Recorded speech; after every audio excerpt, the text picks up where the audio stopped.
We have Six Nations, 31 Kings. Joshua playing Lemmy. Janet from Another I Planet can't. plays. I can't say the word. What word is that? I can't say the word. You just lost the game. Okay. Goose will be playing. Will be played by our friend David. Hello. And for those that are following my retirement picks, yes, that real estate is indeed in Idaho near Silverwood. And our friend Nerdy Ogre plays Ogre the Barbarian. Howdy, howdy. With us today for her first time debuting in this adventure series, and possibly a regular, hopefully a regular with us, is our new friend Lena, who she plays the bard. Oh, hi. Welcome. Yay. Hi. Well, I don't feel that it gets questionable for us sometimes too. Mm-hmm.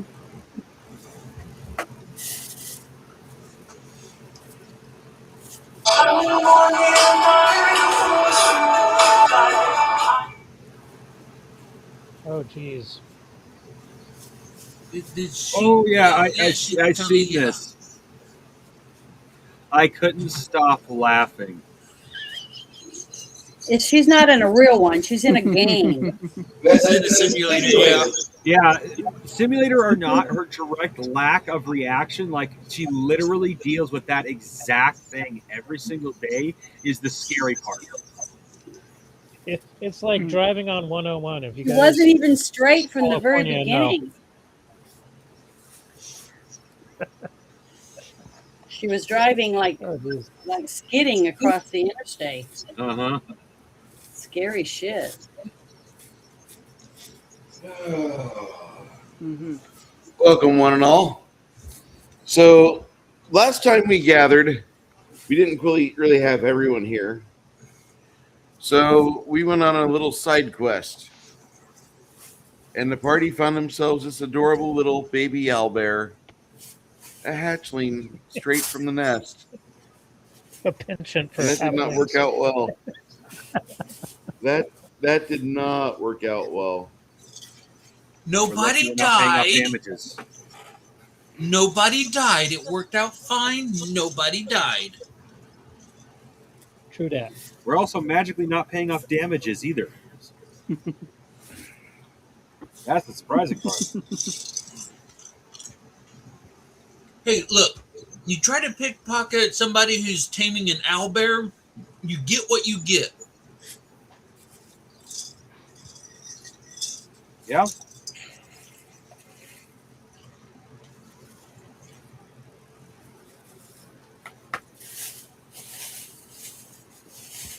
Well, that's because we have Johnny Cochran as our legal advice. So, while you're at the If the glove doesn't fit, you must quit. Sorry. And If the I guess halfling I don't should fit, say, you must quit. while you're here, you've been inside the city of Durbenford for about maybe a week after the event with the owlbear. Some of you even helped out with the ox and hammer, and you would want to cue that to the scene where between Quinn and his new student, Lena, those two alternate playing positive thinking tunes for the contractors, helping them expedite the process so we don't have this miserable fucking breeze coming in, which is blasting hot air through the inn. And sure enough, within 4.5 days, between that and some other helpers within the community, they managed to get the final bit of exterior wall patched up.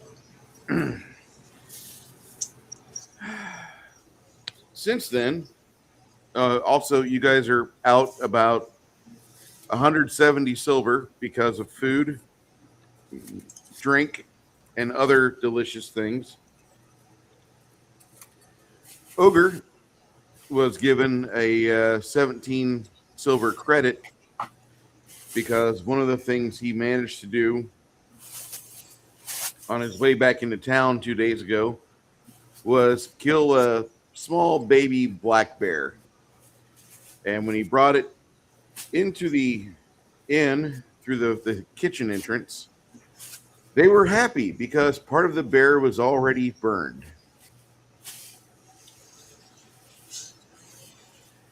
When you meet Ogre, he's got a little bit of charring on his right hand, right here. It's not like real damage. It looks it's kind of like an old man's foot. It just looks a little bit drier than a normal specimen would. See that charring? Sure That's enough, flavor. sure enough, not too long afterwards, between Sir Wilhelm, and his lovely Isabeau, between those two, they managed to doctor up Ogre and get him set with some moisturizing creams and some fat, some deer fat creams as well. And so for about an hour, your friend the barbarian smells like lovely lavender as he's got a couple of attendants making sure that this stuff is getting massaged into his skin. Honey does really good for burns as well. What does Ivy? Honey. Honey. Oh God, yes. Honey is amazing. Aloe vera. Actually, got to be careful with aloe vera. If it's a blistering burn, you don't want to use aloe vera. Aloe vera is good until it gets under your skin. Oh. It's not going to cause infection, but it doesn't heal either. It actually causes aloe vera. It's not acidic, but it acts like acid on your flesh. That's why aloe vera burns so fucking badly if you apply it to an open wound.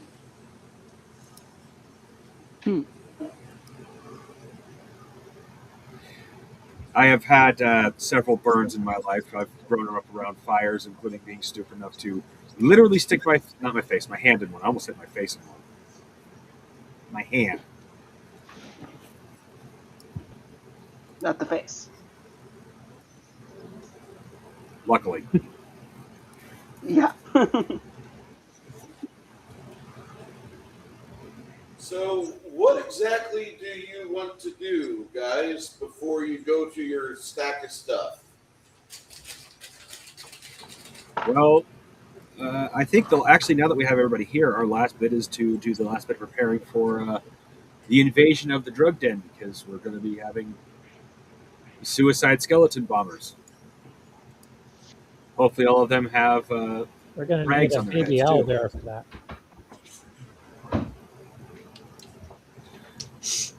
Well, at that point, we wouldn't even need the bombs. We would just need to send the owlbear in. It would literally. All we'd have to do is send the owlbear in and start playing Black Betty. We don't have the owlbear anymore. Why? Hey, you said it to me, so I just kept going with it. Oh, it's nothing happened to the owlbear. It's just the fact it became so rambunctious, we couldn't really tame it. At least not in time to keep it from becoming a problem. / the mother owlbear figured out where it was and came home with the baby. Yeah, Mom wanted her baby Janet, back. the owlbear. Go ahead. Instead of letting the mother massacre the city and cause all this destruction, it was best to let go than not to have loved. With that said, though, there's an owlbear out there that might be able to be bribed to go away with oatmeal cream pies, because it grew an affinity for those. A real affinity for those. We just need to sucker a bunch of halflings to come with us, then we'll stuff them in cages Hey, as Bruce. bait, and then we'll capture the owlbears. Go ahead. That shield on the barbarian, did that come with the come with him? That's Did you- part of the figurine. That is almost a 1-for-1 a corn symbol. Just about. That's why I was asking. It's like, did you do that, or did whoever make that decided? You know what? We're gonna make a corn berserker. Oh, great. Let's just allow chaos into the group.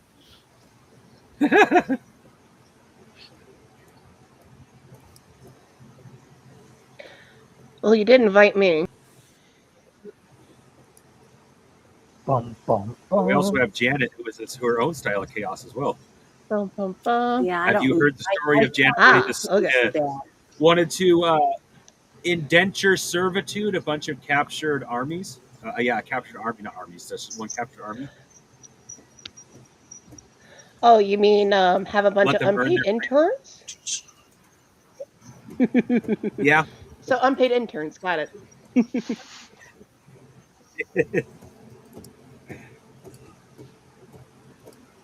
What I think is hilarious is that Janet did that with the high level party, and they're like, "No, we can't do that."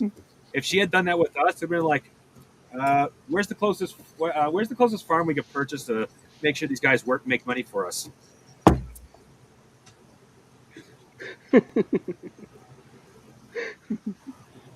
Sounds like Idaho politics.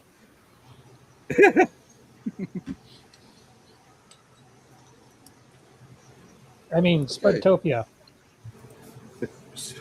Yeah, good God. Well, I'm king of the southern kingdom of Spudtopia. You would be the wizard king of the northern kingdoms.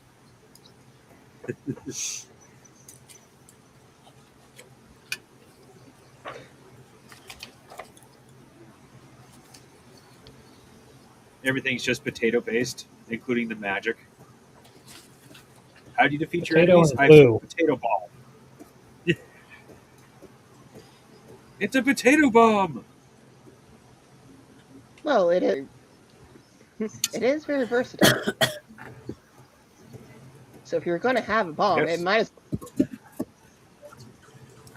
as So for your drug den, are you talking about the one in town or the one that the loggers use out in the wilderness? Oh, what? Which drug den Oh, are you we're going referring after to? Oh. There was the main house, the main processing center that distributed all. We discovered that one, which is the one that Janet suggested we bomb. None of us disagreed with that one. I mean, no one's going to die. The skeletons themselves will just return to the afterlife. That's how that works. So I see nothing wrong with that. I mean, yeah, some innocent people will die, but this is going to be along the lines of like when we burned down that Fey horror house. Yeah, innocent people will die, but I don't think their lives are going to be any worse for it. Quinn comes up to Mongoose and he's like, "Listen, I can't spend any more time here. I have to go and take over my new position. I apologize." He says, "I can give you one thing, though." He hands you a scroll. Do you have the spell for Cone of Cold yet? No, I've been one of the spells I'm meaning to talk to you about because occasionally being able to cast cold would be useful. What is it? I was saying it's one of the spells I'm meaning to talk to you about. Okay. I have Blizzard, but I don't have Cone of Cold. And Okay. Blizzard's nice, but that's a very area of effect spell.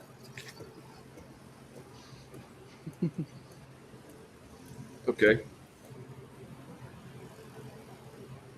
That'll Is be this awesome. part where I ask Lena to play Don't Speak, and I just gently touch Quinn on the lips and say, "Shh, no, just go."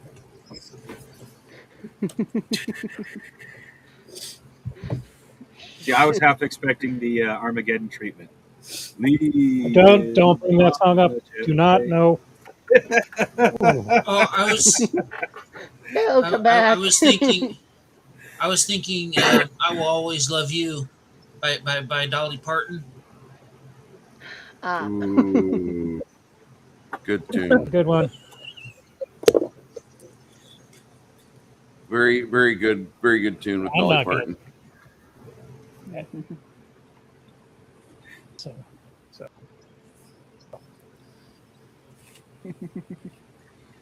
And if I hadn't had strep throat 3 times practically in a row, I would actually have an operatic voice.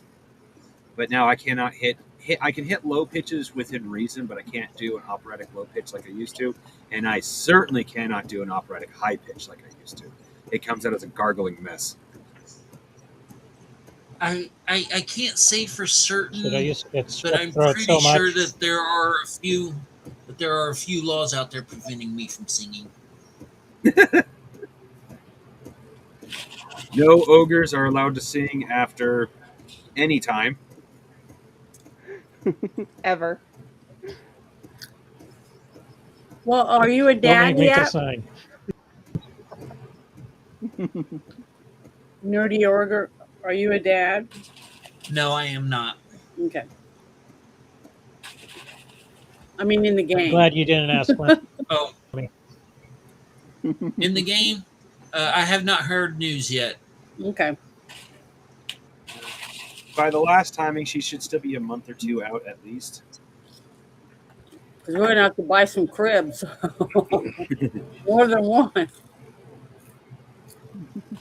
I think Bruce has the actual time before she gives birth written down. So Oh, look, Octomom. Wilhelm, Pets Bandit, while you guys are sitting on the porch in the back of the Ox and Hammer, what time are we going to hit this place?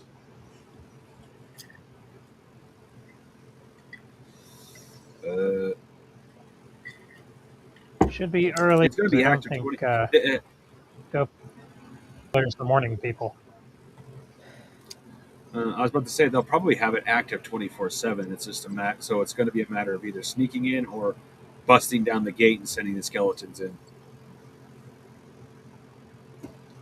Who controls the skeletons? Runehar.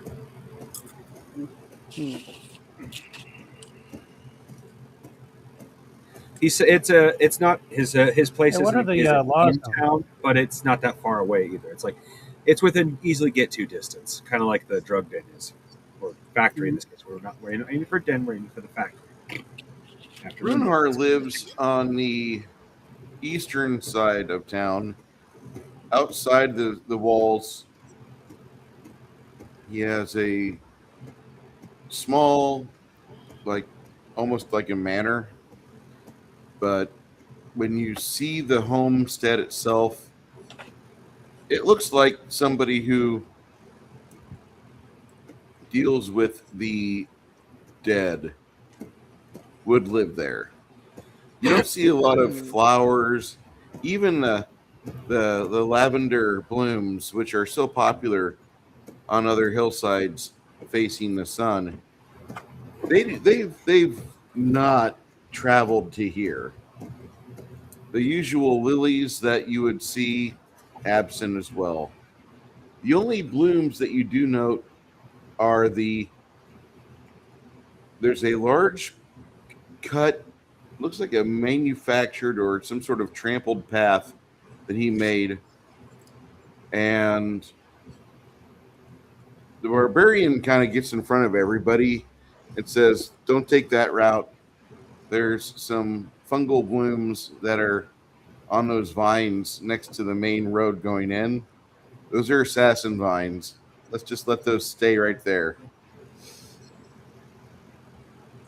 Sure enough, those red and carotid crimson blooms are not exactly the things that you wish to walk by, as the vines would animate, quickly grab a hold of you, and then make sure that nothing can happen, as your lungs would cease to receive any sort of air or benefit.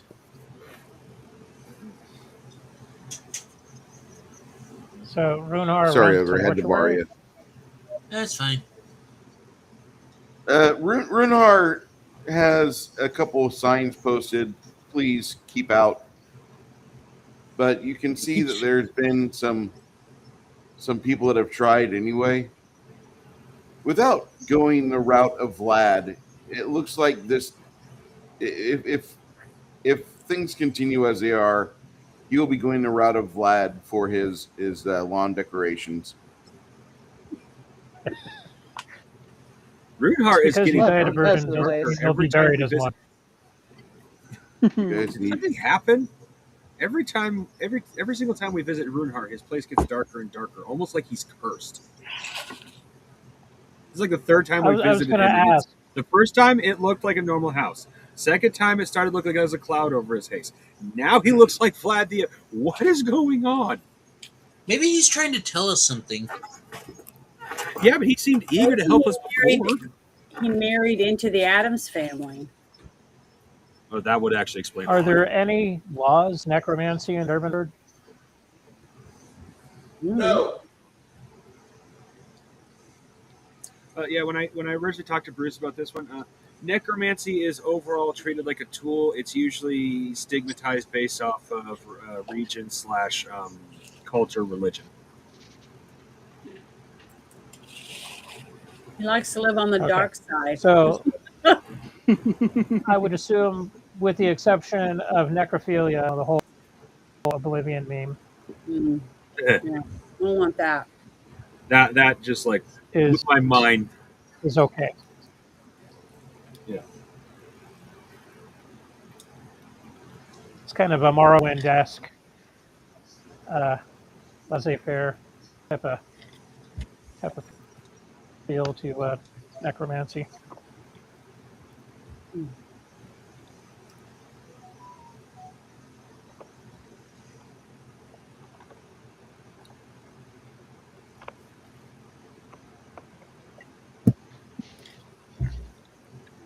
Which is kind of cool if you think about it. Like, let's say you want to do an old recipe that your grandmother knew. You just like resurrect her for a couple of rounds, have a nice chit chat, Yeah, get the get recipe, the recipe crawls straight back from the into the ground. source. Yeah.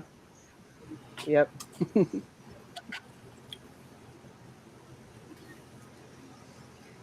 Except those necromancy families where you don't resurrect grandma because you'll just get lectured. You're not eating enough. As you guys hear something coming up the pathway behind you, and you look behind you, Which and you path? see Oh, the pathway from the tops of trees and fields, and you see what appears to be a large sow with a man keeping pace with it, pulling a big wagon. As the man sees you, he puts his book down and, hello. Hello. Well, hi. You notice that it's Runhar as he's upgraded his threads, and he's like, "It's good to see you, Templeton. Stop!" And the pig skids to a stop, and Templeton. Okay. what else would I call him, Muhammad? I don't know. I just think that's cute. That's all right. That's cool mini, by That's a the good way. name. Mhm. No. I was merely just out in the field trying to grab some new blooms and some new decoration because things are getting a bit uncheerful. And while my mistress, my main squeeze, hell, she is what she is. She does want me to remain part of your world for a while longer. So I thought, let me go find some wild pumpkins. And sure enough, today, that is exactly what me and Templeton did. Templeton starts wandering about a lot of you, sniffing you each eagerly with a very big, fat, pinkish nose. I thought Lunar had a dog or a wolf A thing. goat. He He has has a goat. The goat And a is wolf. inside the house. Okay. Actually, not inside the house. It's outside the house, chewing away, clearing a path for things to be done. And yeah, and goats are kind of ornery when it comes to hauling things. Unless you got a really like willing, like a goat that happens to like doing it, most goats will just either lie down or just don't move when you attach things like that. Goats are a pain in the That's ass. why you don't see them used like that very often. They're good for cleaning. Pigs are a lot like horses and brush. actually dogs too. That's about it. Yeah. If basically we'll just do this equivalent. If you tell a goat, all right, go clean every bit of vegetation off that mountainside, it'll stand up, give you a salute, and go munch. You ask it to do anything else, it's going to flip you its middle hoof. I would love to see a goat salute. Goats are interesting. They're challenging. They're a little They're gamey, kind but of they like taste pretty good. yeah. Well, it really does depend on what religion you are when you own a goat, whether the goat's happy or not. Well, if you're Muslim, they're not happy. You don't know. Some goats may enjoy it. Oh, We're going to degenerate Okay, so- into like S&M goats. Oh God. Let's not go that route. Yeah, The thing is, I don't want to move to Zootopia, thank you. no goat boarding. the And pig I mean is so like happy. water. Pig.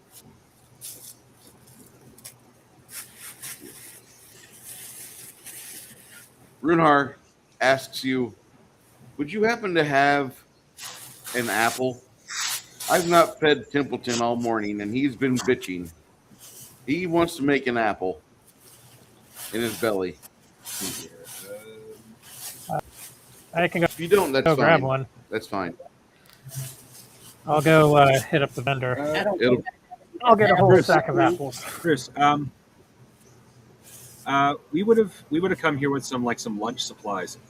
So Okay. I rolled an 88 for having some sort of fruit Yeah, must potentially you have a couple apples. Okay. Yeah, being that this is about 45 minutes outside of town on foot, almost 3 miles. Yeah. Not a big deal. You've definitely found that. So Runhar is happy that you have an apple for his pig. He tells you, so are we ready to do our little operation, or are you wanting to sit on this for another couple of weeks? I think we're about as ready as we're going to get, other than recon. But in the end, that's probably best done at the moment and not too far ahead, because if they discover us, which is a pretty high chance, they'll double down on their defenses, in which case the skeletons will only be useful to get us in, not for doing the deed. Can I roll for shotguns? Roll for what? Shotguns. Shotguns. Okay. You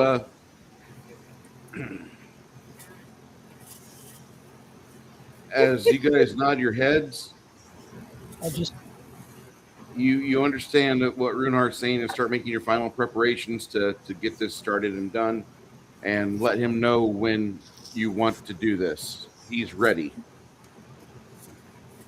is it We is it stocked up really on final supplies. Oh, Janet, preparations we though got with you an some. necromancer? Let's see here. Where is? Let's see here. Janet, while you were gone, we got you some health and mana potions. Okay. There's. Bruce, how much is? Let's see here.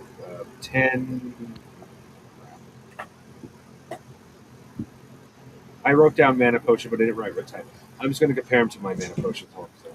If these just regular little mana potions are like nine mana each for 50 gold for 50 silver. So how many did Yeah, you? no. We picked up a bunch of. I got 10 mana. Oh, that's why I got 2 of them. Duh. I'm online. I told you this earlier. Sorry, I was talking with my father. Sorry, I actually put the mana potions up. We got 10 mana potions of 16 mana and 16 potions of 20 mana. I paid gold for those, mind you. Oh, I know, but he just said that we had 9 mana in the potions each. I apologize. I didn't realize you had it already. Because I'm trying to write this on my my little board here to keep, Uh, but I need to know how many I have and how much mana each potion has, so I can put it on my. Yeah, I forgot. I wrote the mana potion in the other section, but the numbers were here on my sheet, so I could give them to you in a It's all correct right. sense. I was going to give you 8 of the 20 mana and 5 of the 16 mana. Okay, so I got 8 of the 20 plus, and the other is 16. There's 5 of those. I know. There's 5 of the. Yeah. Oh yeah. 5 of those. Yeah. Sorry. Okay, thank you. That's what I needed to know. Yep. Thank you so much. Appreciate it. I didn't have access to your character, so I paid for that technically out of my own pocket. But So how much do I owe you in gold or whatever? I forgot. How much? I forgot. What's that? That means it means I was paid in the moment, but I forgot to write down what the number was. Okay, well, when you remember, just let me know so I can minus it off my total. And you also had some. Oh shit! I got mana potions. I forgot to get healing potions. Oh no, that's what it was. Bruce said healing potions would have to be brought in because mana potions were common in this area. Mana is great for keeping people at a certain drug tolerance. Blah blah blah blah blah blah. Healing potions can remove certain addictions, so healing potions are not common in this area. Duh.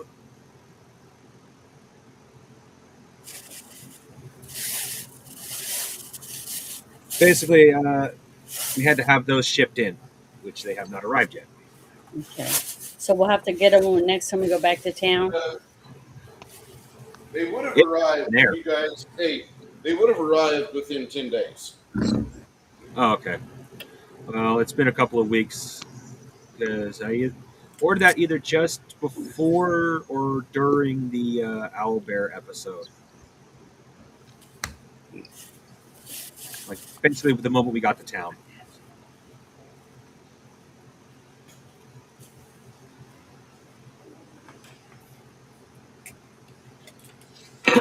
So did you give me any of those healing potions, or just you got them?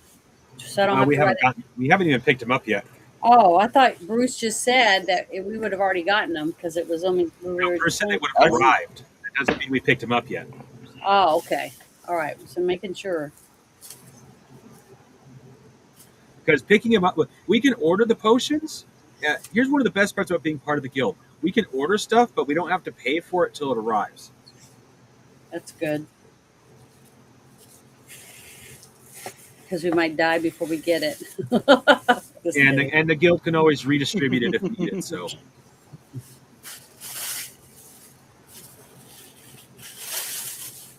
Let's see here. Problem is, I don't think I.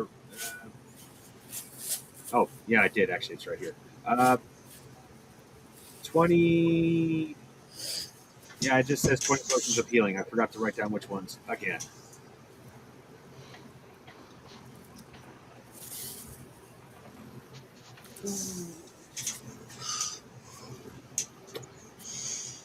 Now, given the numbers for the mana potions, that would be the numbers I would have ordered for the healing potions. Was I like drunk last game or something? Because I've written down like half of what I needed to have there. Yeah, I ordered 20 mana potions. Like I had 20 mana. I have ordered 20 Words. potions, but I did not write down what numbers they were. Yeah, words. Something that the Words. entire crew has seen more than once is sometimes I get excited in either anger or frustration or actual excitement, and then I start talking faster than my brain and actual mouth can keep up. All right. I wish I had that problem. I'm sure other people do too.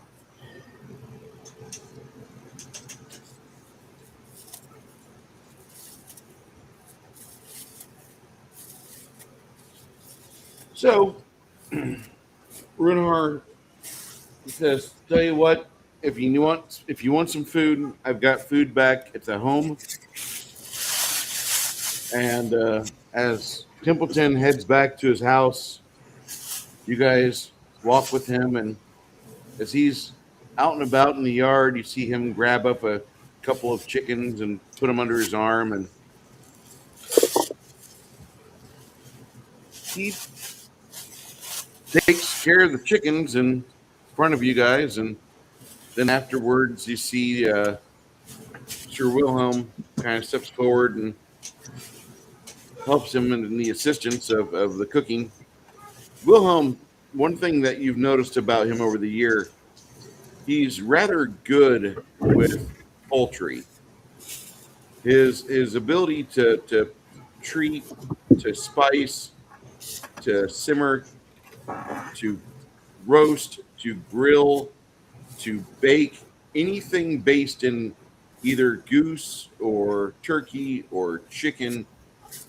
Wilhelm Wilhelm rivals the best Filipinos in the world when it comes to chicken preparation. Does he like to cook pheasant? He has only had pheasant maybe 12 times. When you had it with him the one time you were there, you thought the bird melted in your mouth, and you felt sad that the meal was over in a half hour. You Yeah. you you were looking for more pheasant if pheasant was made from cocaine. Could I drop some pheasant? I So really he's a would good like. cook. Yeah. Runehard does not run afoul What he of fowl. So you guys, between you, I just killed the Runehard, conversation. I'm Wilhelm, delicious meal, good trip out here. Runehard is introduced to Lena. He's pleasant. Hi. Uh, Oh, hi. when you note the interior of his cottage, it's got a lot of witches crafting materials in it. A lot of implements that you would notice with like hedge witch trades. The guy's got one of the nicest mortar and pestles you've ever seen. He's well prepped. He's very well uh, stocked up, ready to roll. Mhm. Outside, you hear Templeton happily munching on one of the pumpkins, the smallest one that he was willing to part with. And then Templeton kind of nudges the back door and hits the back door so it bounces outward. And then the pig noses the the door open, and the pig and the goat come waddling inside. Amongst the two animals, they both look at you and then head back to Runhar. And Runhar grabs some greens from his dish and throws them at the goat. The goat absolutely chews through the greens, whereas the Because a pig. goat. Go ahead. Because it's a goat. Yeah, and then the, Pretty the much. pig the pig just waits patiently for leftovers, of which there's very few because of the fact that there was only two chickens and seven people. Yeah. After about an hour, you notice that Templeton makes a loud whine, and Runhar says, "Go outside, I'll make you something." And the pig continues to protest, and finally Runhar takes the lone apple that's in his fruit dish and he throws it out the door, which the pig scampers after pretty happily. The goat, walking around Mhm. on the counters like a cat, makes funny little goat noises and then makes a scream. And after everybody gets their hearing back, you notice the goat has been let outside as well. Mhm. I have a proposition to make to the group. I would like to dub this little endeavor that we're embarking upon Operation Deadbringer. Fine by Okay. me. Awesome. Bruce, what level is Cone of Cold? It is a 6th level spell. Okay, well, your leveling system is slightly it yeah, it is different from the base game. It's just the fact that in the base game for me, it's also it's actually a 5th level spell. Okay, never mind. So that is appropriate. It's a 5th level spell in a base game, but in my game, the proper game, it's 6th level. Well, yeah, no, I was misreading the ones. I thought I was 6th level along everybody else. That's all. You should be able to cast 6th level Never mind. spells. I was just saying I thought Cone of Cold was a different level for me than what it actually was in the original game. That's all. That's why I asked. 'Cause usually I can just bump it up by a level, but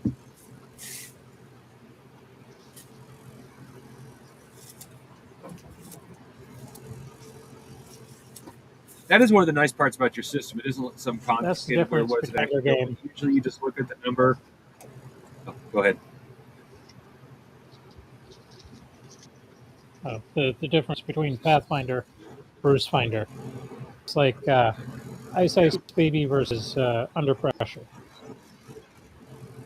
Two different songs, two different styles. Yep. Very subtle, but they are different.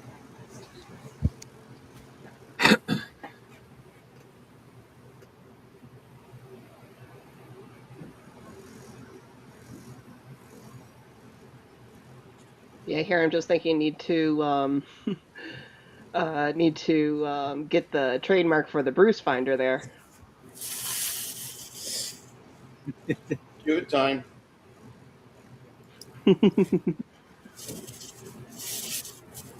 That will happen. hmm The way Botsy and has on, might be doing it So later. when do you guys think will be the right time for us to start the mission? You want to do it start tomorrow, or are we going to leave at night? As soon as we get shotguns and Uzis and an 80s montage, because I only feel that it needs to be done. We're going after a drug den. Yeah, I want to Well, I was going to one is ask the a infiltration. question. Did I go to the temple when did they have a temple there where I went? You have a shrine to mirror here. There's really no not a temple. chapel. There's not a chapel. There's not a temple. There's not a cathedral to mirror. So I'm nowhere close to it now, though, right? No, you're about 3 miles outside the city. All right. Well, I want to. I'm going to ask William if he wants to go with me, but I'm going to go off just a little ways away from everyone else and just sit down and pray and meditate a little bit before we get ready to go do this, because I really fear. I'm really having. I'm really worried about it. How it's going to work out.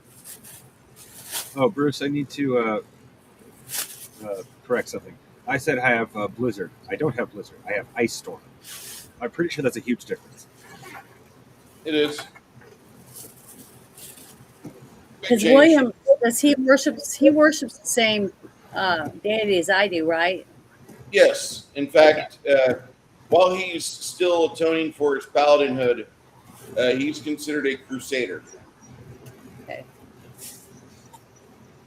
Sorry, I didn't mean to interrupt if I did. Yeah, you and Wilhelm you guys will depart, find a nice place to pray, mainly because the ground that Templeton and Runehar live on, this area is sacrosanct to hell. Yeah, I was going to say, because there's so much witchcraft and stuff, around. Not to be mean to them. I don't want to seem, rude or anything. I just need to get away from that type of influence and pray for a little bit for myself. That's all. Okay, I got something here. 80s montage music for getting prepared.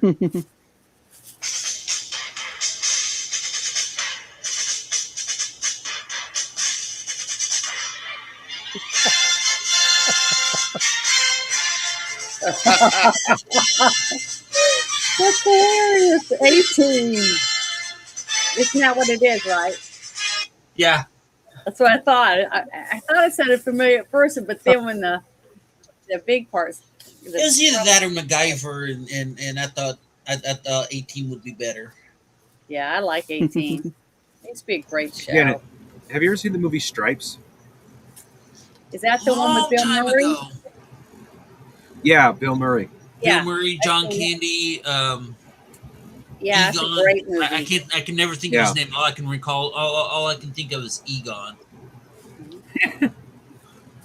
Well, if you and Bruce ever watch that movie, make sure to let me know. I will show up for that. That's a fact, Jack. That part, Yep.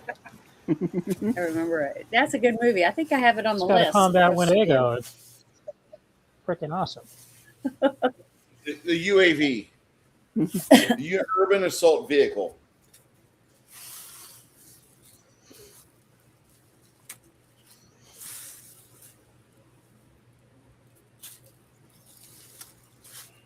Do we have Alchemist Fire? Got a few bottles of it. Okay. How much is that stuff, by the way? Usually about 25 silvers a pop. Okay.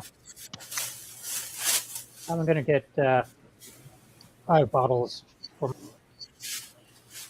Okay. I mean, worst case scenario, do a critical fumble and potentially blow up the drug lab.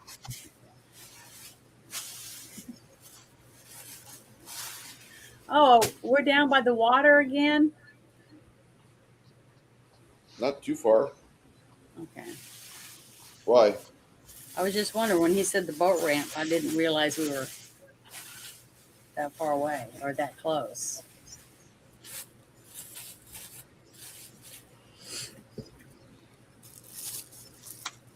But I didn't know if he was kidding or not either. So What's the Pathfinder equivalent to a cigar boat? Cigar. cigar 'Cause box. we could do Yeah, a cigar whole box.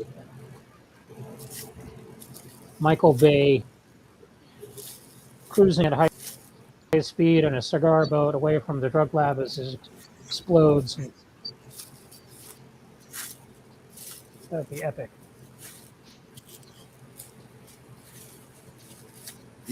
I don't know why, but that immediately made me think of something I've seen in Warhammer or Warhammer Total War 3 that I really want to do.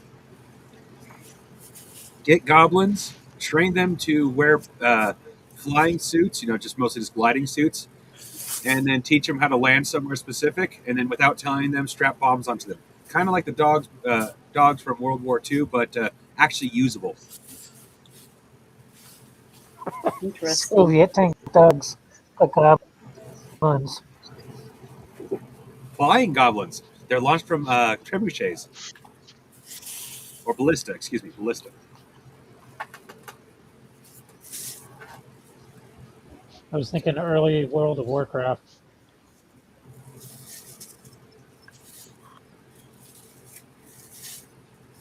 Goblin dirigibles or what have you.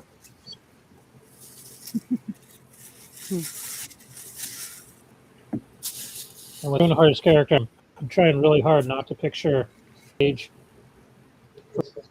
from the movie Pig. Yeah.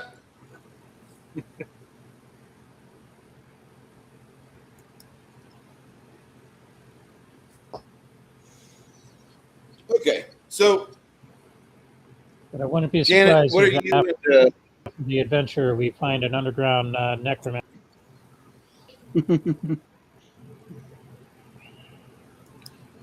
Janet, what do you want to do with you and Runhar, or with you and Wilhelm? Well, I just want us to pray, meditate a little bit before we join them for before we go to bed because we just had dinner, right? Yes. Okay, that's what we're gonna do, just to get prepared to go to bed, and Be ready. Oh, because are we leaving in the morning? To my knowledge, you're going to be leaving probably about 1 or 2 in the morning. Yeah.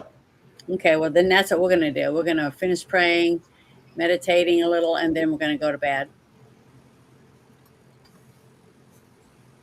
To be rested for the next day. As you guys, when you get back, and it looks like Runhar is diagramming out how everything is set. The forest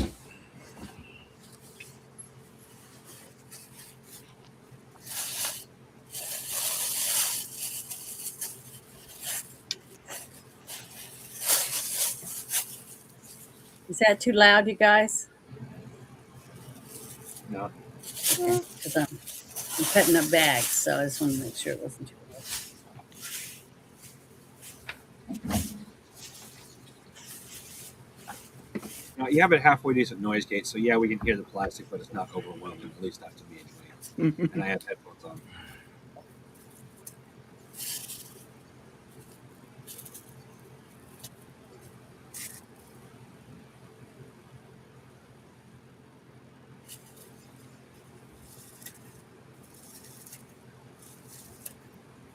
The forest path comes in from the northwest.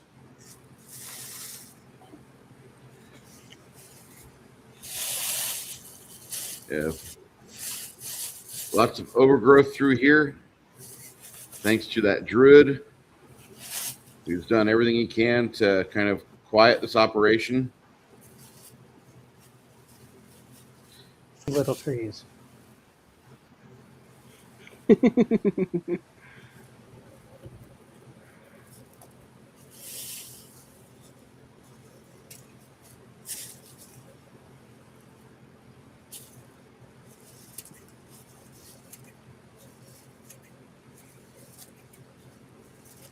You have one building right here, supposedly a lab.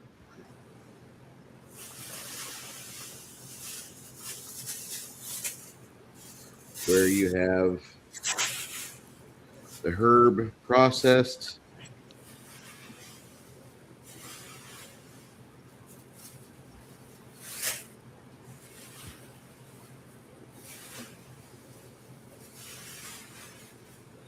Over here, it's kind of like a refuse pit.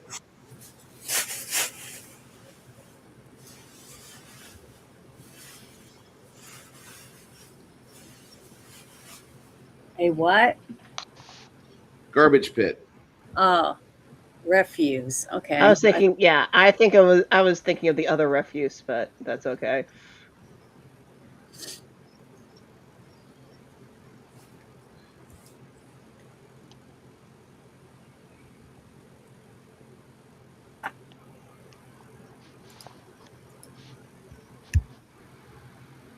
He's no David Sutherland,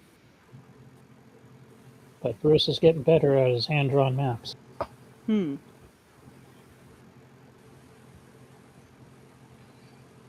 I'm not quite at the Ross level I'd like to be. Someday, Kalinsky will see my genius and I will have a sponsorship.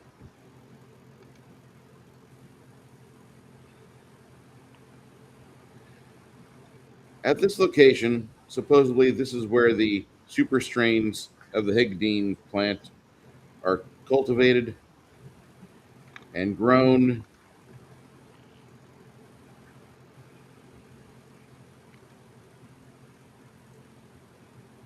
Lena, Higdine is a narcotic. Your character And knows itself this is worth a lot of money.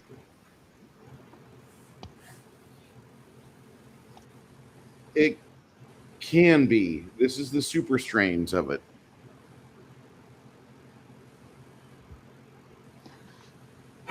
Well, when I first asked Bruce about it, he basically described the unrefined version as the coca plant.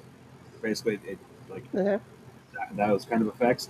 However, once it gets refined, this stuff turns into Fent.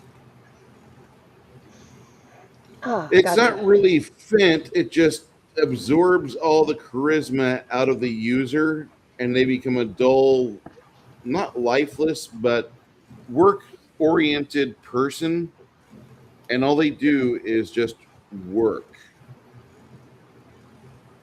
That's all they do. They just go to work. They don't do anything else.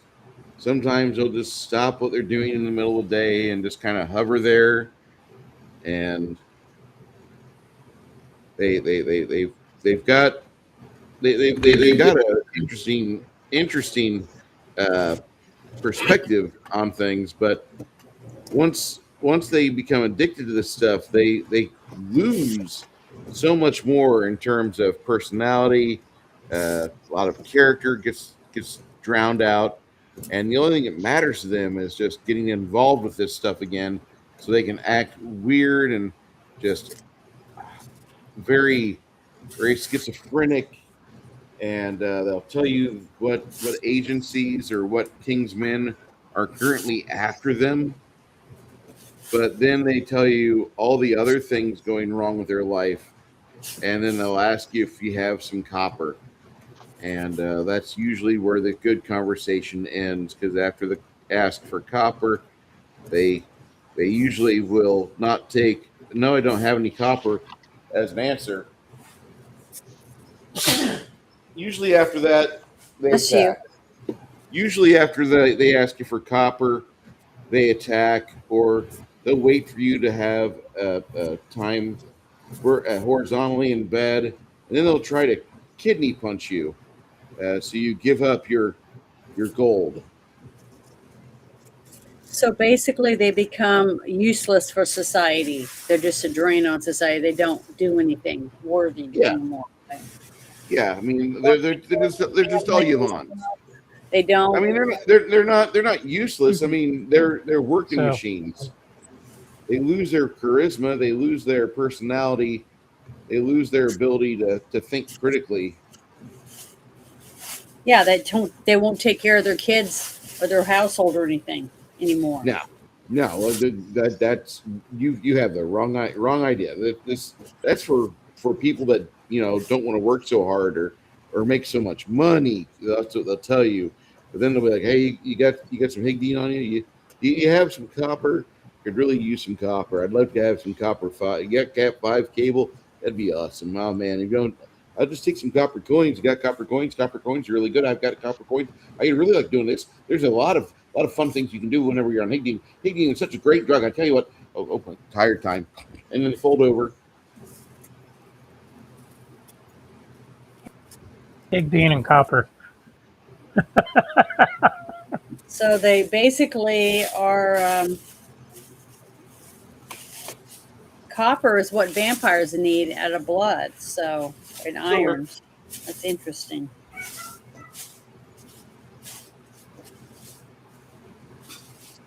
Is to purchase more pig bean. It's like meth. Coca leaves, I guess. But and Well, I don't effectively, know. yeah. Bruce didn't say it Subdued looked like form coca of leaves. It's described as a methamphetamine. blue flower. Bruce said if you eat it unrefined, that's the effect. Extra blood flow, a very slight buzz. Okay. But just like the coca plant, when it gets refined, it turns into this hellacious drug. This does the same exact thing. Cocaine is not a hellacious drug. Crack cocaine, on the other hand, that is Yeah. a hellacious drug. Unless then your wiener falls off. But that's a whole other aspect of drug culture we don't need to get into. I'm just trying to think. So I'm just trying to think of the benefit of the people that make the drug. If you get everyone addicted and everybody becomes a slovenly and lays around and then dies from it, it doesn't help them in the future. So if it kills everyone and everyone gets addicted. Well, they're not. Well, here's the big thing that we tried pointing that out once already. So here's where we have come into all of this, or what we've learned from all of this. Whoever the hell is doing this wants A, the town destroyed, B, is a modern company that cares only about short-term profit, gives two shits about long-term problems, or C, there is some sort of alternative motive revolved around all this. Which I'm And we sure haven't figured that's out which one those is yet. probably all of the above. I Yeah, wouldn't be that's what I was surprised. thinking.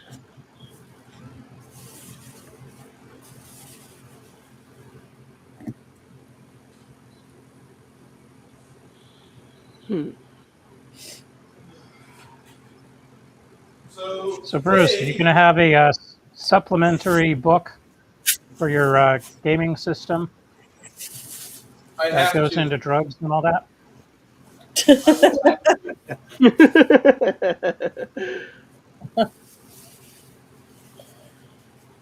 Because I'm thinking of the American Hospital Formulary Service Drug Information book, that big pharmaceutical Bible that you reference all the drugs with. And I think that would be a freaking hilarious addition to your gaming system for any would-be alchemist or wizard. I'm Do we have thinking a about sponsor? having a goblin alchemist. Because everybody loves goblins, right? That's what all the teenagers want to play goblins. My wife No, wants to. all the teenagers want to fuck goblins. No, that's true.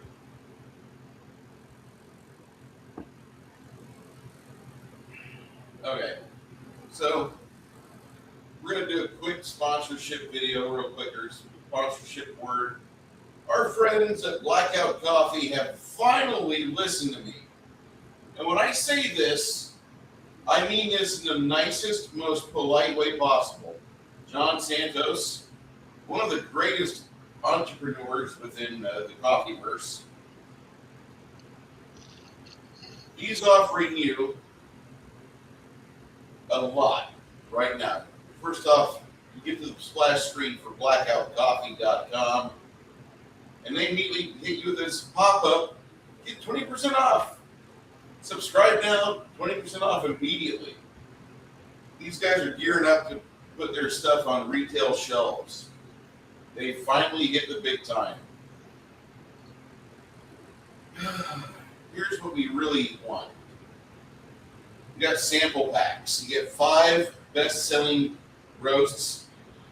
You either go for the premium coffee or the flavored coffee. One of the two is going to make you very happy. Get both. Fuck it, right? Let me show you what we have here.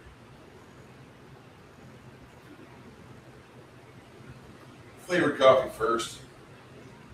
They give you a small baggie of cinnamon French toast, baggie of Climax, double dark chocolate, that's really tasty. Blueberry crumble, that's the favorite one of the roaster. And salted caramel mocha, that's a new blend. And if I didn't think it was that great, I would tell you, but this is great. And this is only $29.95 for the 5-pack. You get 5 4-ounce bags, perfect for a couple pots of coffee. They roast it here. It's 59 cents a cup. American family run. They have tons of this. This is the sample pack, brand new, one package, $29.95. If you decide to go, I want 4. All right, they don't really break the price that much for you, but yeah, you can get $119.86 for that. Not my choice, but it's all up to you. Really, it is. Let's go for the hard stuff. 5 4-ounce bags. Got 1776 super dark roast, very caffeinated. Pitch black espresso, another dark roast. You've got Morning Reaper, my absolute favorite blend they make of the non-flavored coffees. Tastes good, kicks your ass, and makes sure you're out making money. Smooth finish. It's a very light roast. I have a 5-pound bag next to my coffee maker. And they give you a bag of Brutal Awakening, a super dark, highly caffeinated, the most caffeine they package in their coffee. Again, $29.95. All you have to do is go to blackoutcoffee.com. And I can't spell worth the crap today. Let's go to blackoutcoffee.com. And if you're like, but Bruce, I want to support you. Oh, that's sweet of you. If you do, step L10 is your discount code. But right now we got 20% off if you subscribe. I recommend a subscription. You can change, you can vary it up. They've got a great variety of coffee. I didn't even show you the rest of the site yet. Hold on. They got instant coffee. They do gear. They actually have premium reserve drop, elite flavor. What? What's this? 12-ounce bag of blackout coffee each month, including rotating favorites, seasonal releases, limited drops, early access flavors. Wow. Okay, that sounds pretty good, but it's only in ground or pods. Ah! I like beans, you pricks. What do you do, Bruce? He means that in the most sincere way possible. So,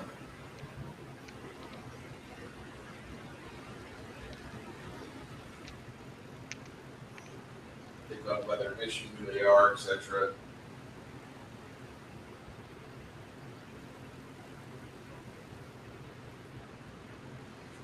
Did you have instant coffee? They've been throwing instant coffee at me for the past couple months. I've gotten 3 to 4 bags of instant coffee each and every month from them. It's supposed to be really good. I give it to my friends who they don't like coffee, and then they tell me they really like it. And I'm like, well, that's great. I'll never eat it. I'll never try it. I'm happy. Okay, if you want the regular coffee, the stuff that just gets you out on the road and it stays black for you, this is it. The premium coffee blends are available. We give you the price for one time and the coffee club. Coffee club is $14.50 each. And you also get this right here was really good. Thank you so much. Got a chance to try that. This was available for a little bit. I'm surprised they found more in their warehouse. Wasn't surprised it happened though. I've been going on the summer range. This was really good. The Patriot Reserve. I like this. I didn't expect these two to stick around. Okay, limited availability. This was for June. They haven't sold out the June yet. Let me tell you that May was really good. I ordered more May because that was called Strike Force. I had 8 bags of that coffee and down to 2. Okay. Flavored coffee. You don't want your coffee black. You want it to be different. Here we go. Cinnamon French toast, blueberry crumble, Jamaican me crazy, got butterscotch coffee. That's really good. The climax, I was surprised by it because it had such a different punch to it. I do like the chocolate cherry. I'm not trying to double dark chocolate yet. Will. Caramel cream, I like. I really like it. This is probably my second favorite. My favorite is still blueberry. The blueberry crumble. Oh God. This year was really good. Coconut caramel mocha was fantastic. Highlander grog, if you want a Scottish spin on your coffee, there you go. They have a banana Foster. It's not bad. The cookie doodle, it's like a snickerdoodle, but it's a little different. It's good. Some people would look at this and be like, it's just coffee. Shh, it's not for you then. Salted caramel mocha. Very tasty. That bag goes quick. 12 ounces will disappear down your coffee maker. Cherry jelly donut flavored coffee. Was really surprised by the fact that you packed the cherry jelly into the grounds. And this is what I just wrapped up 2 days ago. That was really good. Again, they have the sample pack. We recommend try the sample pack if you've never had this before. If you're like, Bruce, I don't like that. You need cocoa or tea. Well, the cocoa, I'm not a super friend of it. I'm not. I just, it's not my thing. Looks like they've changed their flavors a bit. So we'll have to try these, and they drop the price. $8.50 for the subscription, $11 for one time. That's not bad. The teas are what you want. This one here especially. That's your best tea. All right. So now that I shared all that with you, all you gotta do is go to blackoutcoffee.com. You're gonna find all the information you need, plus a chance for 20% off if you go for the subscription. Would recommend. Thank you for letting me do that little advert. Thank you, John Santos and Blackout Coffee, for letting me do a tour of your website. Thank you. Thank you, boy. All right. So you guys are. Oh, and this is a signature blend of coffee. I should also mention this. This is called No Compromise. $2 from every bag sold of this goes to the Gun Owners of America, one of the feature groups that helps protect your Second Amendment gun rights. They've never compromised. They've never been taken seriously all the time, but they're getting more and more vocal and more bold as social media gets larger. And they're actually being able to be seen much more often than what they were. Whereas the NRA will fold over like a Turkish prisoner once money or offers or opportunity comes along. The GOA only is there to protect Second Amendment gun rights, not a damn thing else. Support this.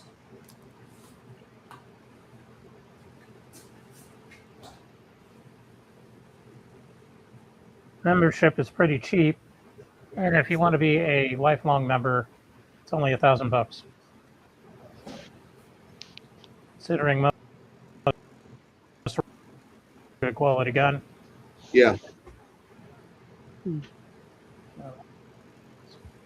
That's super Did you cheap. see that the fat electrician just bought Mustang arms?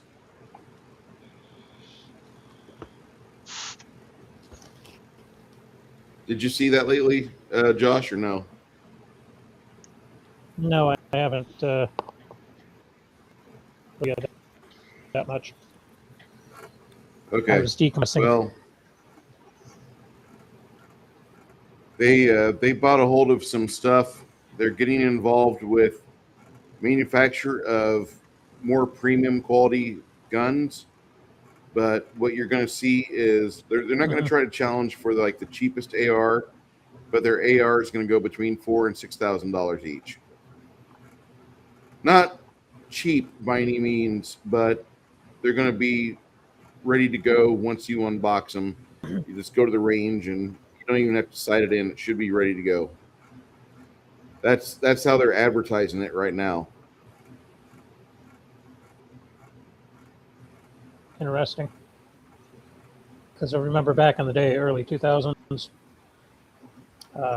my uncle was going through Thunder and got 45s.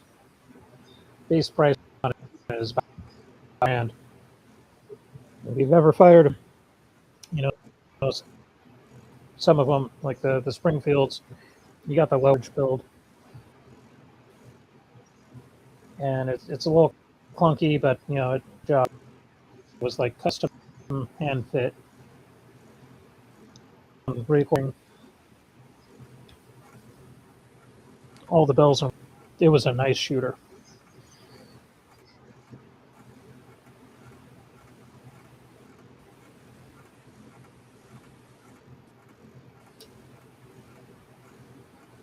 So yeah, if you can afford quality, I would recommend getting a quality product. Maybe, you know, buy once, try once type of deal.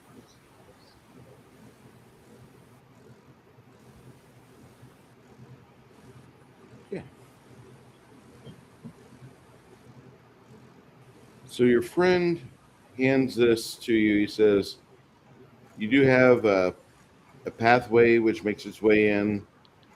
The processing is right here. A lot of the workers will come in after they do a harvest of some of the better strains. They'll come by, chucking things off into the refuse pit. There is something that lives in there. They do processing within this building here. There's a corral here for food. They have some Angus bulls. 2 sets of living quarters are nearby.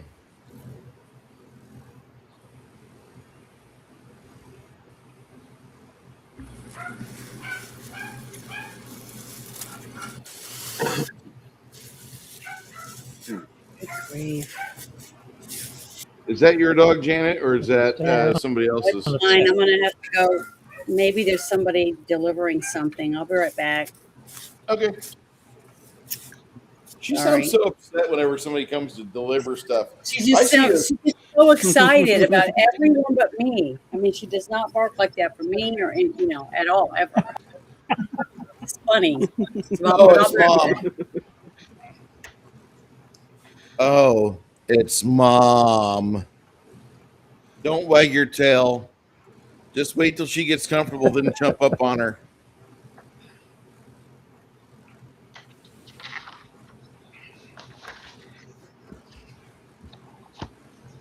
For those of you wondering, today's candle is Cure Wounds. After a month of not playing this campaign, what a way to go back. Foreshadowing.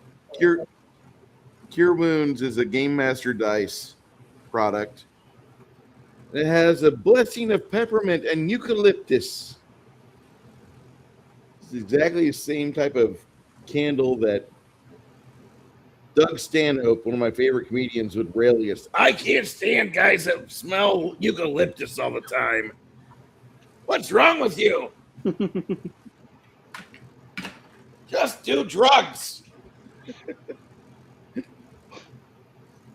I love comedians, I really do, but they always get kind of messed up somewhere. God bless Robin Williams, but man, he really boned up. That's all I'm going to say. Okay, I'm back. Welcome back, Janet.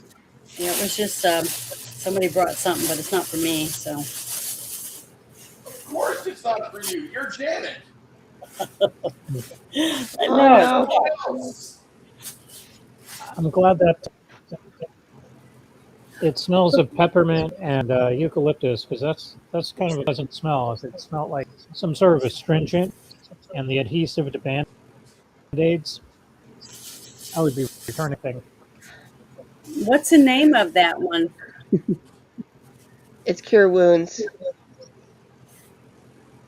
Cure Wounds, Janet. Oh, really? Yes, What's ma'am. it smell like? Peppermint and eucalyptus. Well, okay.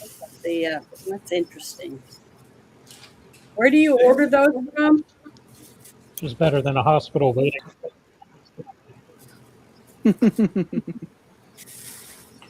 You think it would smell like pine sol or Excuse something? me, got the hiccups. Look for Game Master Dice Company. Cure wounds. Okay. That's weird. Audentes Fortuna Ayuvits. I'm sure my friends and family in the boot are gonna fucking love it when I start butchering their home language and Latin, which is the same fucking thing in my opinion.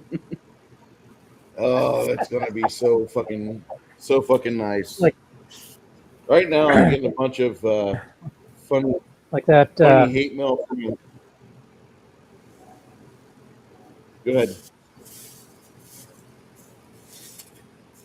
I was going to say, like that episode of Sopranos, where Tony and the crew, they actually go to Italy after espousing their love the motherland for so many years, and then they get there and they realize like they don't have anything in common with the folks. No, that's kind of how I Mhm. feel. I've been to parts of the Mediterranean before, and when people hear my last name, they're like, "Oh, have you been to Italy yet? Have you been to Italy yet?" And, no, not really. Why not? Why? All the good ones made their way to America. I don't want to see the ones that couldn't afford a boat. God damn it. That's the last thing I want to do.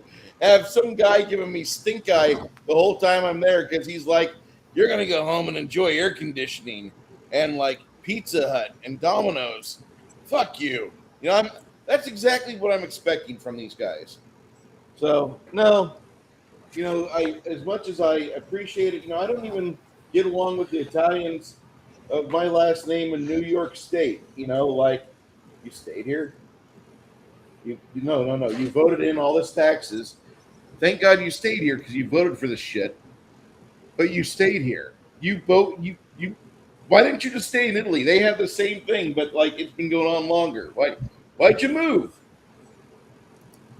I don't get looked at favorably. That's all I'm going to say. My experiences at family reunions is not what you would expect.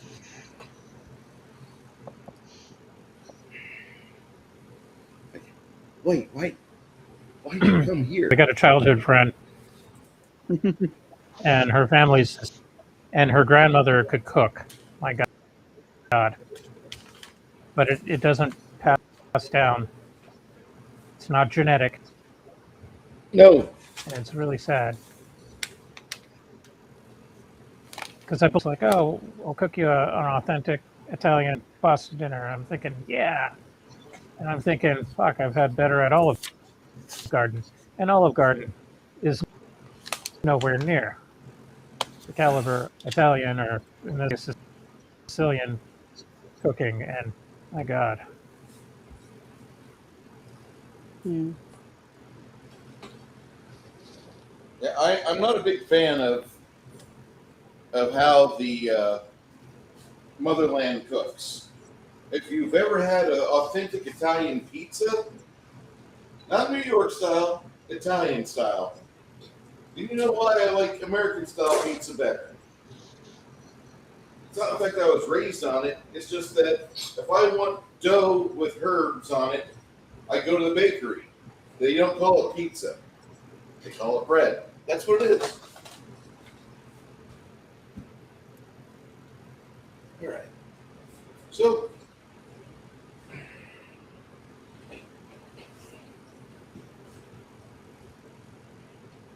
started going through all the things that were shipped from my old home to here.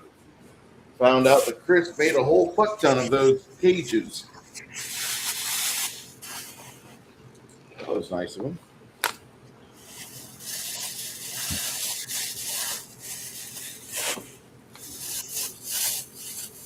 Finest quality butter paper. Yes, sir.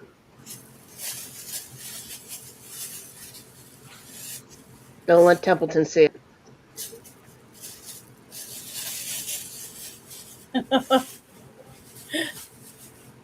What did she say? Don't let Templeton see it. Oh my It's God. good. Oh, it's kind of sad, but funny at the same time. Yeah, the dark humor. It fits right in this group. Believe me. Mm-hmm. Sometimes I Janet wonder gets offended at if some of our Chris dark P. humor. Bacon is running. Crispy.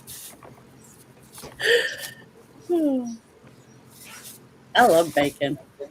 I love pork chops. Yeah, they did that name. Mm-hmm. What it end I up think having its name be? pigs are the cutest pets. Chris P. Bacon. Oh, really? Ah. Oh, Chris Bacon. Yeah, we had a Yeah. similar naming scheme for beef cows. So yes. you dedicating this show to someone, Bruce? So this week, when I went to my favorite store, just 200 foot away from me, Hmm. I went to HEB and they said, if you buy this Applewood bacon, it's 24 ounces of Applewood bacon. It's a thick crust. It's like Wright bacon, but it's a store brand. We give you this Italian style sausage free. And I'm like, that ain't possible. They're like, yes, we will. So I did. So, Crispy, this is for you, bud.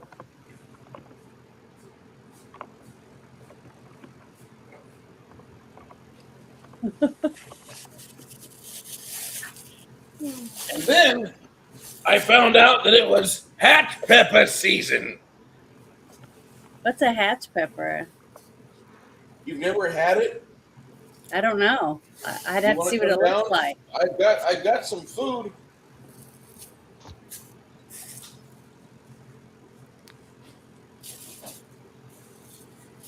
That would be terrible, actually. I don't really want Janet to come visit. I don't want Janet to come visit me because she'll go back up to Arkansas like 30 pounds heavier, looking like one of Or I those. won't. I know how to not eat if I don't want to eat it. If it's spicy and stuff, I definitely am not going to try it. Oh shit! Never mind. Hatch peppers I don't are do locked-in chilies from New Mexico.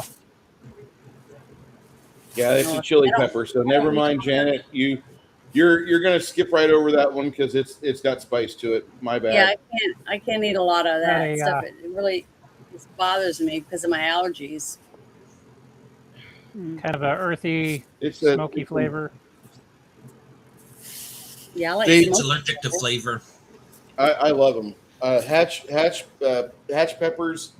Fucking Whataburger like 3 years ago had a hatch pepper burger with cheese and bacon, and you would eat that, and then you'd like pull a Yui on the road and drive back to Whataburger and pay the $7.78 for another hamburger with the cheese and the bacon.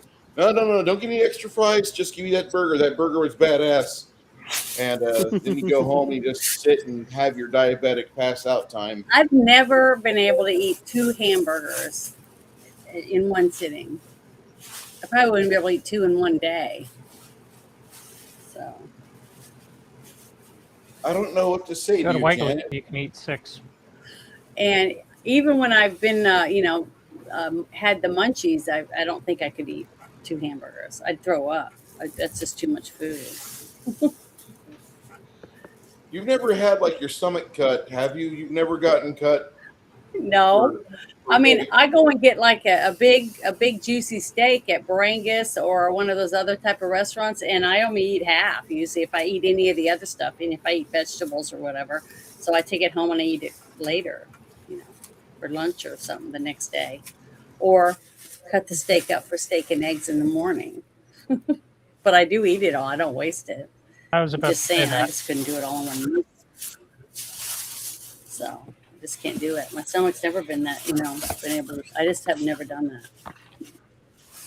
Remember, I come from a family with 5 kids, and we didn't have the money to, maybe my stomach just never got very big because we just didn't have a lot of extra stuff to eat. Mm-hmm. I don't know what to tell you because, like, I didn't have a lot of money growing up. See, but I can boy, respect that. But I don't know. I'm just saying, I can't do it. Now After I the moved to people that think Texas, mayo is I like- spicy, I don't know. Oh God. No, I like mayonnaise, but I like Miracle Whip. I don't really like Hellman's. I'm sorry. Oh my God! Mayonnaise That Can I spicy? get you to say that again? I said I like Miracle Whip. I don't like Hellman's. Why do you like Hellman's? Okay. My daughter loves No, Hellman's. no. So we have both. Well, we don't have Hellman's here. So Actually, I think we do. Think about it, because it's Duke's that I'm thinking of, and I think that's like a East Southern thing. But Miracle Whip, I grew up eating that stuff in the 80s. It was as a kid. I went through this phase from like 2 to 3 to my 4th year. It was Nestle Quick, chocolate, or sometimes strawberry eclairs, French fries, and hamburgers with ketchup. And then would make sandwiches using Miracle on Wonder Bread. And then they would sit there and eat these, and then like have a big tall glass of milk. So I learned to drink buttermilk at an early age. I can't stand it as an adult now, but I could My mom go loved through milk like buttermilk, crazy, and she used to or dip black coffee. she would dip her cornbread into her buttermilk when she'd eat it. Mhm. I never liked cornbread and I don't like buttermilk. And I don't like My I granddad, don't he'd like to sit at the a lot kitchen of stuff. table dipping saltines into black coffee. So when I was like 2 years old, I wanted to emulate him. So I'd get my own little cup of coffee. We'd sit there and drink black coffee and crackers in it, and it was the weirdest thing. But hell, there weren't rails back then. It's like, as long as the kid isn't them or killing themselves, like. I guess we lived. Yeah, I haven't found anybody in modern times that has admitted to liking Miracle Whip. Everybody's like, that's gross. It's too sweet, or it's too I love tangy, it. or whatever. Like, I've- it's not that bad. And it's I've- healthier for you It than doesn't go Hellmann's. with You know that, right? everything.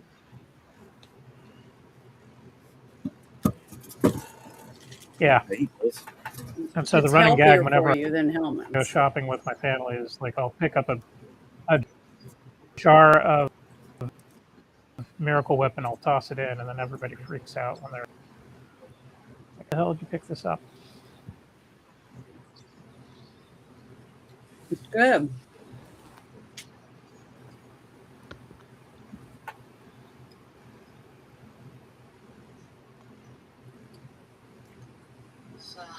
For a drug lab map of the farm is really freaking cozy.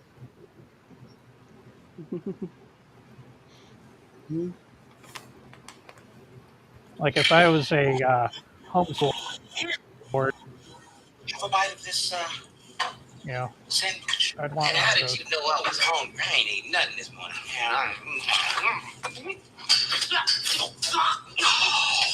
What, you trying to kill me? If you're going to pass on white America, you're going to have to learn to like mayonnaise. No, listen. What show is that? What show is that? Undercover Brother. Undercover seen Brother. They will Undercover never make Brother. another. Oh my god. They'll never make that movie again. Well, they can't because it's probably racist. Is it? What movie? What, Janet? Is that movie racist? Is that why they won't make it again? No, No, they it's not racist. It's just fucking funny. Racist. they can totally It's make funny. it again because it's black people making fun of white people, and that's not racist. It's not even that. It's the fact that the movie's funny as shit. I don't view the movie as racist. I view the movie Well, as comedy. No, But that's people get- because Bruce, my friend, my brother from another mother. That's because you're looking at the movie as a person who has common sense. You're not Yeah. looking at the movie as someone who is looking for something to be offended about. I also am the type of guy that if a woman smells like she wears a perfume that she gets along well with her dad, I'm veiny as shit. I think I'm like, man, I'm Smells really like what? Smells like what? If it smells like she has a healthy relationship with her father and good communication, like It I'm smells like all sawdust and oil or something. no. If she smells like she gets along well with her dad, like I'm in it. I'm there. Like yeah, you know. but if she's not smelling like that, like if she smells like she's got like an aversion to a family gathering, like I'm okay. Well, that's cool. We can be friends. Janet. Yeah. You know how women, as a woman, you know how women can just tell when someone, especially a dude, has just recently had sex. Mm. No, you don't know that. The glow. I know a lot of women who can, who at least claim to. Men have this innate ability Pheromones. to tell when a woman Men don't glow, damn it. has data issues, like when she is, yeah, when she's just going to spread her legs for You guys everybody, can tell when a anybody, woman guy is can like just tell. turned on or ready to procreate. Not necessarily. It's more like after a woman has done certain things to her body in the sexual department, she produces a certain pheromone, and especially certain types of perfumes, like Bruce was saying, is specifically meant to cover up those pheromones. Oh, okay. It's actually part of the reason why colognes and things like that exist, is to cover up your pheromones. Problem is pheromones are the most natural attractants. Because I thought they started making perfume back in the 1800s, because people hardly ever got to bathe, and they all I said smelled it's why they make perfume, but it said that why it started making perfume. Oh, They started making perfume back when caveman put pretty flour all over his neck. At that point, we don't know why they did it, other than caveman did that. cave woman did that. Yeah, could be too.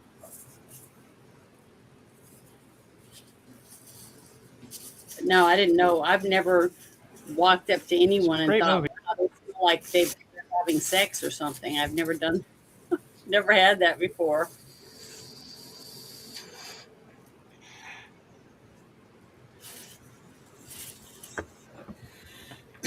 Well, Anyway. I'm sure you've heard about women claiming that at any rate. In mine or in someone else's? I'm reading the private chat. Is it during the game one? Discord memes or what? Yeah. D100, the D100 channel. Oh, okay. Thanks. Yeah. Oh dear God. Oh, jeez. Holy crap. I've never seen anything like it, but I want a pair of those. I would wear those on the show and show them off. Those are hilarious. Oh my. Do not let your man see these shorts. Those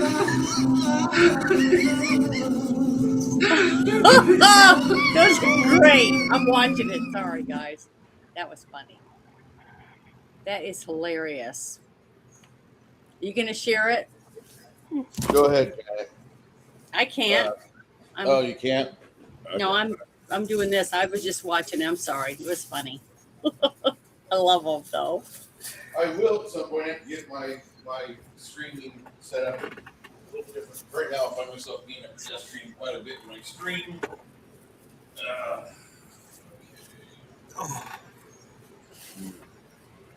That's a big jar of honey. I wonder if that's at Walmart.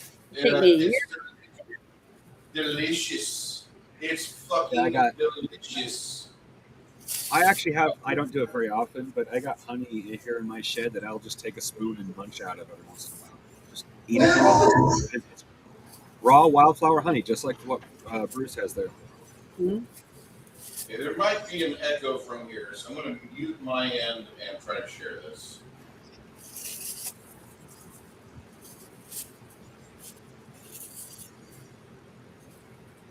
Yeah, as long as you don't get water in the honey. Once there's moisture, it starts to crystallize. No, that's part of the reason why I'm eating it with a spoon.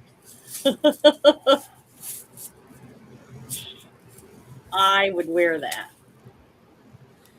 Is that a hairy ass or a dimply ass? I think it'd be either or, honestly. I mean, look at that. You kind of like this. It could be either or. So that is so funny. Oh, you know what? If we ever do a meet and greet, everybody'd have to get a pair of those, and we'd all wear them on our first when we're all getting together. That would be so funny, wouldn't it? Everyone would want their picture taken. I don't know. I think we'd be fine. I think we'd be okay. but I think that there would be a lot of people that need therapy afterwards. It should be so funny though. That is great. That is funny, Nerdy Org. That is a great video. Yeah, Like before we started doing these live streams of role playing, Yeah. I was pretty much in the chats and nobody knew what I looked like. So I was thinking like one of these days, like if we ever come face to face, I would dress up as a moderator for Discord. So I'd have Yeah. a mechanic's jumpsuit with a blue wrench, with moderator on the back, and then my handle Yeah. on the front. That is See if funny anybody too. would recognize me. That would be funny. I think I know what I want one of my company shirts to be. Yeah. On the back, it's going to say forklift certified.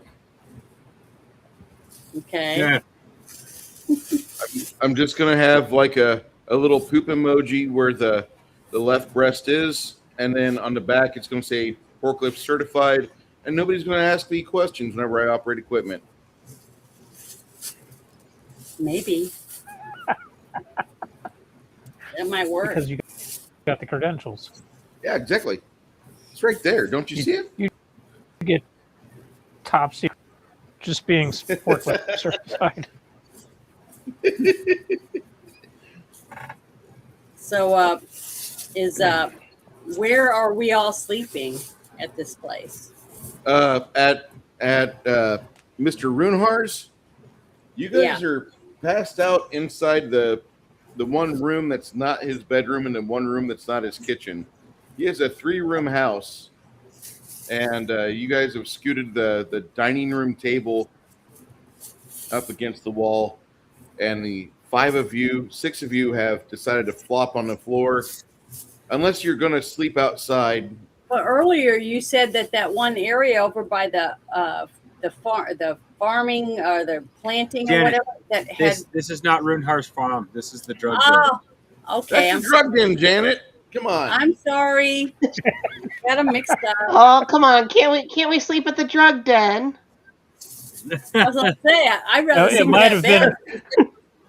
my comment earlier because I'm looking at the map and I was thinking like this is Yeah. a really cozy place for being like a drug den. Like if I was a drug dealer Oh, yeah. I was down thinking in it was the Miami or house. whatever, that would be a cool little Because he had homestead. there. I don't know about the thing Templeton in was the pit. You know, in there. I don't want to narfle the Garth. Well, that kind of depends on what's in the pit. That's probably where they throw their leftovers so that whatever's in there eats it and they don't have any evidence left over. There's Whatever. creature probably a that is. sarlacc in there, and you What's don't want to pull that? it in. That's what was You remember what digesting ate Jango Fett? Boba Fett. Boba Fett, excuse me. Oh. Yeah, Boba Fett. No, Boba Fett made it out of that official lore. Well, yeah, eventually. Oh, He wait. blasted his way You out. mean there was something after the prequels? I didn't know Well, there was yeah, anything. in the original No, trilogy, after Boba had- the Jedi, he was able to. and Yeah, he managed to escape. Yeah, I think it was part of. I'm- Yeah.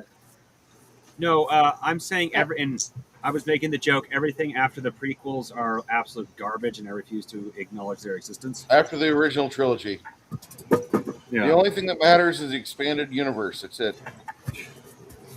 Yeah, I mean, even For in me, the it's expanded anything universe, I thought pre-Disney. Anything pre-Disney I thought is he got official out. lore. It may not be the greatest lore, but it's still official. I'll still accept it. But yeah, Disney, anything Disney does, I don't consider as I Kind of okay. The consider prequel Disney movies, expensive fan fiction. yeah, they screwed up the timeline, and then they went full tard when they did the extended trilogy.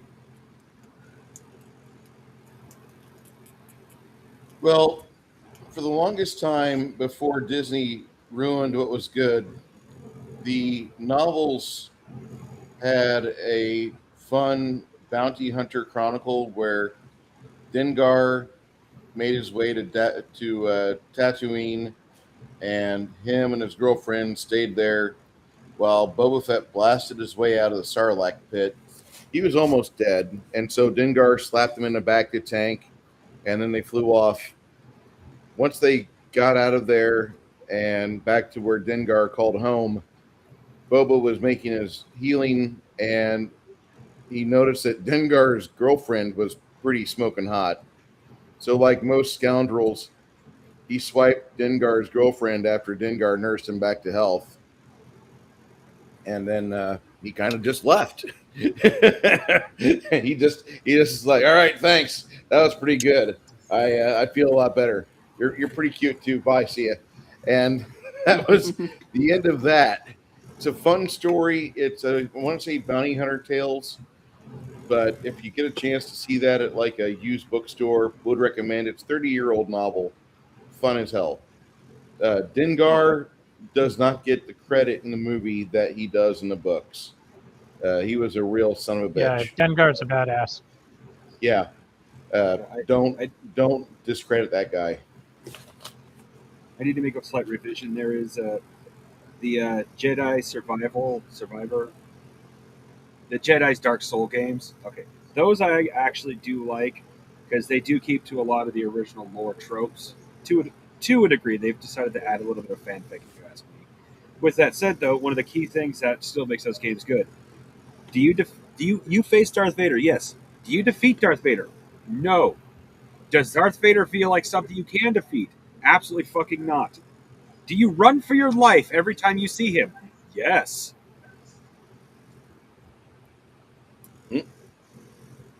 Oh, no, there's only a grand total of 4 scenes with Darth Vader between both games. One scene, it's very much timing.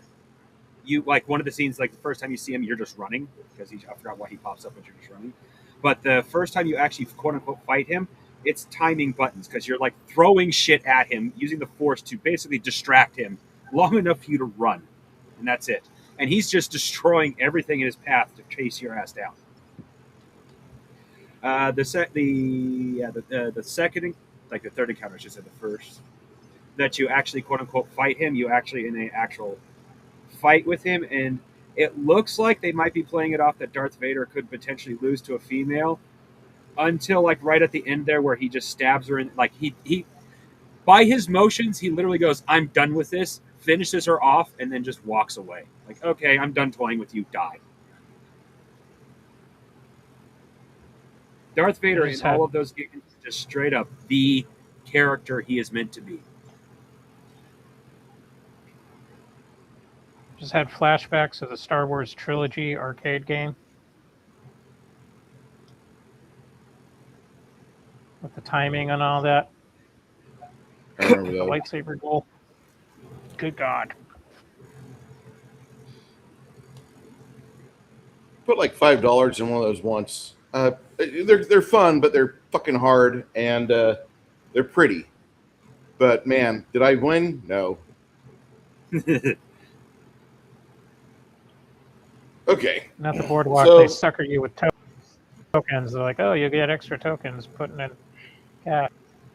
Next thing you know, you're $30 in debt and you haven't gone anywhere. What at?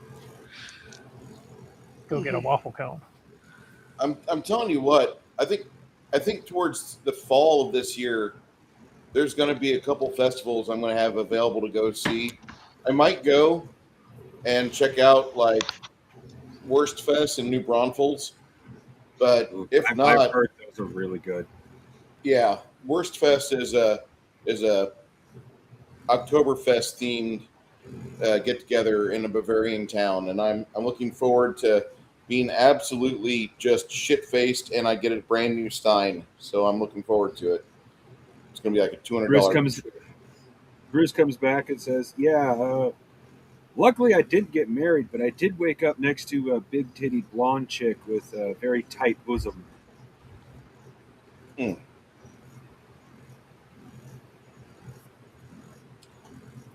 Everything but the marriage. There we go. That shit cost. would not That recommend. should be a bagel, damn it. Everything but the marriage. Everything but the marriage. That should be a bagel flavor. Okay. So the next day, at about 1 in the morning, you see Runhar emerge, and you guys start to wake up and rouse off the floor of the front room. You guys have been asleep for about a full 9 hours. I mean, this is a fantasy, right? Fantasy role playing game. Let's pretend you guys get real sleep and not like, 3-4 hours a night like real people do in America. I'm stressed out. My kid's sick. Yes, surrounded by witchcraft. Plenty of sleep when you're in the grid. Mm-hmm. Well, it's a magical world. If you want to be able to cast new spells and have a whole repertoire of them, you have to have sleep. I'm sorry. Yep. If you only get 4 hours to 8 hours, you get a quarter of your mana. But if you want to know, and by the way, Lena, for your first level spells, it's 1 mana. Your second level spells is 4 mana. Your third level spells is 9 mana. When you get fourth level spells, that'll be 16 mana. It's just squared. It's very simple formula. Okay. Okay, so first. 1, How much 4, did you say and the 9. second was? 1, 4, 9, and I don't have to worry about the fourth yet. Yeah, not yet. You get 9th Not level, yet. you'll get there. Okay. So Runhar comes in the room and he says, "So what I can do, the harvest moon is high and the clouds are thick. What I can do, what I recommend doing is there's a sizable amount of undead that are buried here. I don't know if they're undead yet, but I'm going to make them that way. But what I'll do, I'll march them forward, have them rip up the stockade here, and then they'll proceed to this building. Once they've made this building to where it's no longer standing, that's when I'm thinking you guys should come in. Oh, shit, that's not a color, that's white. There's a brown marker. You'll come in through here and start your assault on these 2 compounds here. Does that sound fair? I mean, every little bit helps, so I'd appreciate. Secondary undead force. It'll take me a few minutes, but I'll get them raised and have them go over here as well. What kind of roof do they have? Is it plank wood? Is it thatch? It's plank wood. Okay. Better than sod.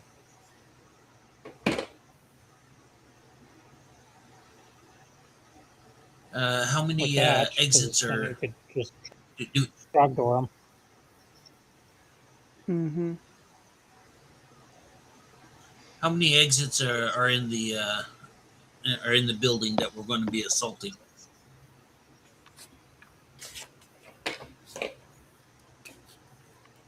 Doorway right here. Another doorway right here. There's a tall door right here. A tall door right here. Okay. So we're going to be taking care of these 2 buildings right here after the first wave of undead bombers.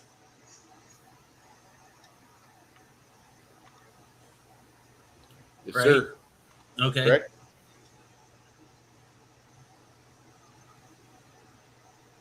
All right.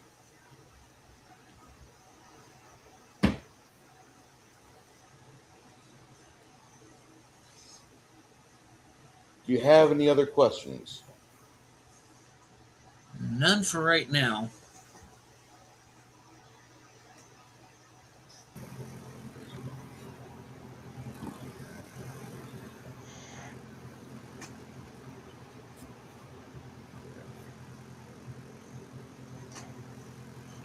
Give me a couple minutes while you guys start your hike over there. If you want to RP, I'll be right back with figurines. One more question. Do we have any access to alcohol? The higher the proof, the better. Runehard tells you he's like whatever you brought with you is what you have. Now, from Okay. what I We always understand, have dwarven spirit. I always like having a spare bottle of dwarven spirits on us. All right. That's the last one though, so I think let me double check everything we got. I'll reimburse you. Oh yeah, it's more along the lines of I'll have to make sure we replace it. That's all. Do we know that much about the people that are in this drug place? I mean, are they humans? Are they all, demons? I mean, do we know that much about it? I don't think this is a grandma's boy style crack house. Sorry, Jen. I know you. It's not really a spoiler for the In other movie, words, but they're the all movie kind of revolves around a game evil.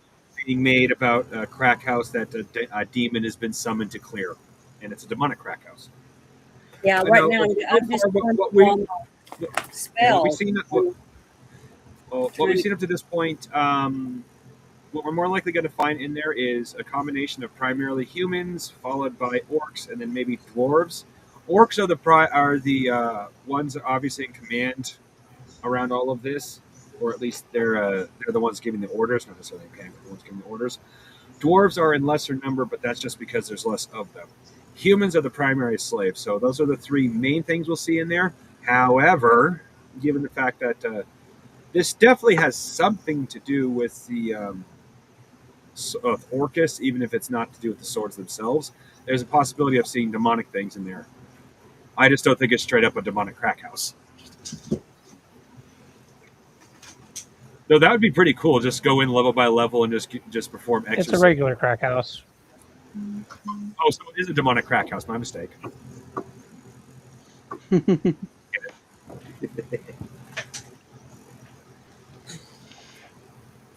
I'm wondering if the dwarves that we encounter like, tied with that little faction that was helping us out. Well, we have the rebels who want this particular drug out of there.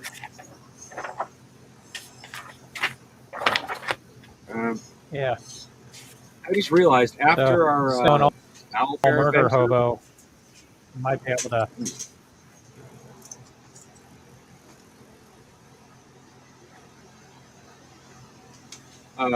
well, when it comes to that, the dwarves that we talked to before, like the rebels, they didn't say anything about having anybody enslaved, like in a direct sense, like in the crack house. They're referring more to the fact that they wanted drugs gone before they became slaves. Like, the way it's been, the way I've read into the way Bruce has set all this up. The crack house and all that is still relatively new, like a couple of years. It hasn't had a chance to just rip the entire town yet. Keyword yet. Just the greatest majority of it.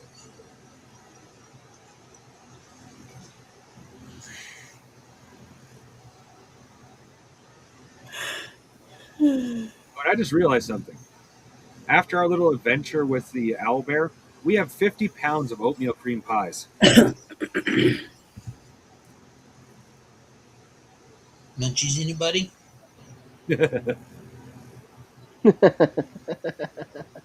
Diabetic bliss, little Debbie's oatmeal pies. Yay.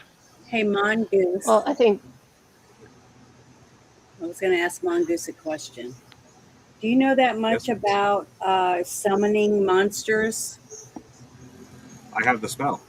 Okay, I have it too, but I'm looking through it. And the one thing I found that it seems interesting, I don't know what it is. Do you know what it's called hold on, the Daughter of the Dead? What is that? Oh, I was reading about that. That's a very interesting summon monster. Daughter of the Yeah, Dead. I was going to have to look it up because right now I just got everything printed out, so I can't click on it. And I was going to have to get my phone and look it up. But if you knew what it was, I was going to just ask you. It's Is that where you summon a goth girl? I know it's not actually an undead. What? See here, the base description says, "What was once a woman now towers as a monstrous ectoplasmic flesh, horns, and a something claws." Sorry, Lena. I think your name is Lena. I'm terrible at reading. I don't like using that excuse, but it is genuinely true. I am a slightly dyslexic and therefore a reading disability. Yes, but what can Sometimes she it's hard. do? What can she do? Is she What powerful? I can you mean, do? Oh no, excuse me. Oh, doesn't matter. My mistake. She does. Oh no, actually doesn't. She counts as undead, but given the nature of your god, I'm not going to immediately discount that this is going to get you in trouble. But you would definitely want to ask her first, okay. because That's a why I daughter of the pray. dead. No, hold on here. Let me keep reading. That's why I went to pray and meditate and stuff so that I could have a open link, to do it. But I got to know what I'm looking at because I want something that can help us. But I was looking for Daughter of something. the Dead would not help you. It's evil as shit. Oh, Oh, okay. it's Well, evil. Daughter of the Dead. They're from. That's from the official Paizo campaign world. The Daughter of the Dead is a worshiper of Urgathoa. That thing wants everybody to be undead. It's the Orcus of that campaign world. okay. Well, And you wait, what? You could this this thing is in the basic summoning handbook. yeah. Yeah, Daughter well, of the Dead. Yeah. Yeah, it's in the optional. It's specific. Excuse me. It's specifically in the optional section, but it's still in the basic handbook, and it doesn't have an alignment requirement. You don't want to You bring could be a one. good thing and summon this thing is going to try to kill you right on top of yourself. You all right. could. I So would recommend. I mean, according, Okay, whoever made that summonable by those rules either hates summoners or is just an asshole. Well, I was just maybe I bet both. it was Heathen Dog. this out. Well, I wanted to ask you guys, do you think a fire elemental would help in this battle or not? So I'm trying to prepare before we go in. yes and no. Yes. What's Yes, the it no will part? help. No, because it's running around burning shit, Yeah. and we might get burned. Well, if I'm directing Well, it, I was then going I to would say burn the 3. building. We're going to be setting fire to drugs. Is that going to? Oh, sorry. Good.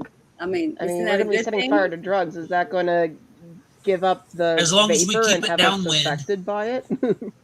I don't know about the rest of you, Okay. but my character, he don't have magic, and he don't have a whole hell of a lot of hit points. So the idea was taking all that alchemist fire and whatnot, giving it to the undead, having them go in, Oh. blow the shit up, and then we stand in the back, maybe light a cigarette or crack Okay. open a cold one, and we watch as the fireworks go off, and then that's it. Job's done. Time for brewskis. Okay. All right. Well, then I'm just going to save my powers and stuff and to heal you guys. But if you want to burn shit, it would be an excellent tool. Well, I was just looking through all my printed out stuff. And so if I need it, I have that. I was just reading about it. But that's what I'll do. I'll just wait toward the back, I guess, and heal people. If we're going to have undead and stuff. Daughter of the Dead. I don't know what part of that. Like no, those. No, Bruce. We're Okay. not talking about Daughter of the Dead. We're talking about the fact that Runeheart was going to summon ancestral skeletons. We'd already moved past the Daughter of the Dead. Good deal. I was Yeah, I'm just looking at the last description comment of made this. about I it don't is think we stupid want that you could be good and summon it. That's all. Because my understanding is if it has like the alignment requirement, if it's evil and you're good, you can't summon it. Which That it doesn't have that, which means you could be, like I said, good and summon that damn thing on top of you. you don't want to do that. That's the crazy. It's the details you got to be aware of. Yeah. Well, it was actually a pretty good movie. The Doctor Strange movie, I considered actually a pretty good movie, but Doctor Strange right at the end makes a very good comment. Most of the warnings for the spells and consequences for the magics is at the end of the book. Yeah, it's in life too. Uh,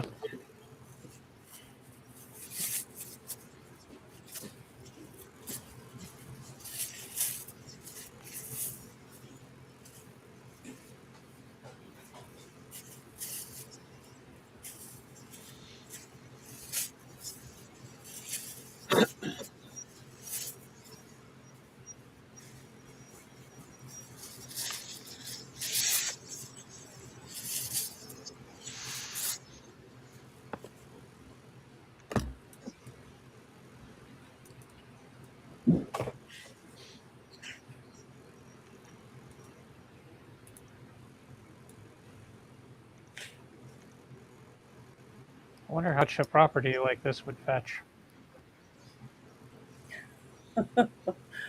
Not much if we burn it all down. So maybe it's good well, if that we kind of don't. depends.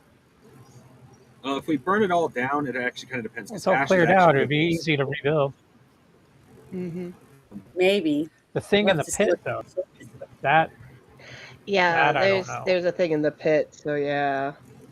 Well, the pit, I think, is just for them to get rid of stuff. So whatever's in there will probably stay in there. I don't think it'll climb out, or they wouldn't have had it where it can just throw stuff down in there to it, right? Or One what do you would guys hope. think? I mean, that makes sense, but since when has Bruce's campaign made direct sense? Other than like in the But well, that makes sense for what that is. I've seen a lot of cosmic here's the horror, thing, and Janet. things in pits never turn out very well. Also, you're applying rational thinking logic, and Okay. not drug addicted logic. Well, most people that have drug dens where they sell drugs, the people running it don't do the drugs. It's just for the Yeah. drug It addicts. depends on what level. Yeah, I was- If you're at the bottom yeah, I was level, gonna say it. you're breaking the first rule. Because if you're Yeah. consuming all the drugs that you're supposed to be selling, you're not going to be making much money. So Yeah. that's why they don't never do get drugs. high. Yeah, never get high on your own supply. Yeah. But 101 they're selling just enough so that they can make money to get their own. You see what I'm saying? It's like Mm-hmm. Is that a QR code? It is. If you aren't feeling up to your usual, gentlemen, Rosabella's beetroot would recommend. It'll help you beat your root. Get back Dang to it. your old self. dang it, you beat me to it. We were all thinking the same thing. I don't have a Mrs. Eichelhorn to give the gigantic smile that you would get off an Extends commercial. Is there But I'm one of pretty- those? Do you have one of those root beaters for women? No, Janet, but we do have mustache rides. Sorry, I don't know why I said that, but oh well, too late. Okay. It's out there. It It's going to It's come back and slap you upside the head. Yeah, it's out in the world now. You can't stop it. It's stuck. you go. It's coming back.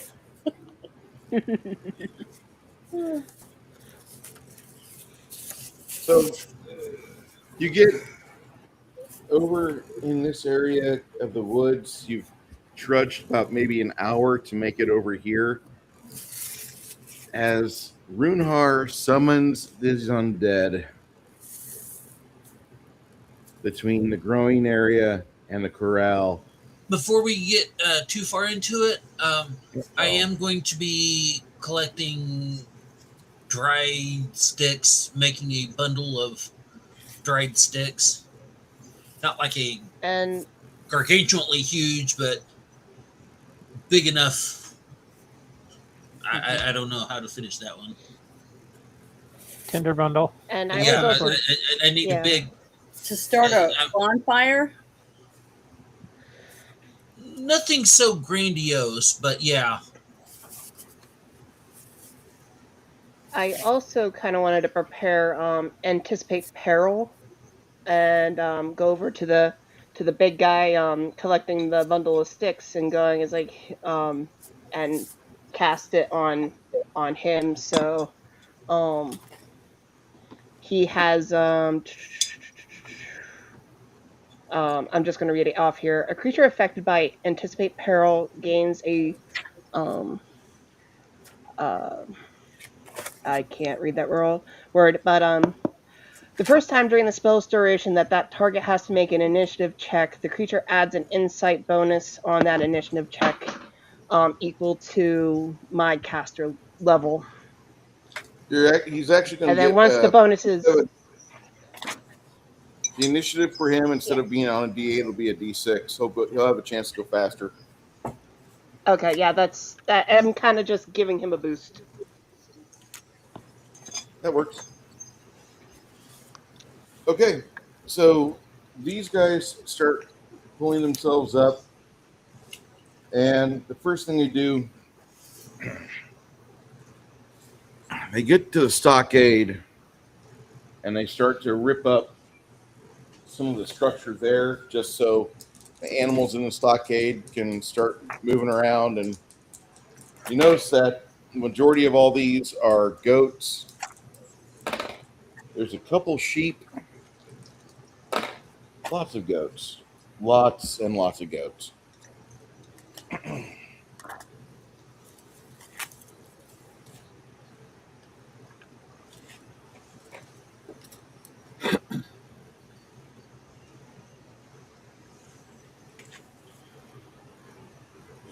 What do you guys want to do?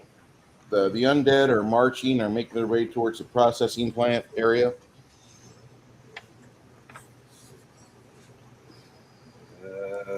Unless there's a way we can make the march easier or make them less detected, I don't. Well, I mean, from here to here, it's like the entire diameter of the clearing is like 250 feet all the way across. Can you back the camera up just a little bit? I don't see anything on the bottom. Sorry. Thank you.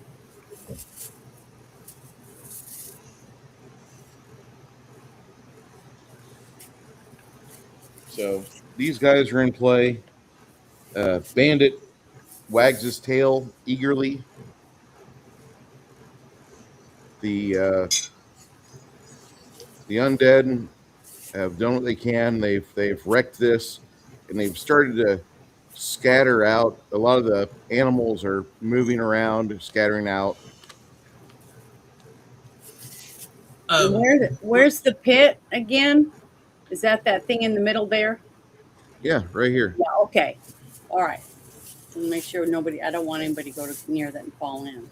Okay. Some of the sheep are just kind of instinctively going to their doom, like little.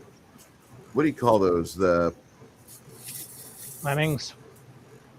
lemmings. Lemmings? That's Yeah. the word I was looking for. Yes, they go for suicide all the time. I am a lemming. I believe in self-sacrifice. Yes.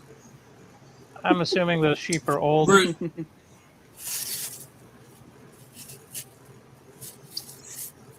Is that why you picked that No, name? like baby ewes.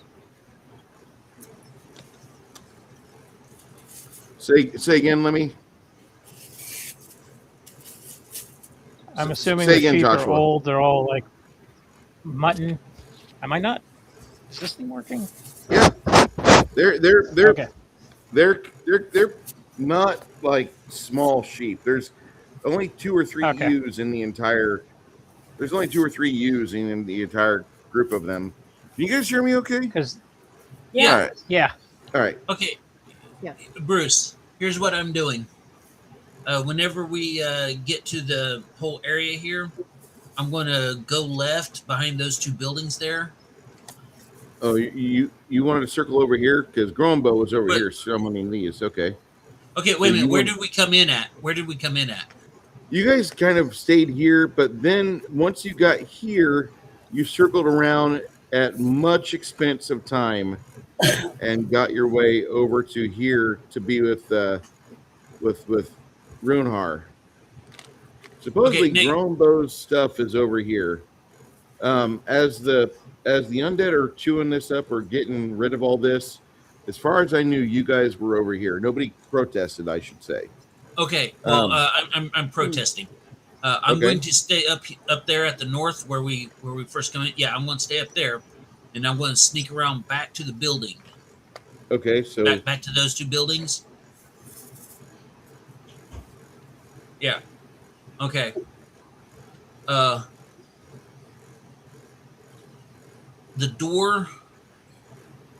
The door on the side of that smaller structure, mhm.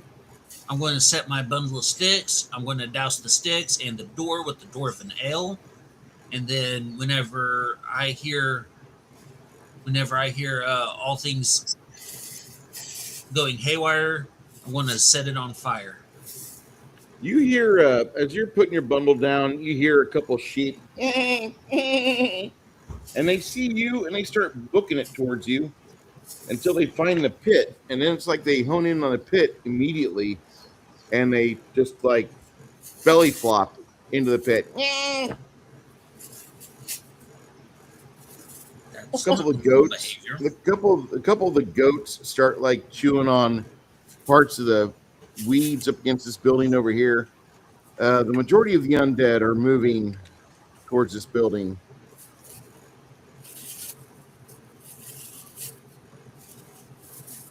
Can you see where the doors are on the building?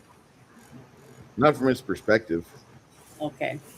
He can't. As far as I know, Janet, you're over here with everybody else. Nobody said I'm with the barbarian, unless you guys are going Well, to be. I would like to be he's with not the gonna fight barbarian, alone." if I may. I was just Yeah. going to ask a question about why Gunnar would send in the undead and make them go towards the animals instead of going straight to the building so they could set it on fire like what we thought we were going to do.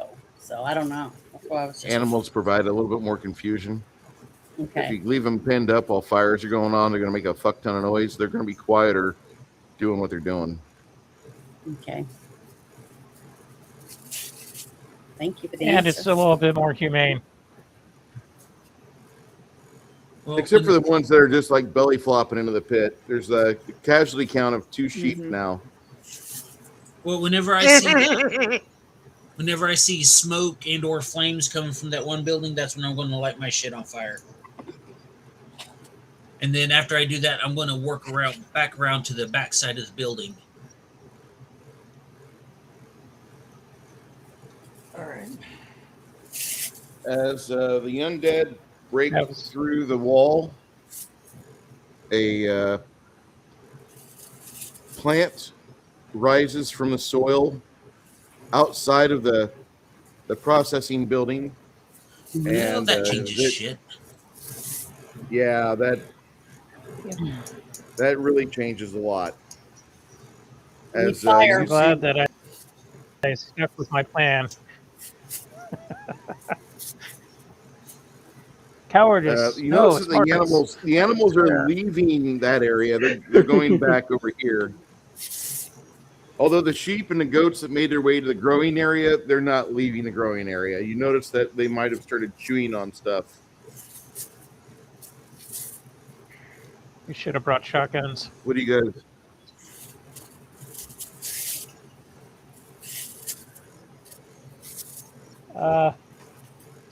the plant look flammable? Does what? Does the plant look flammable? Does that Not really. monster plant The flammable? undead are basking, are smashing the side of the moonflower with the alchemist fire, and you have like this entire, like there's 4 flaming skeletons and zombies over there, flaming, punching, trying to rock the plant, and the plant doesn't seem to be as flammable as they are. The some undead are really susceptible to fire. Uh, some undead are not. These undead, half of them have really dry bones, and so it makes them vulnerable to fire. The others are kind of juicy, and they still got moist tissue on them, so they're not like setting themselves on fire intentionally. But when they smash the alchemist fire against the bark of this plant, you see another skeleton just get devoured by the moonflower, I should say. So, as the others stand and they seem to fight and using missile fire, other skeletons are going in trying their best to hack away at it. And that's when you guys, Nerdy Ogre, make a perception check. Nerdy Ogre, Mongoose, and Lena, make a perception check. The dog starts to bark. Okay. Percentile? Percentile. Yep. Add it to your skill. 101. Okay. Oh, so not me? What would you roll? Not you. You're on the other side. Okay. I got a 57. 66. You got a I rolled 37, 101. Lena? 50. 57. 57. 101 Yeah. for Ogre. And what did Mongoose get? 66. All right.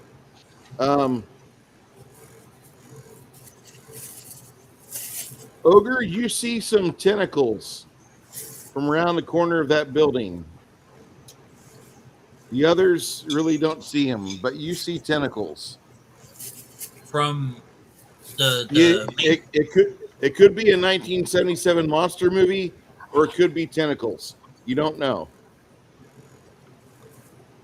Well, I'm going to constitute that as all hell breaking loose. I'm going to light it on fire, and I'm going to shout tentacles, pointing it out to everyone, anyone.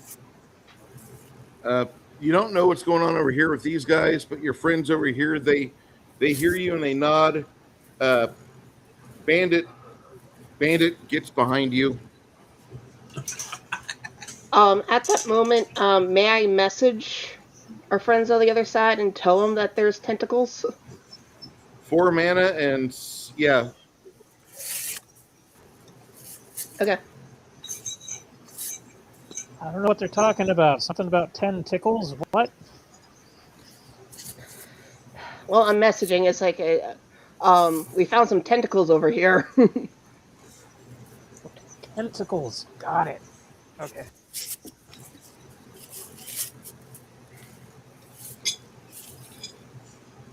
Mongoose, make a knowledge nature check if you got it. Anybody with knowledge nature? See, I think I have it. Let me look. Oh, I'm on the wrong side. Shit. Knowledge nature will help you understand the moonflower, Janet. Okay, but I don't have it. I just have everything but that. So, 65. when it comes to the woods. You recognize that there's some undead stabbing a big plant over there. The big plant seems to be kind of winning because it'll grab an undead in its maw, and then it will flail it on the ground or collide it with another member of the undead. I don't have knowledge nature, but I do have knowledge local, and I rolled a base 88. Yeah, you know that these plant things are bad. Okay.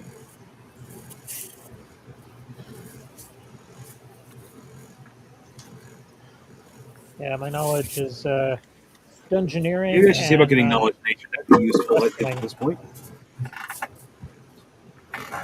Ooh. You see a fungi sauntering from the side of the building. Oh God. Damn it! I lit the wrong one on fire. I once, I know I've toned it down a little bit, hence the reason why it hasn't happened a little bit, but something like that would definitely trigger my character's phobia, and he just rolled an Op 5 to avoid from having a panic attack. So okay, at least you have these nice loose robes. Where unlike me, when I have to use the bathroom, I have to excuse myself. You, on the other hand, just kind of like drop into a horse riding stance real quick, and it falls effortlessly to the floor. First you say it, then you do it. You'll wipe later. There's that fungus thing is scary because as it's moving over there, you can see its little tentacles waving madly, angrily through the night. And there's a big fire over here now, and the building is mostly engulfed in flames. You do see two. It looks like there's two humans over there as well fighting against the undead, but you don't know if they're that successful. From what you're seeing, this is going to be interesting. This is super interesting. Okay. Like, now that I've got the bundle and the door lit on that building right there. okay, so you are around here, and as you get to that door, the door opens up outwards, and you see another fungi.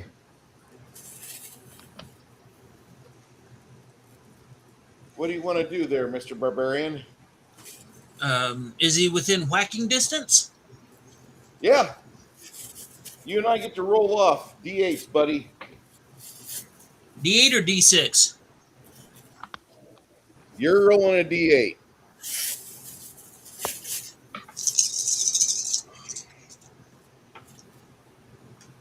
I rolled a 4. All right. So, what do you want to do first? Whack him? Yep, whack him. All right. He's going to choose to do the same thing. Your speed factor is 10. His speed factor is 7. He will get first swing, even though you beat him by 1. So, on what would be considered 15 versus your 17, he swings for a 36, total of a 85. Does that hit or no? Let's see, where is it? I know I have it here somewhere.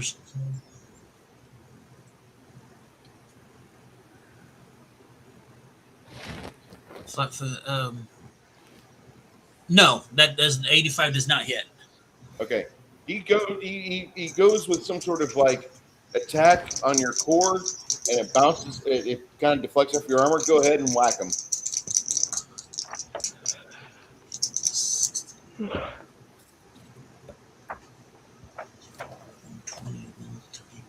Let's see, 134. All right. What was the dice roll that you have there? So I rolled a 74. All right. Again, looks like a hip shot, left side. Roll your damage. I didn't hear anything about you. I assume that's on fire because you were trying to light your bundle of sticks, right? Yes. Okay.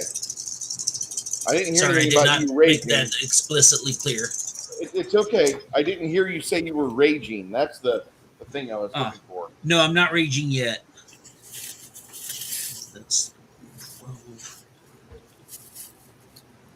20, 27 plus 6.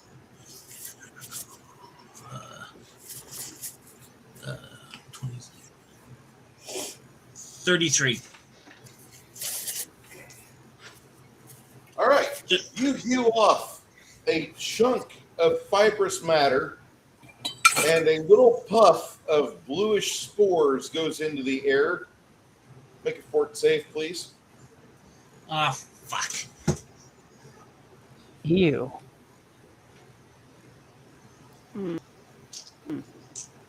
Let's see.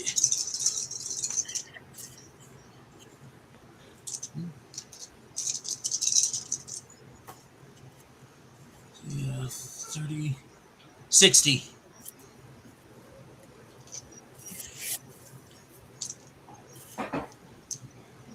For the moment, you find yourself gagging and wheezing. Mongoose and Lena, you just saw your barbarian friend get attacked by that thing. Roll me a d8, you two. Okay. I rolled a 3. All right. I got an 8. Who rolled a 3? I did. All right, Janet. I didn't call on you yet. You're on the other side. Oh, You're focusing on this I'm here. sorry. I thought you It's okay. said. I thought you said my name, but you said. Lena. Yeah, I And- know. I'm sorry. I Luna apologize. and Nat sound alike. I'm sorry, but I know I'm not Luna today. Hold on.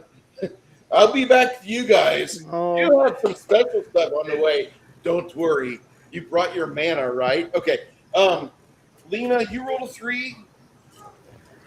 Uh-oh. What did you roll? Oh, I rolled an 8. You rolled I an 8? rolled a 4. Mongoose, what are you doing? I rolled an 8. After you see him put the bundle of sticks down and get ready to light it, you see a door open, and there's a pygmy on the interior of the building. What the fuck are they doing here? What type of place is this? Can I put a Mongoose, fireball are you in the there? door? Are you sane right now, Mongoose? Are you okay? Can I put a fireball in the door? If you roll me a range touch, the door for going past the barbarian without, you don't have a whole lot of like targeting feats, okay, dude? You don't have weapon focus, ray. You don't have that, but I'll let you roll your Most of my targeting comes from the base of the spell. Fireball out here, not into the doorway. So yeah, I'm not surprised I got to make a roll. Give me 69 your 10th level. So you're going to roll 50 plus what's your intelligence? Intelligence 16? is 60. You got 16, that's 15, 65. What's your dexterity? Dexterity is 13. Okay. You're going to roll a total of a D percentile plus 70. I need you to not roll under 20 on a percentile die. Because if you do drop a fireball. Problem is, ground zero is your barbarian. Well, I rolled the nice number. I rolled 69. Okay, that right there, like, you do really good as you're casting that. Lena, what are you planning on doing? Because you see some orangish, they look like almost kind of like a what's called evocation runes sprouting off your friend Mongoose. You've seen these before. When you see the color orange, typically there's going to be some sort of violence coming up. What do you want to do? You see the runes are coming off of his fingertips, and he is beginning to shout ranges and coordinates. You're like, what the fuck? Were you trained at the Royal fucking Battery, at the Royal Battery of Arcanist Mages. Are you from Sexy? Are you from? You must be from Ream. God damn it! All that shit hits your mind front ways. Lena, what do you want to do?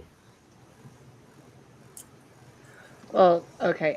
You were breaking up there, but I assume I just see him prepare to fire his spell off. Mm-hmm. Let me see what I can do to help out. Um,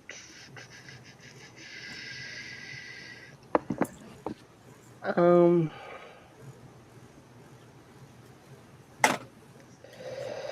uh, sorry, I'm trying to figure this out.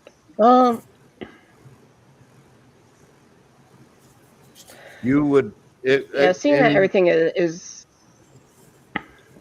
just to help you out, you could do an inspiring performance, either just totally focused on David, yeah, or that's if what you can I was. go ahead. Yeah, I was looking at my inspires uh, uh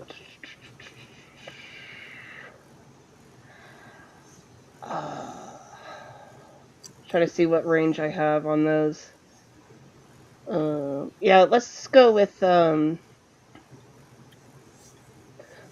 I'm gonna start the inspire competence. Oh wait, yeah, inspire competence and just get um everyone who's around me bolstered up. Okay. I would suggest, as a bard, inspiring confidence with the Ohio players. Obviously, fire. Obviously, fine. Well, competence, yeah, it would be a bonus on skill checks. Because my other option is inspire courage, but would boost up any physical weapon damage by the looks of it. And also has help against fear. That would be perfect because we got some creepy shit going on. 20 Okay, foot then tall I will net monsters. yeah, I will inspire courage where I am.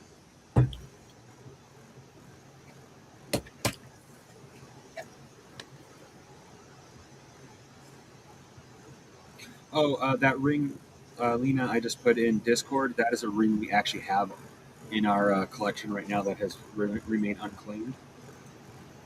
Okay.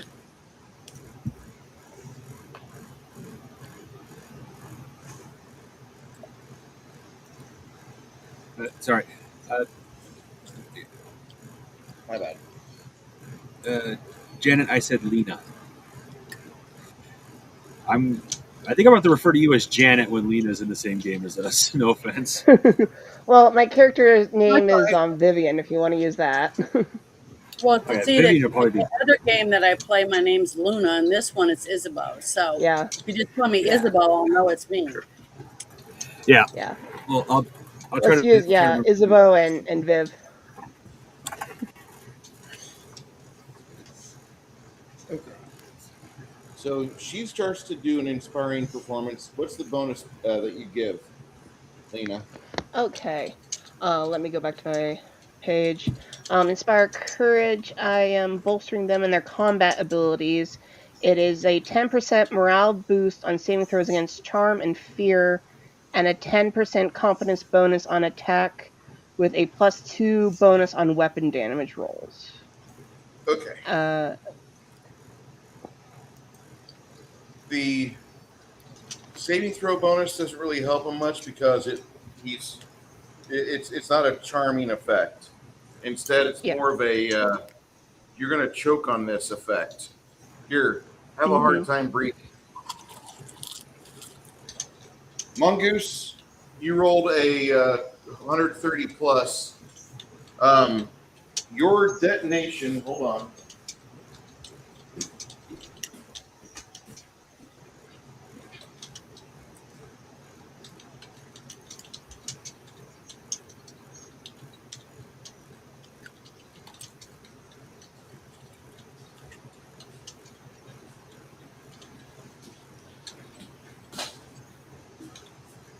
You manage to hit the interior, and I got my templates back.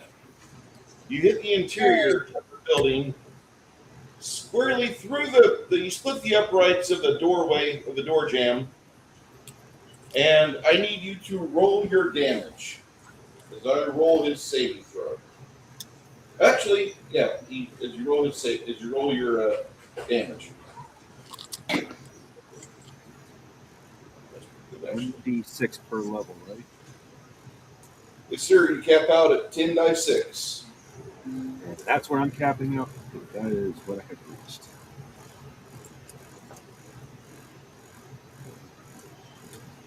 I'm so used to Palladium that I forget we've already reached level 10.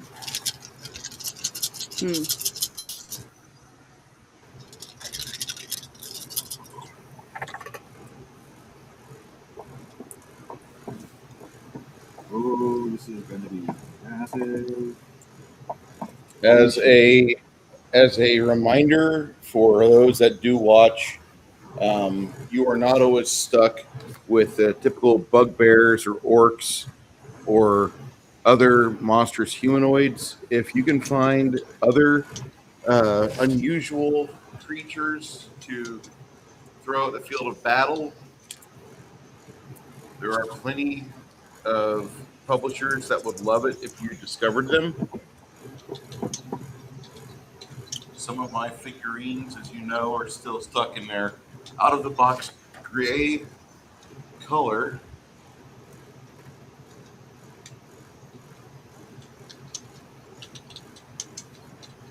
I don't even know what the fuck I'm going to paint that one as. It's a sea creature, like a sea monster of some sort. Mm-hmm. That looks like it's made out of cauliflower. Yeah, I know. Interesting. Yeah, okay. I remember. Fireball only does bonus damage when it gets caught on fire. So that is 52 points of damage. I rolled 4 6s. Did you finalize those explosions or no? I did. I even remember to remove 1 from each. Damn it.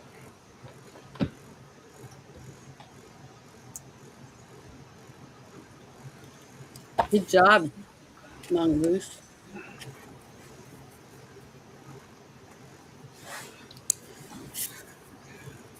It's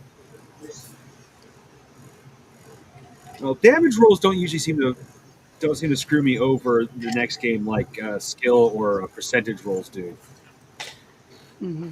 Luckily, my last couple of percentage rolls were only decent because I have good bonuses,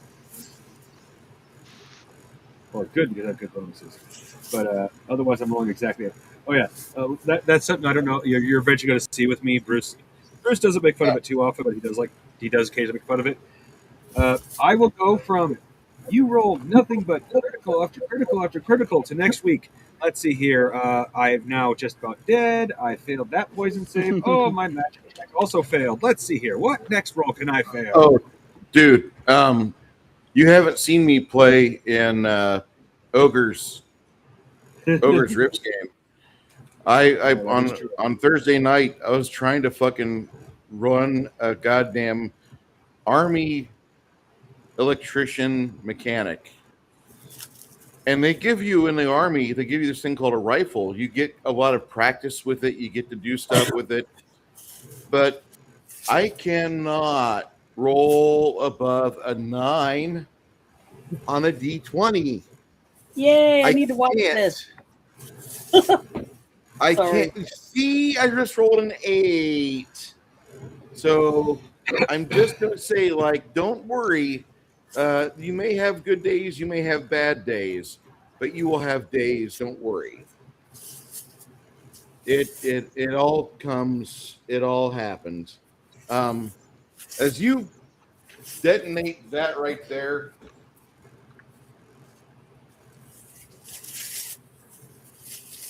the more I think about it, the more I think I just need to move my miniatures in this room and the board games in the back room. That way I can just transit between the two easily.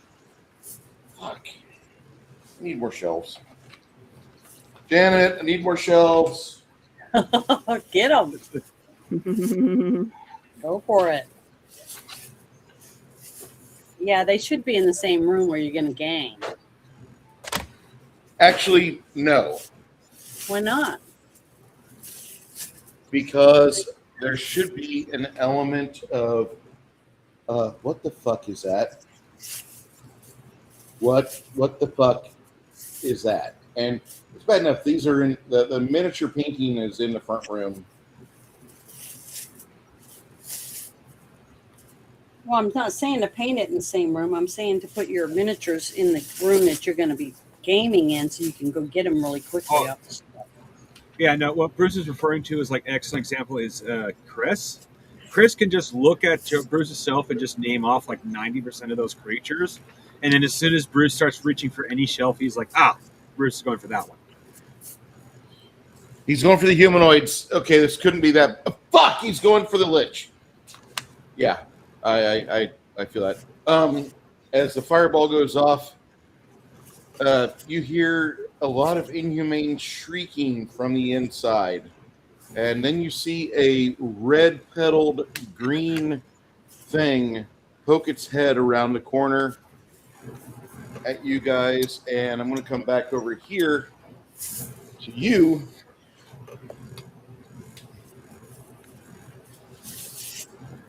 All right.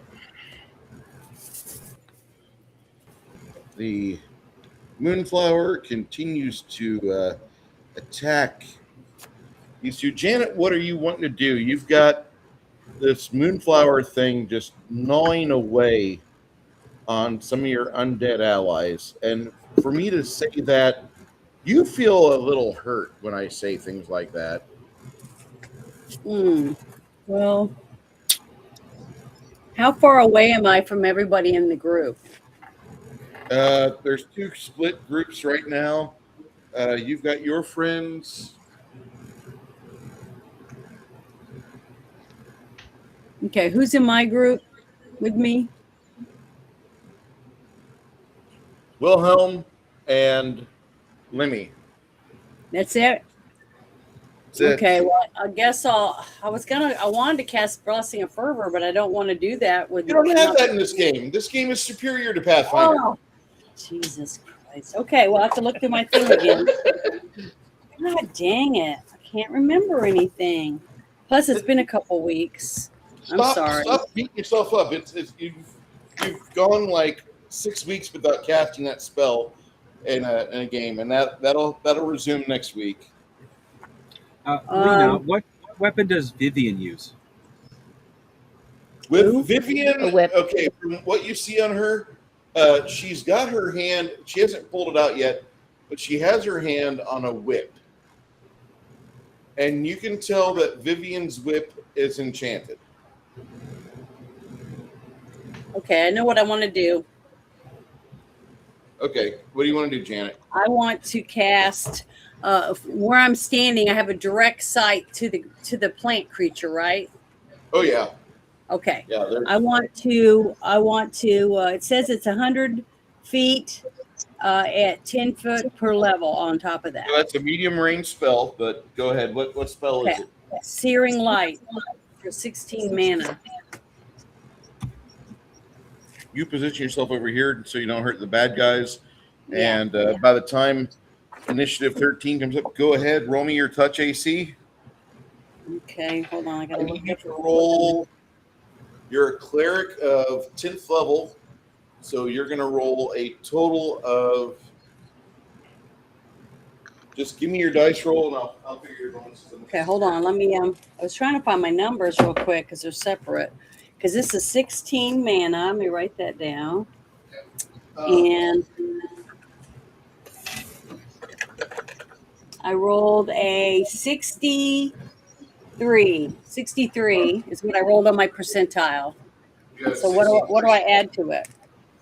You're going to add 20 from your base attack bonus, so that's 83, plus another 10 from your ability scores, dexterity, intelligence. So it's 30. That's 93. Roll Okay. me your damage for the spell. It says I get to roll. See, hold on. A 1d8 points of damage per 2 caster levels. 5 die 8. Okay, so let me get them out real quick. So 1, 2, 3, 3. Okay. And 8. I random- rolled 1 8 so far. Do I get to roll that one again? yes, ma'am. Okay, so hold on. Let me write this down. Our friend Nick Weiser has shown up in the chat. Nick Weiser, I hope you're well. He says, "Sup, Bruce? Just dropping by to say hello before I get ready for my stream. I hope you're excellent, homie." Thank you very much, Nick Weiser. I love watching your show. If you are available on Tuesday nights, go watch Toxic Tuesday. He does movie reviews with a bunch of dudes. He does Talking Trek with his daughter and guests on Fridays. And he has Clawby's Comic Shop, which is an excellent memorial stream to a friend of ours who sadly has made his way to Valhalla before the rest of us. That frick. God bless you, Mike. Thank you, Nick Weiser. 8. I rolled 1 more 8, so I'm going to re-roll that one. And I rolled a 6. So Okay, it's another 6. So total 43.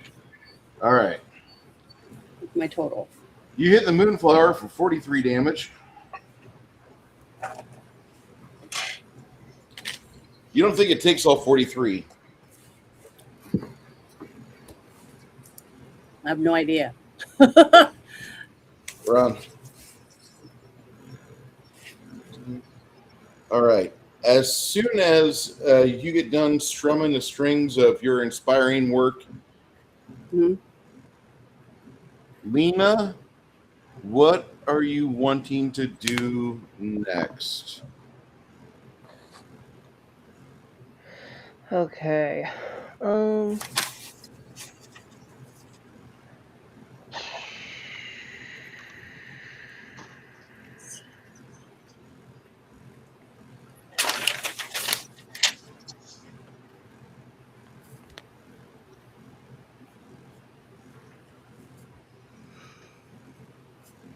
Yeah, sorry, I'm trying to figure that out. Can't really see where I am.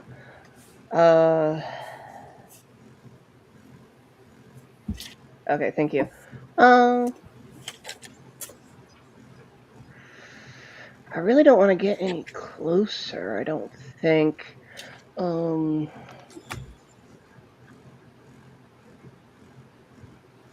I like watching Toxic Tuesdays. I probably fuck up my own streams by still addressing movies by their amazing toxicity levels instead of their benefits and how they do stuff. Because But you I used to really- be on that show, didn't you? That was one of my favorite shows to be on. No. You know, I got to earn money, Janet. I know. Okay, so may I ask, what's the status of that creature that's right in front of our barbarian friend? Okay, the pygmy. And he, is that a has- creature? It's a fungal creature called a vegpygmy, and you can see bits of him are kind of blasted off, but he still has ample use of his limbs, and he looks like he's got another Okay. whack at him available. You see your friend come around with his axe, and that does a chunk of damage to him. How much damage did you do there, Ogre? 30 what? Okay, because Ogre, you still there? Is Ogre still with us? Yes, Ogre's still here. okay. Ogre. Okay. What was your damage you did? I think it was 30. I know that was like the minimum, like 30, Okay. 31, something like that. All right. Yeah, the pygmy doesn't look like he's holding on that well after the axe hits him, because the fireball goes off and then the axe hits him, and you see some other fungi coming out of the doorway, and then they just kind of fall down. Okay.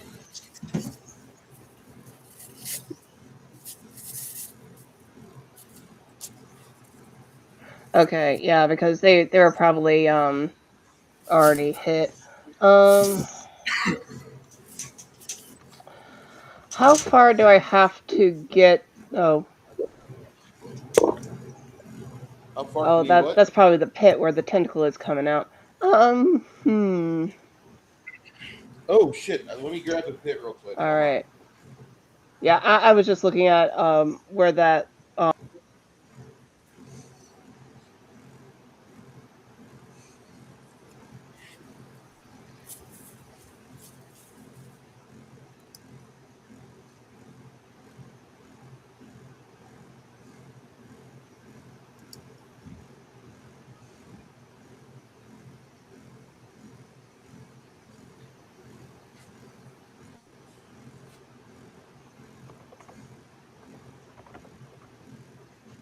That is not friendly.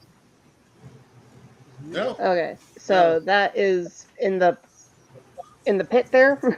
Okay. Oh, that's the all right. pit. So that's over there. There's That's So, the pit. also. Okay. Go ahead.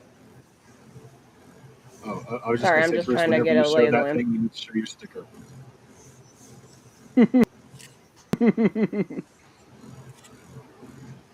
Okay.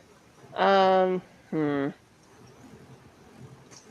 And this pit doesn't have these active tentacles sticking out of it.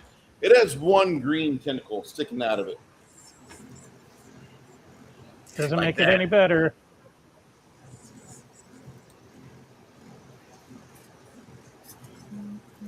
And if I find any Japanese schoolgirls around the pit, I'm noping the fuck out. Hmm. Yeah.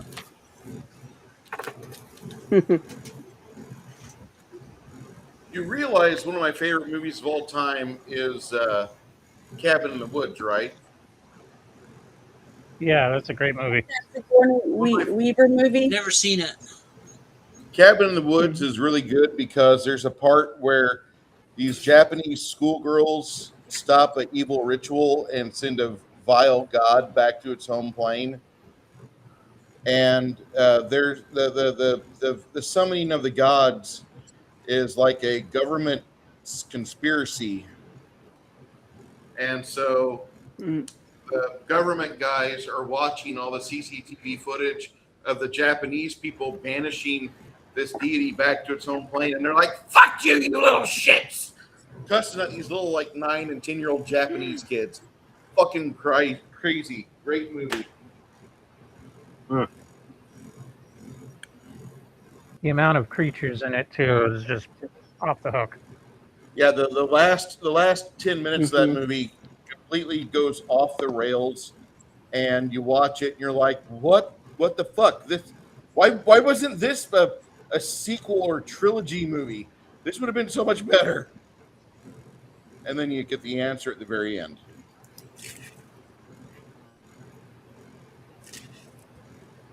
It's where you get the bingo card meme, too. Yeah. Okay. So Okay. she's doing the, what were So you doing, Tina? yeah, I was trying to see how far away I was to um the fungi over there. If You're he's in you're range thinking at least about 50 feet away. 50 feet away. Okay, so I'm gonna have to scoot closer. How far you want to go? Up to your total 6? Uh, if I can get like 25 feet away from him. Okay. You'll start moving, and on that initiative, that'll happen. He guts that thing as a fireball goes off. Janet, you're Oh, doing that. Wilhelm charges, and Janet, roll me a D percentile for your boy. Good. Amy, what were you doing? Rolled a 75. All right. Janet, roll me 4 dice 6, add 6.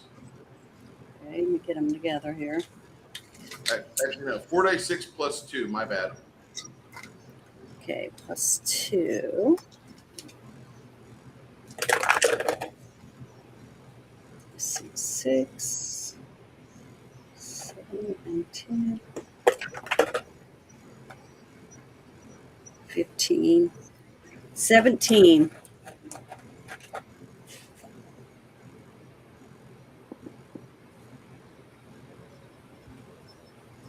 All right. That puts us at that initiative. The Moonflower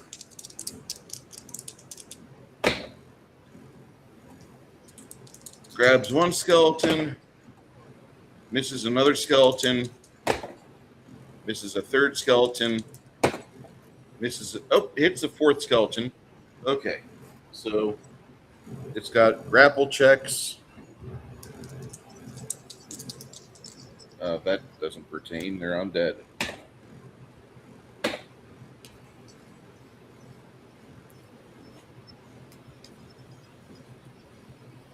Okay. And he goes to bite Wilhelm.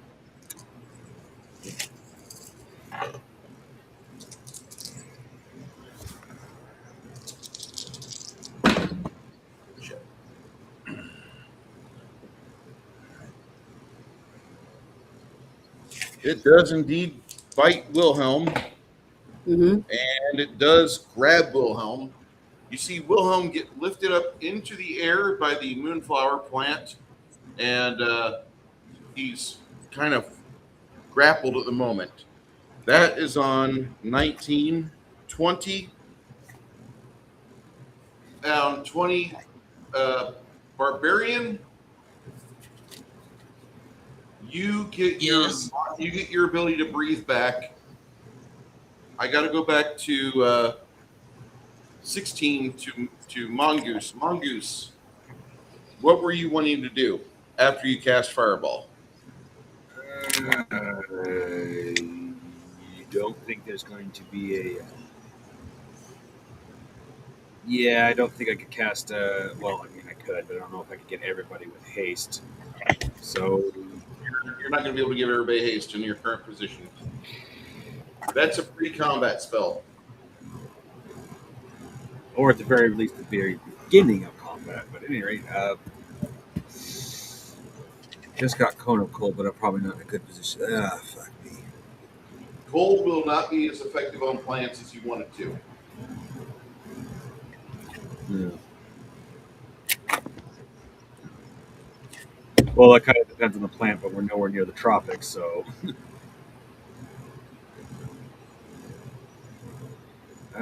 Fireball to. Well, hold on. Does Fireball go in a circle or a radius? Or a ball, I should say. It starts at the center and expands out 20 foot. Yeah, I know, but does it create just a ring? Or if I were to create it, like, put it under Runehar, it would also hit him. Okay. It would hit him.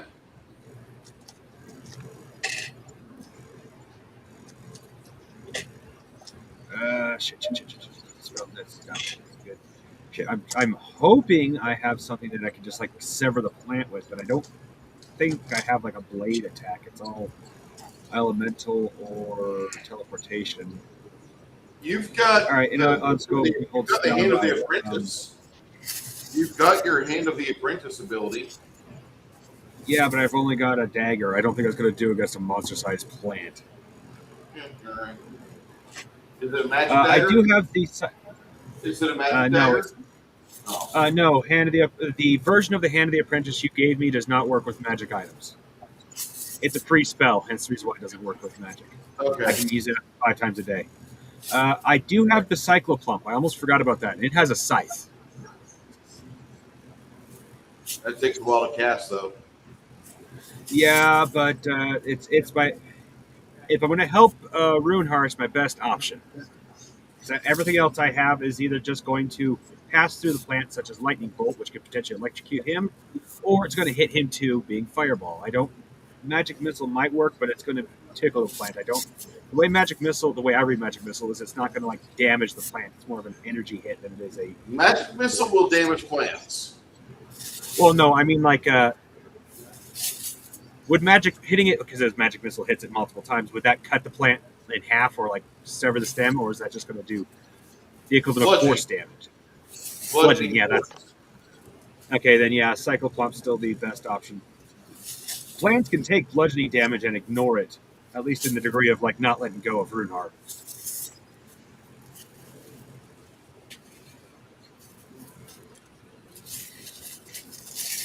I just hope I'm not too late on that one. Don't worry, I got your back.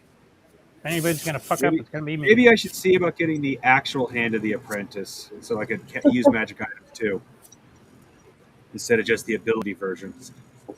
If you upgrade that with one of your edges, you'll be able to use it with whatever items you got in hand. And if you have Excalibur in hand, off Excalibur goes, whackety whack, and back to your hand it comes.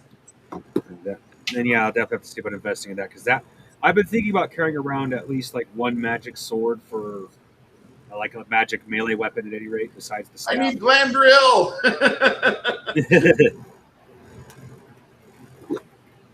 You want to know if Harambe the White can do it, so can you.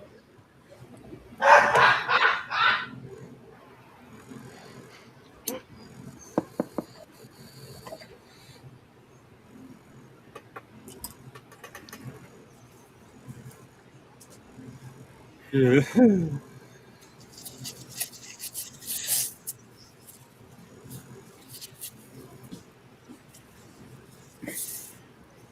while this combat is going on, I was just thinking, like, we went to Runehar's, we had a really tasty chicken dinner. We're going in to do this major mission.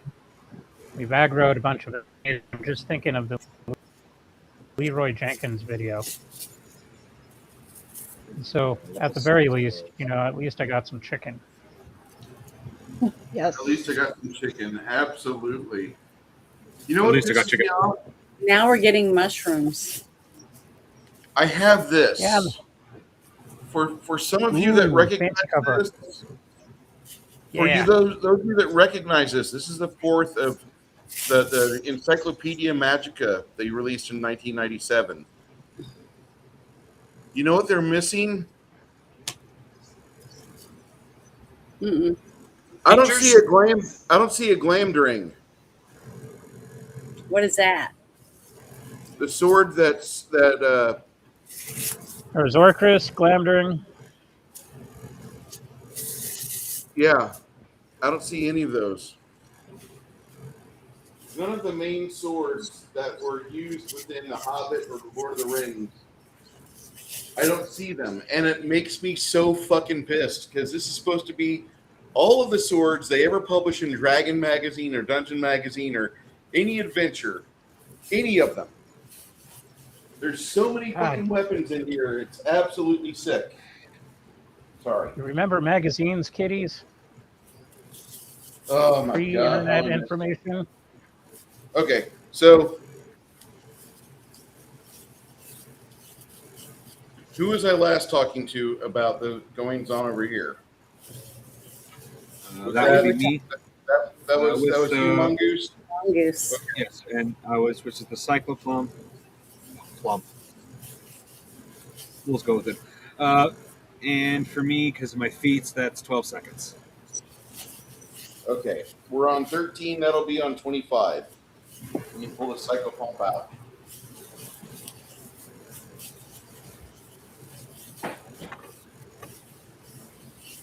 $14, $15.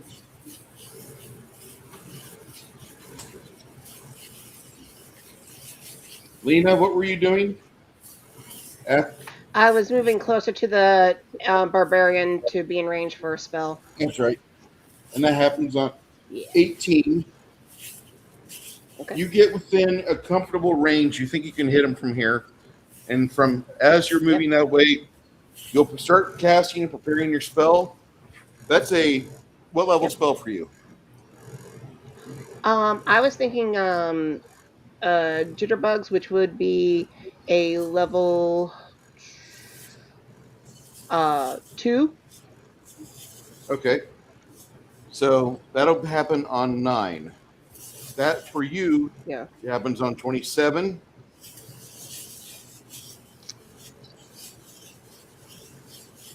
Bards have a little bit slower casting time than everybody else. They have to do the performance, the singing, the Yep. liberace Doing the piece of it instrument. all. Yeah, she starts to belt out as she gets in position. He's moving over here.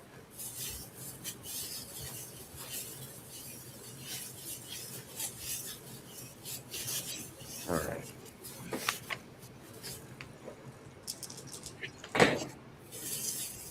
One of the skeletons does a fine job of cutting into the moonflower.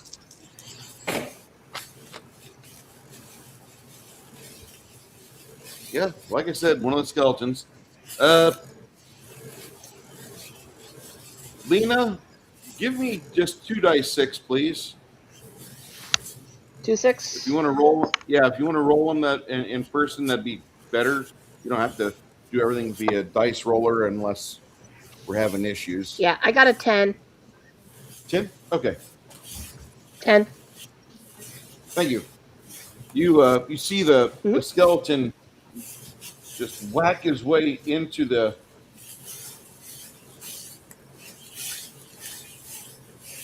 moonflower, just cutting away. Mm-hmm. And then these two here will have to pivot as he starts coming up.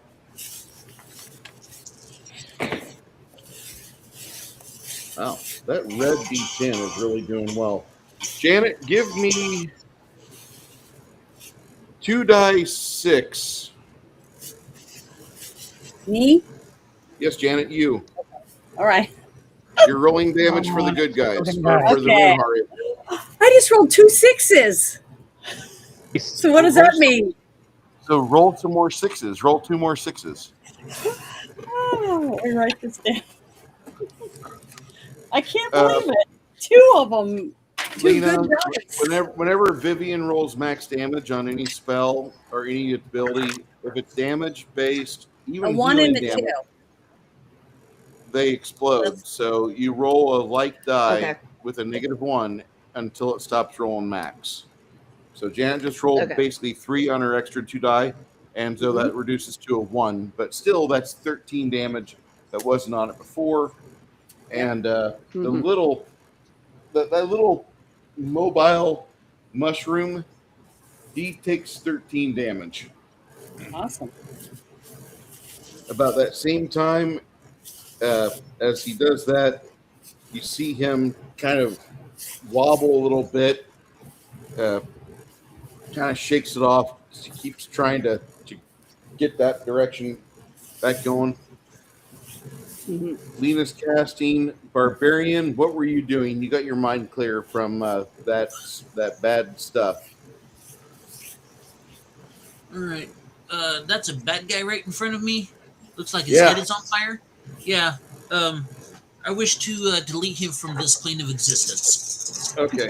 So on 16, your swing is going to be on 26. It'll be a little bit, but we'll get there. Okay. I'm also doing my Inspire Courage, so that means he gets my bonuses that I'm giving him Yes. He gets a when that plus happens. 10. Okay. Plus 10. All right. Yeah. Yeah.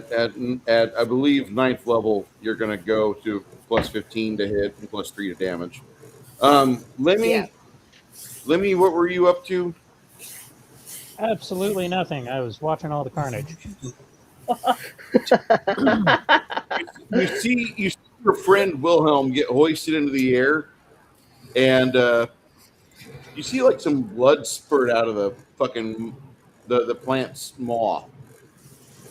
Yeah, that's not good. I guess I should be doing something, huh? You know, friendship You and all that. can. I suppose. And this happens on Nothing is 15 impeding when he gets me. grabbed. I would like to do a Scouts charge, Naruto run towards that plant, and I'm debating I do a lot of good damage with my short sword, so I think I'm gonna go and try and stick it with my my sword. All right. So that'll be on total of 20. And then I will follow up with maybe some of that alchemist fire. If that didn't work too well, maybe I could hit the base Uh, of the thing. this thing seems to be kind of not immune to alchemist fire, but it seems to be lacking in damage from it. Really? Shit. Yeah. So it's not As you're preparing by this, the he rule gets book. grabbed. She hits him with scorching ray. Skeletons attack, and then you go in on your Naruto run. Make your to hit. Roll high. Oh. What dice set should I use? I think I'll go with the purple ones. They tend to work really good. I do have a question. How many people can really perceive my performance? Because I know the barbarian and mongoose there. Do you ever watch Robotech? Mm-mm. Old Robotech? No, I I'll have didn't. I'll have to show you some clips of Robotech later. But there's Mm-hmm. that's just how I view it, because I don't know of Okay. another cartoon or movie where a bard really does bard things. There is the movie Dungeons and Dragons Mm-hmm. that just came out a few years ago, but the bard does more things to hurt white men than he does to promote bards. And I'm Bruce, saying that in Okay. all seriousness. Go ahead. correct me if I'm wrong, Melina, but I think she was asking what's her area of effect. Yeah, what's my I radio thought you- of effect? Yeah. I apologize. I thought you were saying how Yeah, is because how is she perceived. I thought she was asking how is she perceived. How do other people see her as she's? And that's no, only a no, bard no. question. I That's wanted only a- to know how. I wanted to know how. Okay, so I wanted to know how many allies I'm helping out. These guys I right don't here. care how people see me. Okay.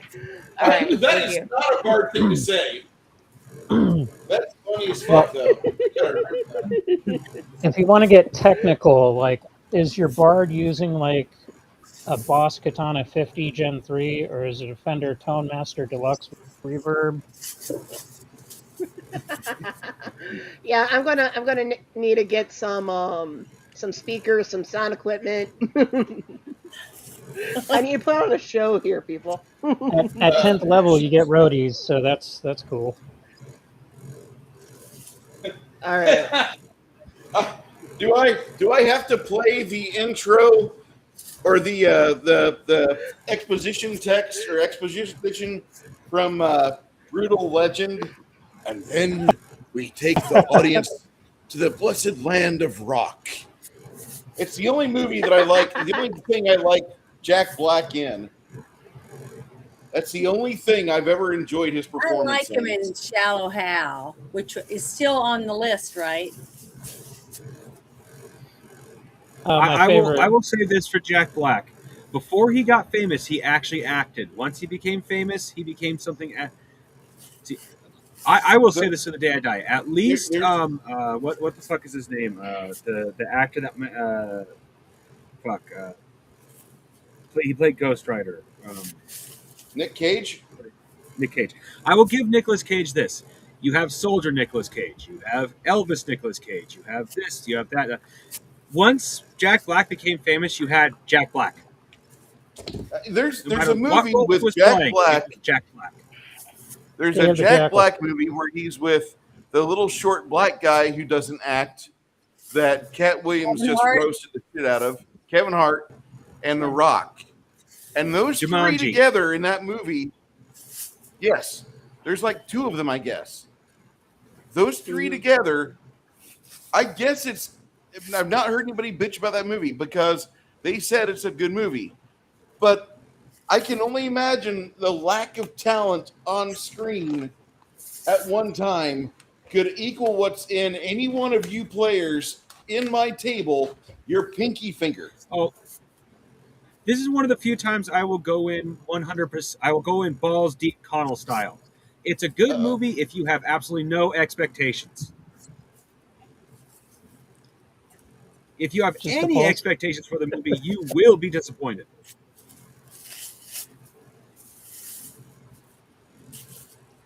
Okay. If you're a flat earther, you'll really like the movie. If you're a flat earther that loves coffee, and by There coffee you I go. mean sex with big titty crazy women. Like, God bless Connell, but like he finds them. He finds the chicks that are in the flat earth where they talk about nothing but Sandy Hook. Is it real? And it's just fucking delicious to sit down and just put a coin in Connell and let him talk. God damn it. Well, here's the Connell thing. is the I've 80s noticed meme this- of you want to go out Right. and have a cup of coffee, and then the next scene in the movie is them in bed smoking a cigarette. That's pretty much Connell.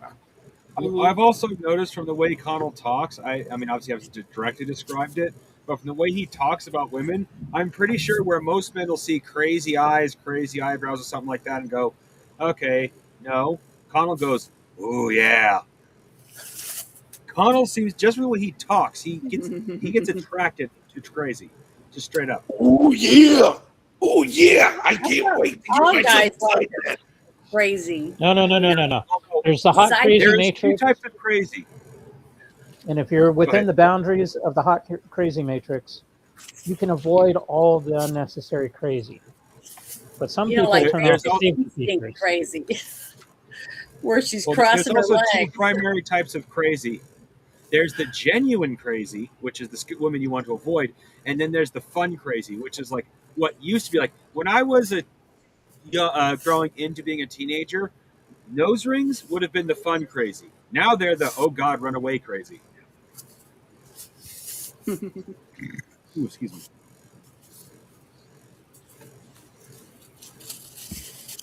Like there's the fun crazy. You know, she's a little crazy. She might even be marryable crazy, but she's definitely not sane.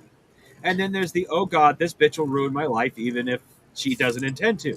As soon as you close your eyes, she's stabbing you in the neck Uh-huh. with the knife from the kitchen. Yeah. Oh yeah, she throws it from the kitchen in your sleep, like a homing missile. Okay. On initiative 20, Lemmy, go ahead and make your attack on the Moonflower. Rolled 153 total without any bardic bonuses. I'm Why don't assuming you that do hit. some damage? I roll 9 dice fucking 6. Because Oh, and Lena, I'd like you to meet Josh, by the way. He cheats. He runs forward and does a skirmish maneuver, and he does massive damage. That's okay. I just Well- discovered what the menace dice what the menace dagger does. It increases your flank I'm- damage.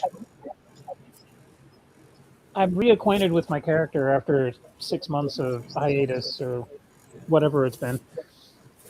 You know, a month. And he's wearing a crown. And so it says I'm still at level 9.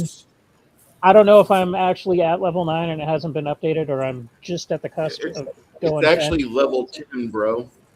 You're at Okay. level 10. Because I know that you were adjusting all the damages and to hit numbers, and I got like a plus 70 to hit with short sword, with a plus 15. Yeah, Connell finds that shit crazy. He's good. So God bless him.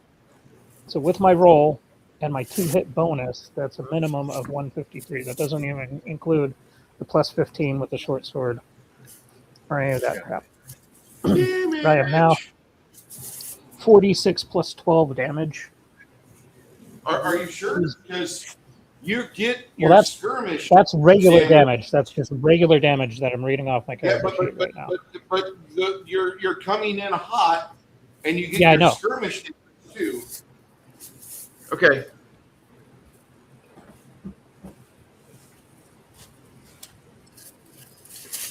Aren't we all coming in hot? hot and Well, bothered. he kind of sat for a moment and studied the field of battle, Janet. Okay. I'm kidding. You No, know, no, no. normally I As run you're in, try to set something on fire, and then I'm like, oh shit, I'm gonna die. And then one of you guys is like wasting your mana on me or pulling me out of the fire. Now this time I'm playing it a little bit more strategery. To stay away Yeah. from the hole. Good. Well, for Lemmy, that could be said multiple times over. But I at any know. rate, And the succubuses. Stay away Especially from them since we just got done talking about So- crazy.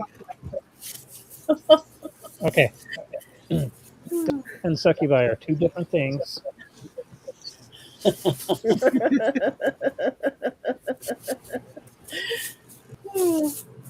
Whatever There's a you fine do, line, kids, but there is a I'm gonna need line. more. whatever you do, kids, don't look up Athena Cami. Don't. Looking up Athena Nudge, nudge, Cami wink, wink. might get you addicted to big booty goth chicks.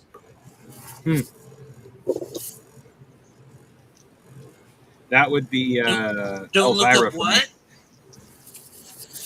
Athena Cami. Athena Cami. Okay, I will not look that up. Not at all. Mom, I don't know what happened with your subscription to Victoria's Secret. Maybe you should get 2 catalogs shipped every quarter.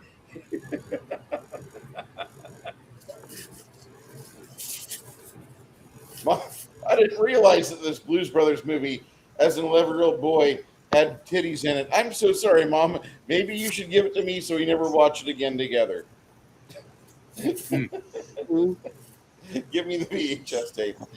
Yeah, I was thinking of the Simpsons episode where Flanders got a whole bunch of boxes because of his store, and he tells Bart and Lisa, as like, yeah, they give away free samples, but it's only for businesses, so you can't have any. So what I'm going to do is I'm going to post the number here right by the phone. That way you don't accidentally call it. And the next thing you know, Bart and Lisa have a castle made out of cardboard boxes. Yeah. Okay, what'd you roll, All Lemmy? right, so I did a total of 54 damage. Kind of was hoping for more bonuses with all the fucking dice, but I haven't used these D6s in like a year, so I got to put them back on the charger or something.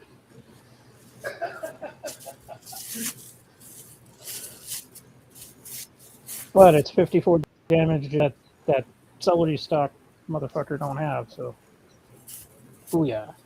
You hew into the damn thing.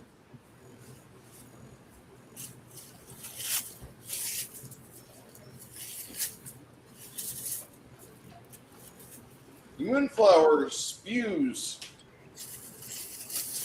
something out of its stem.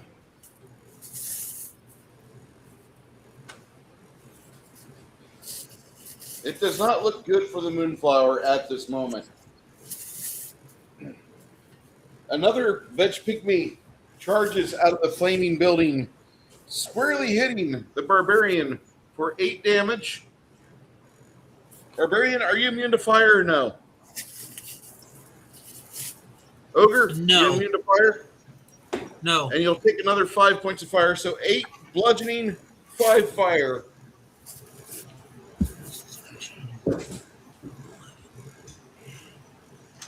All right.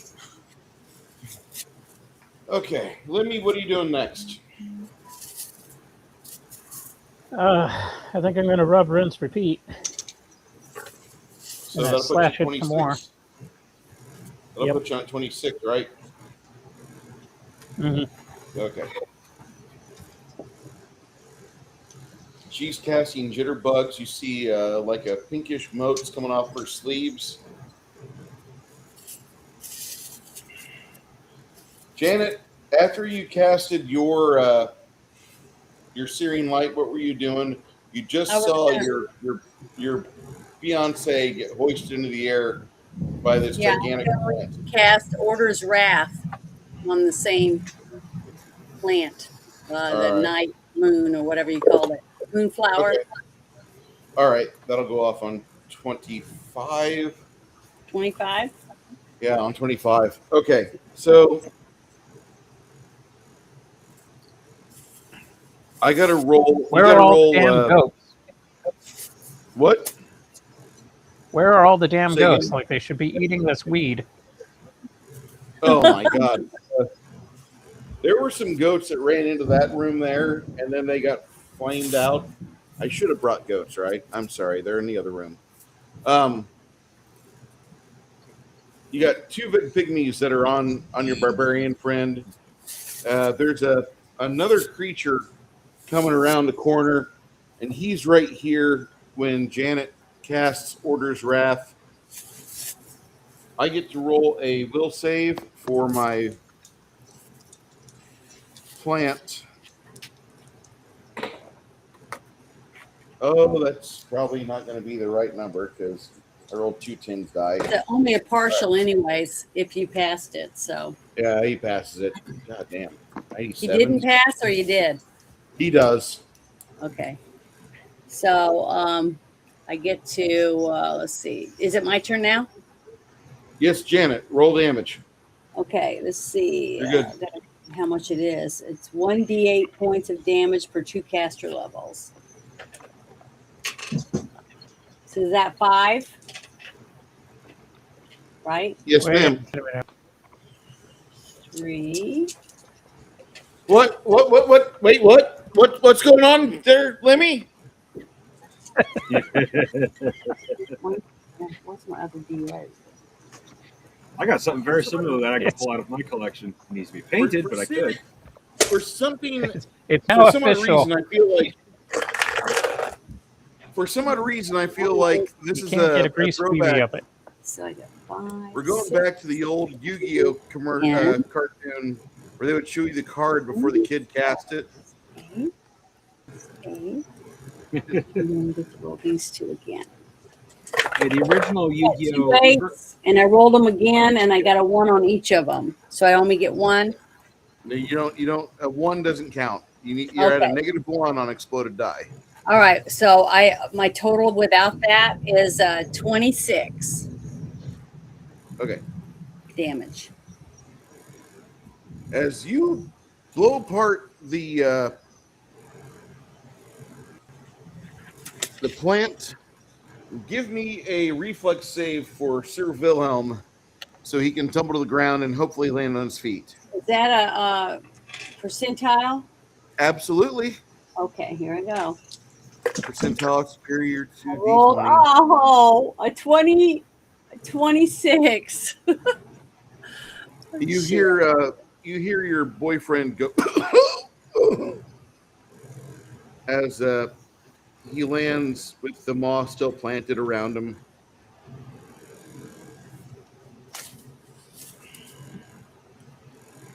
Okay. On 26, the barbarian's axe is whistling through the air.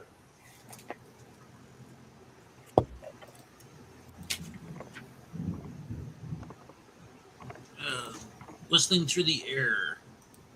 And Mongoose, refresh my mind. What were you doing, my friend? Casting a cyclopomp for 12 seconds, and you said that was going to be at 25. 109 to hit. Okay. You see the pygmy. You see him sprout like just lots of greeneries in the air. Roll me damage.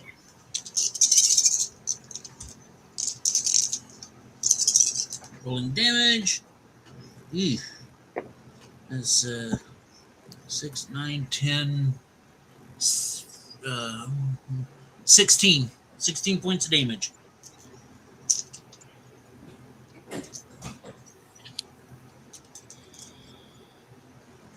Okay.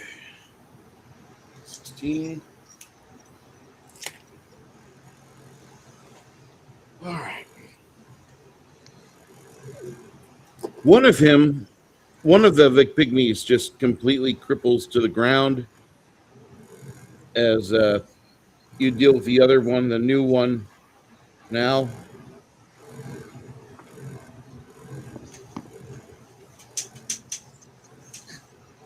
I assume you're going to go for that axe again? Yeah.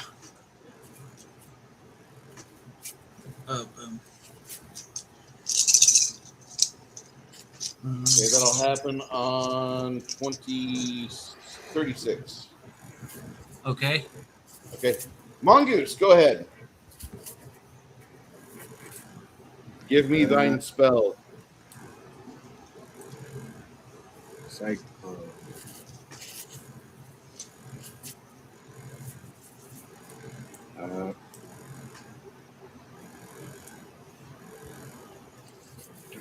Sorry, I'm trying to remember what I did with the cyclo pump. I could have sworn I had the stats of my spells, but apparently I don't. Please. Here somewhere. Okay.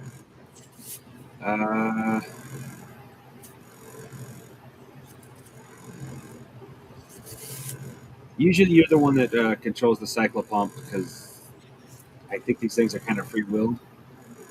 But if you want me to, I could be the one that does it this time.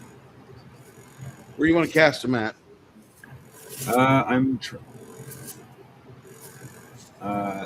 Well, last I was aiming for root here. I don't know if I would have seen what's happening with Janet and William, so I'll probably just keep going to try to get Wilhelm out of there. That's why I summoned the cycle pump, because it comes with its own scythe.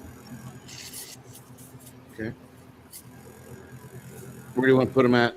You've got a large foe coming up over here.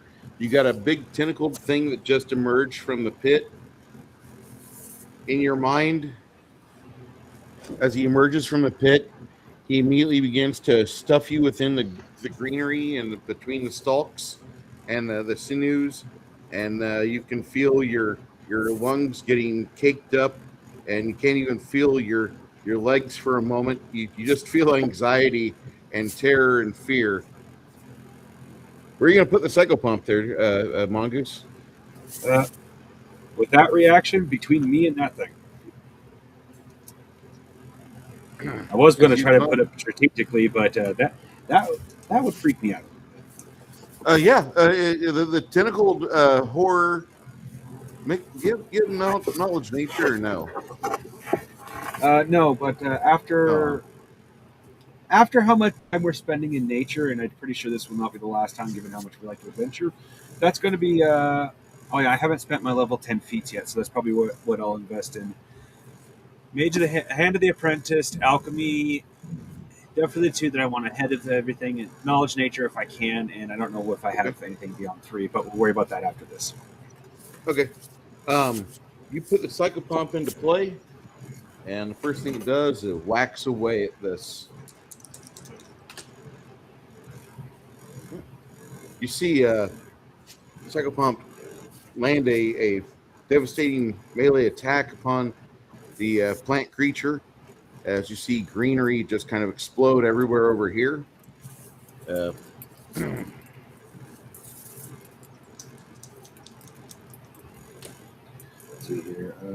It tries to engulf. It tries to engulf your cycle pump, but the cycle pump kind of glides away and doesn't let that happen. Okay, 2 questions. Can anything in the enemy department be affected by fear? And if so, is any of that above 10 hit dice? More than likely, there's something above 10 hit die, but also that thing probably not affected by fear. Most plants wouldn't have a fear as an effect. Wouldn't. Yeah, I honestly didn't think so, but it doesn't hurt to ask. Yeah, fear probably not going to affect them much. Enchantment, possibly. That axe, you do that. He goes to work with the axe. Lemmy, you see your friend trying to push the maw open, and instead of using your short sword, you reach down and help pull your friend to his feet as he takes the green leaves off to the side. These guys get ready to charge that thing.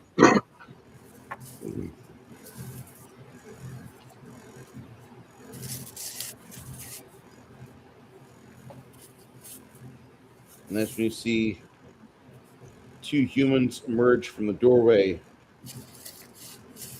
on the other side.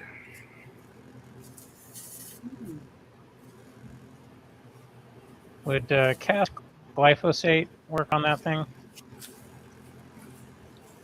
Glyphosate? Yeah, a little Yep. Roundup. If you have a wand of defoliation, I would suggest a wand of defoliation would probably be the best assistance to getting rid of these damn shambling mounds. These damn things are going to be the death of you if they're allowed to foster. A shambling mound is just as good as an oitug, but it's not nearly as hungry for knowledge and for culture. An oitug literally feeds upon a culture, and worse yet, he likes to partake, and he wants to know, hunger, thirsting for knowledge.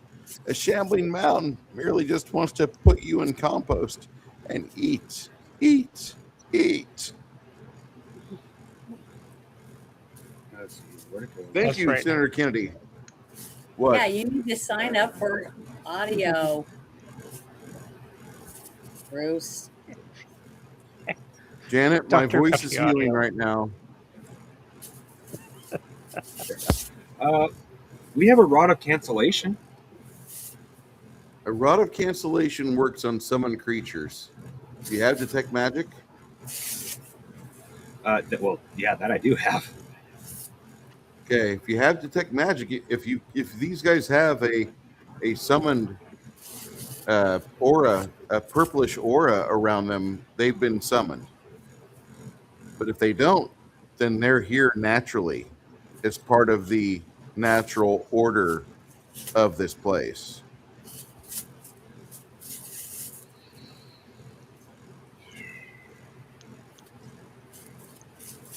I can either go straight in for another attack, but if these things can be canceled, that would be far quicker. But if I cast detect magic, that's I'm going to say a turn that I could be pounding on these motherfuckers.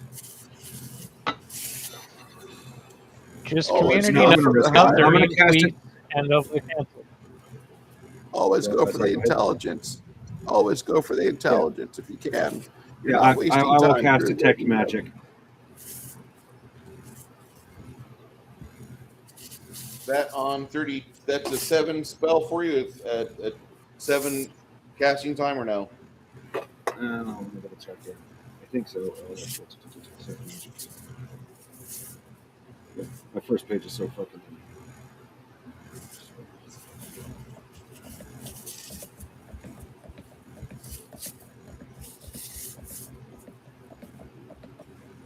Can't read my home hand. Hold on. Let me look at my It's a first level spell. document spells. Oh, first spell? First Oh, then level spell. for me, it's a 6-second spell. It's a first level spell. Sorry. Oh, right there That too. happened. I basically ignored the first levels for some reason. I thought it was like a second level spell. No, first level spell. Okay, so you'll go on 31. All right, Yep. Lena, the moment you've been waiting for. Yep. Give me jitterbugs. Yes. I cast jitterbugs. As you put a finger, an accusatory finger, a Sophie Cunningham finger on the fungi attacking your barbarian friend. He gets to save, right?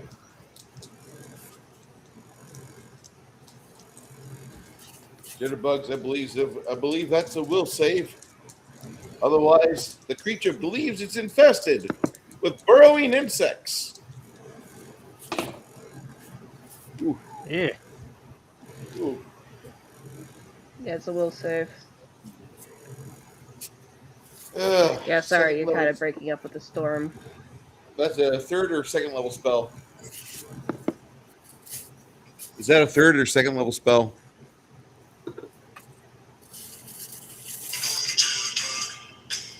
Is that a third or second level spell for you?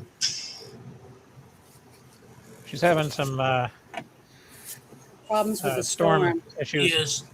Yes. Nice.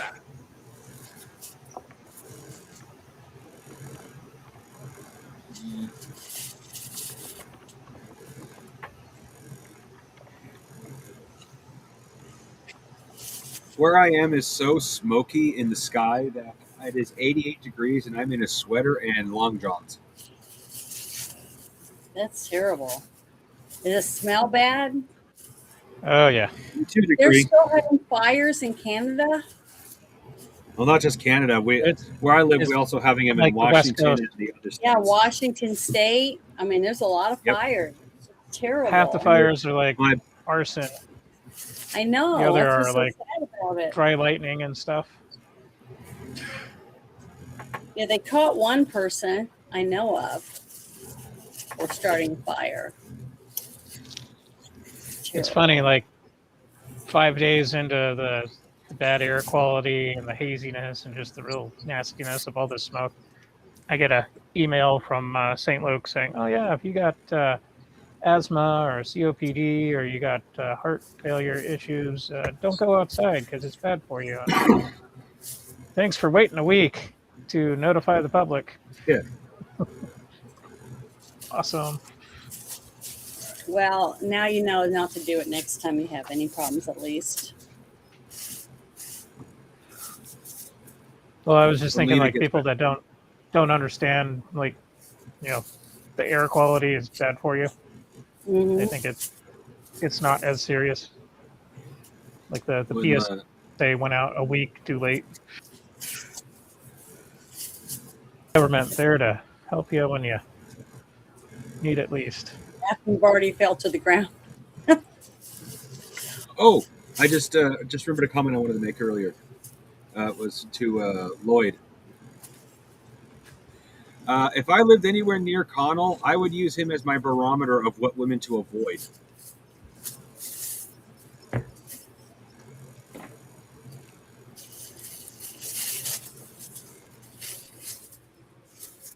Literally.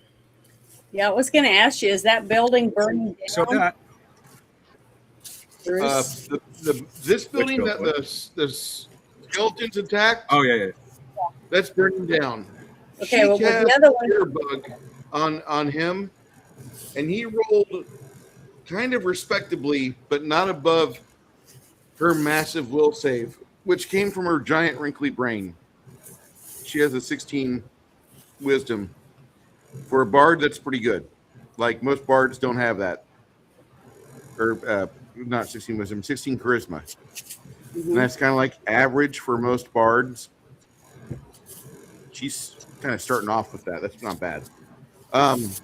She hits him with jitterbug, and immediately you see the plant start looking down and considering on leaving this place.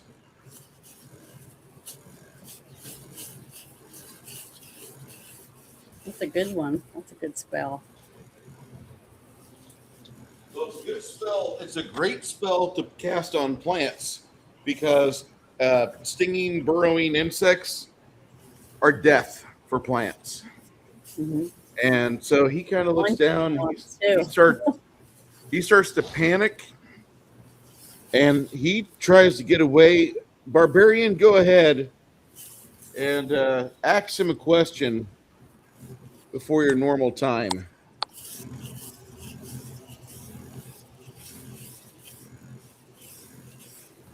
Speaking of barbarians, what do y'all think about King Conan?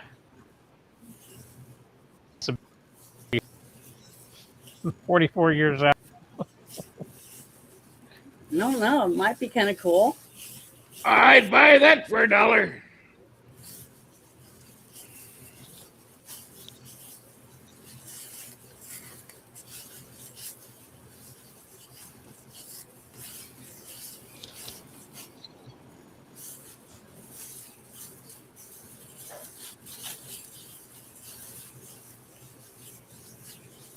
Do you hear me, Ogre?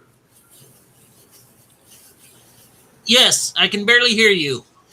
Okay, Ogre, the fungi disengages from you and he starts to panic and he starts to break off because he feels like there's a nest of burrowing carpenter ants on him. Make your attack with your axe. Let's see. Oh, and Bruce, to reiterate your question from earlier, Vivian cast a second level spell. Okay. Yeah, that she 135. ouch. Roll your damage there, Lena's Ogre. having some audio And issues. Vivian, you did a damn good job with that spell. If you could just type in a private chat what you want to do next, we'll catch it and we'll assign it to the roster.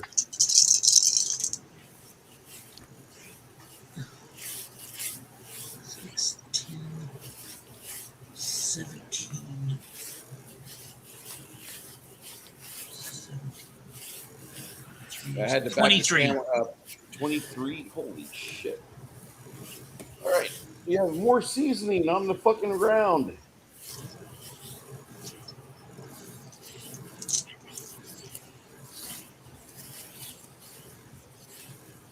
As these two start making their way over here, you see a bunch of stuff going on over here with the 5 skeletons that are doing their best to attack.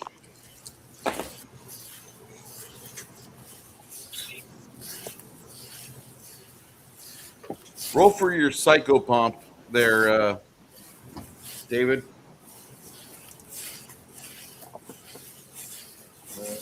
Ooh.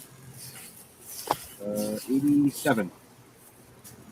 Did That she is give her? based. Did Lena give her orders yet for? I don't know. Did You Lena- have to look at the private chat. Yeah, it'd be in private chat. She says she's trying to reconnect. I don't have audio. That's all she said. Yeah. So just give her a minute. Bad storm's Okay. going.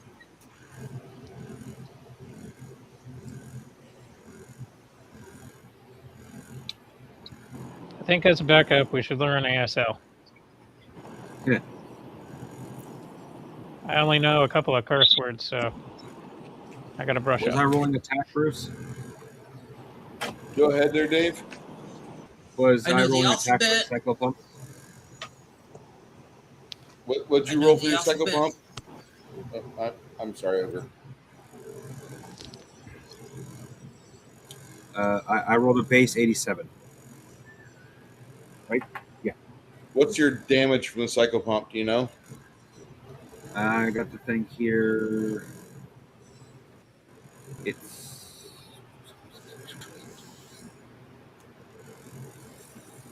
I'm sorry. The D20 thing is good for basic information. It's very hard to navigate when you're trying to figure out what something does.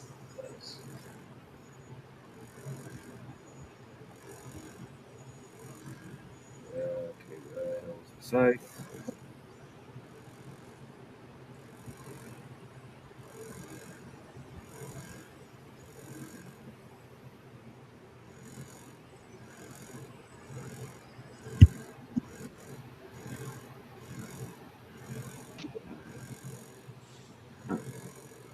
No.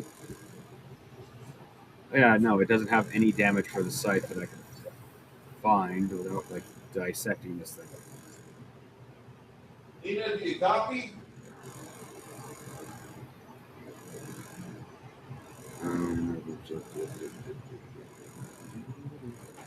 Can you hear us, Lena?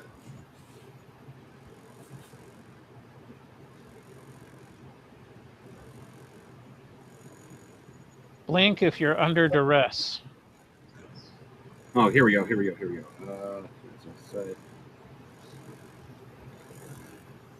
Okay, the scythe does 2d4 plus 7 times 4. What?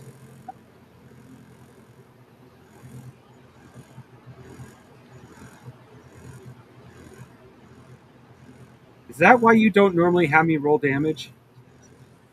Typically, yeah.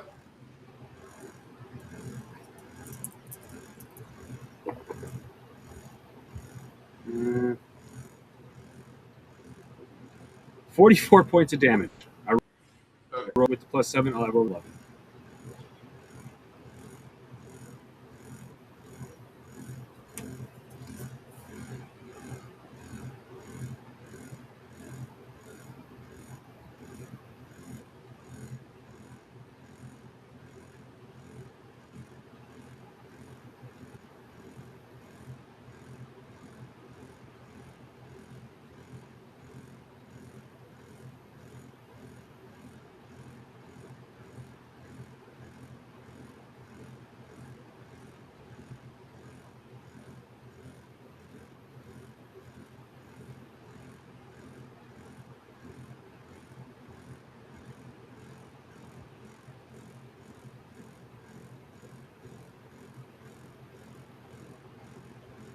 You have the Van F. Yeah, you got the Van Psychopomp. I have seemed to have bestowed my curse of bad connection to Lena. I've had a great connection all day. Don't say that. I'm looking at pictures of these shambling mounds over the years, and it's funny. The second edition looks like something out of the movie Troll, and then you got like Paizo's version of the shambling mound, which is all super scary with a dude trapped in its vines.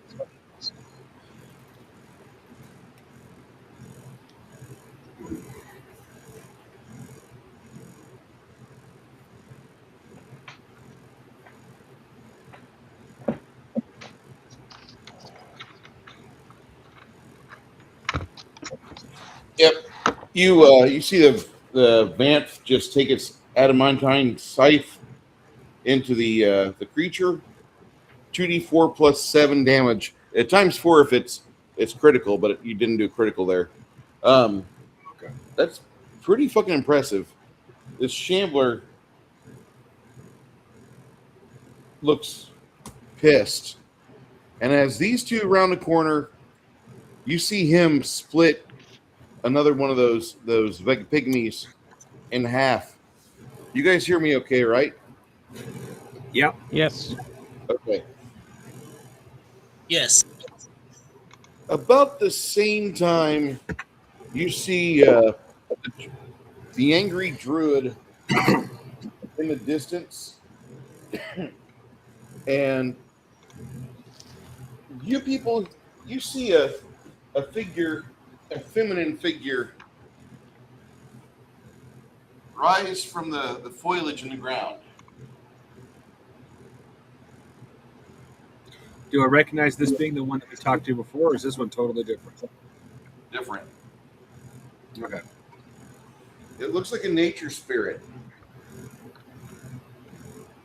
but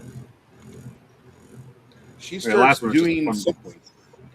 she starts casting a spell, and you see some bluish and orange motes floating over onto the druid Grombo.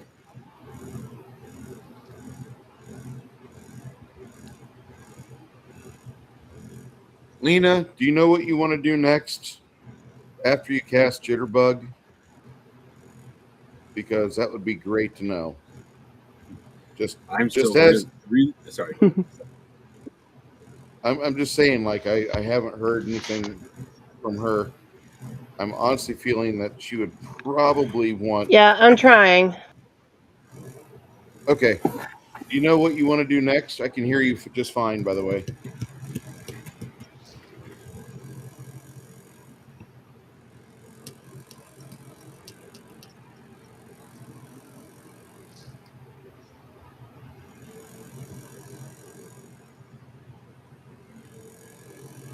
still there? I was just waiting on Lena's next job. What she wanted me to set up next is there's a casting time for everything. Yeah. Jitterbugs goes off on 27, and that causes the axe to prematurely whackety do.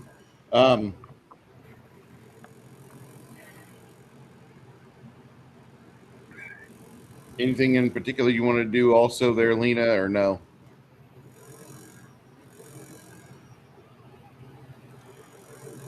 Lena, blink twice if you can hear us. Allegro, I know that she sounds. says in the private. Allegro! Level 3. Fuck yeah. I'm really, really hoping at least a couple of these creatures are summoned.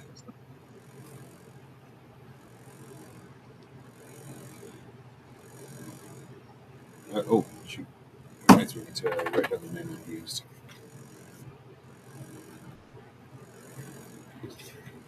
Her Allegro spell will go off on initiative 37. Okay. Lemmy, as you hoist him to his feet on 30, what do you want to do next? That's a good question. I guess.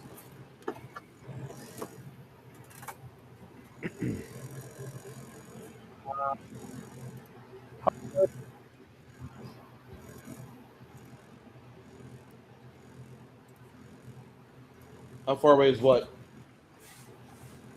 The druid.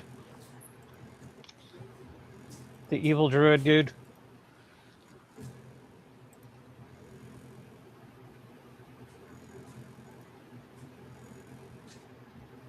He's like way off in the distance. Oh, yeah. You have a crossbow? You can touch him with a crossbow. Nah, like a short bow. Like crappy short bow. Mm-mm. I don't think I've upgraded that thing since I first got it. No. Where is Mr. Evil Druid? You can barely see him through everything. There's 2 farm employees right here. They look like they're getting ready to do some nasty stuff. Where okay. I did not see where you were pointing and did not see what you were. Oh, okay. All right. That's the evil druid guy.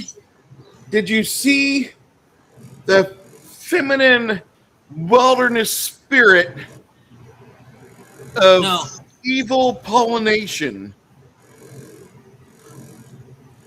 No, I did not see that. Okay. Like the whole top portion of the battle arena there is off camera. Yeah, like for example, we only see about a quarter of the candle. Yeah. That's much better. I had to move the camera because I scratched myself, and I look over and I see myself scratching my dick on TV. I'm like, no, I can't do that. Let me adjust the camera. Sorry, kids. Sausage. This isn't OnlyFans.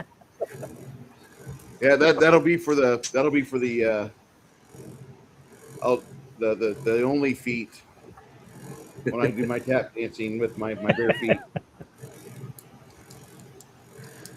And then after that, I'm gonna drizzle honey all over my chin. I thought that was supposed to be molasses.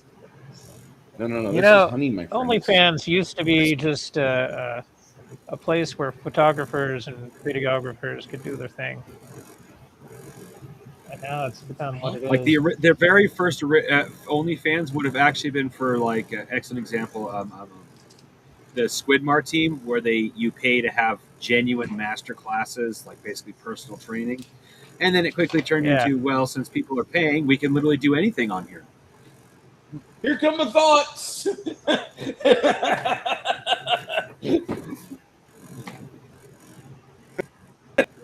I love the internet, I really do. But the moment anything gets monetized, oh my god, we got to add porn to it all. We got this fucking blue-haired, blue-skinned.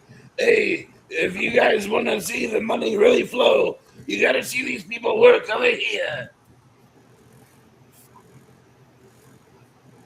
I really, really, really hate that character from episode 1. I'm not going to comment. Okay. So, as that's going on, this thing charges up on 30, sees the barbarian, and shoots out a tongue.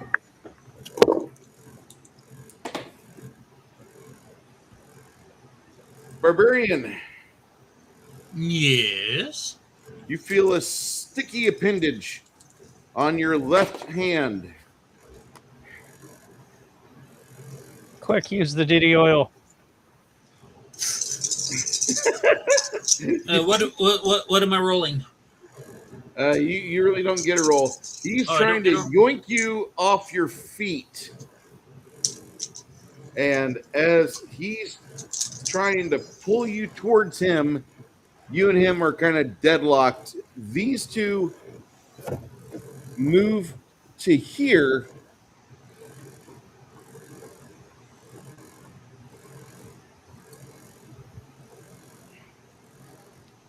Those two move up to there, and they will get a skirmish attack on the barbarian.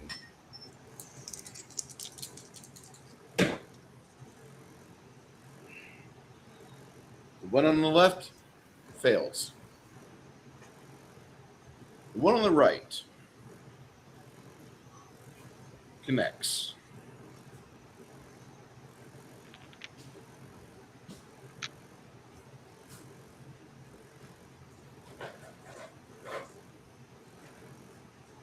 How many hit points? Well, it does not get a critical hit on you, Yay. but you need to make a saving throw versus fortitude. 100. Shit. You can do it. I believe in you. I the tiger.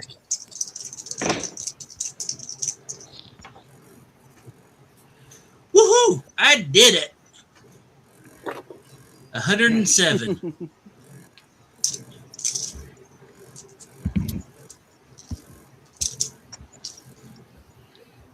He comes up and bypasses, gets you clearly on the skin, and you can feel part of your left side feels like it's going numb a little bit. But he does a grand total, not a whole lot.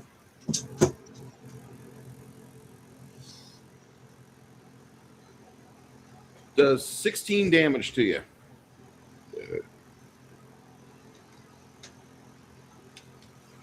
The other guy, you feel the blade get kind of tangled up in your armor.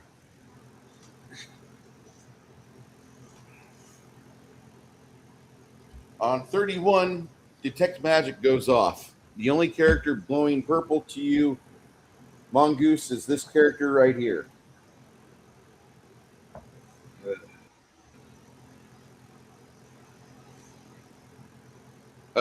Also, as the appendage is kind of grappling you, your weapon is still coming around, Barbarian. Which one of these fuckers you want to hit? The chick on the right or the dude on the left? Well, Chick this big mammy jammer right here. That thing there, he's also 20 foot away from you. Okay. I'll go for the one on the right. Okay.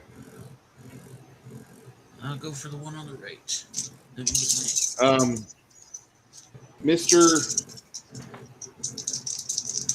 Mongoose, what were you doing after Detect Magic?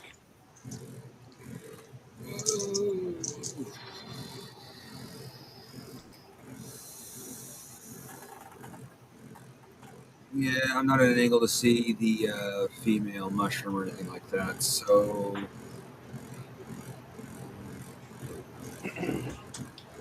Actually,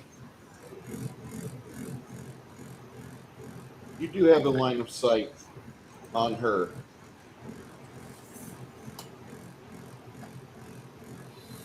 I got a 70. what is That is not enough. I didn't think it The was.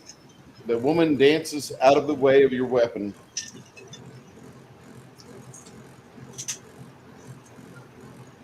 Did not think it was. I believe my hardest hitting damage spell for.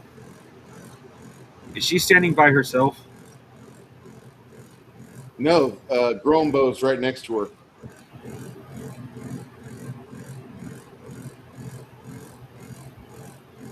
Define next to her. Within 5 feet. Well, I mean, like, if I were to use lightning bolt, could I potentially hit both of them? Okay. Let's not use lightning bolt on plant material wizard. The reason why is that a lot of plants get invigorated from lightning and electricity. Hmm. Oh dear God. That's I not how like physics you. works. Okay. I mean, I'm not saying against your game. That's just the way magic works in the world. But it's like, okay, whoever Yeah, wrote that. electrical damage does. There's a lot of creatures that are here that will take, especially this guy here. Whatever you hit him with, he's going to grow. Well, I heard one of them was fire resistant. That's where that was coming from for me. So Yeah. I mean, they do have a fire resistance, but whenever they start like getting more empowered by certain spells, okay, I'll go to the one he's resistant against because at a certain point the resistance stops. fair. And that be the case. That's fire, lightning, and cold is the only directly offensive spells I have, other than like acid arrow. But oh yeah, I didn't consider that acid. But without knowledge nature, I can't roll to find out if that's actually going to work or not. Only we had a spray bottle full of bleach or vinegar. Since there's two of them over there, I'm going to definitely hit those two with fireball. But I think I'm going to right afterwards. I'll prepare acid arrow, and I will determine who to hit after seeing a little bit more of what the battlefield has to provide. Okay.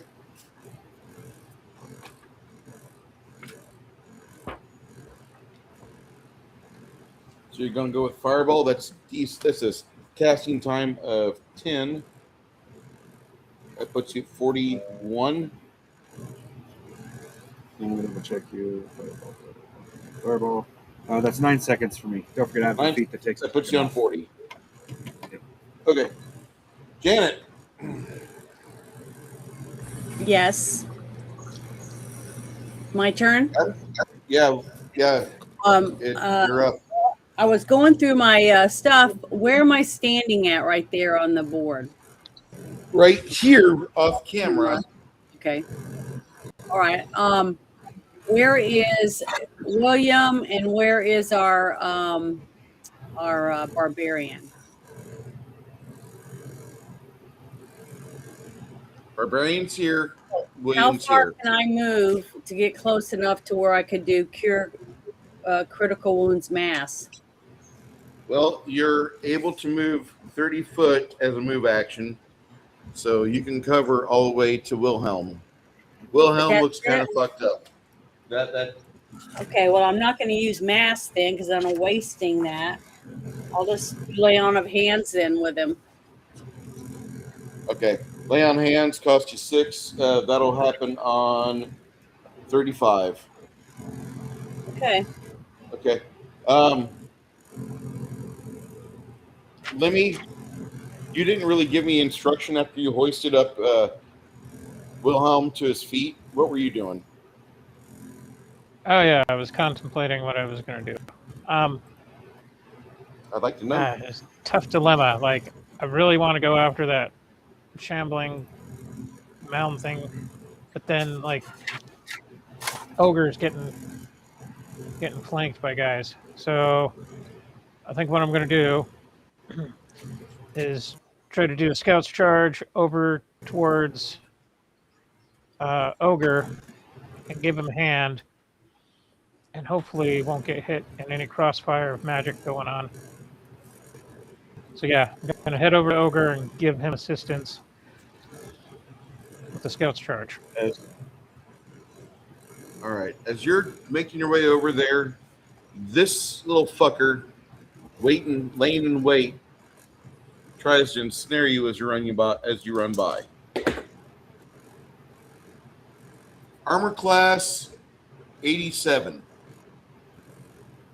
Is that a hit or miss?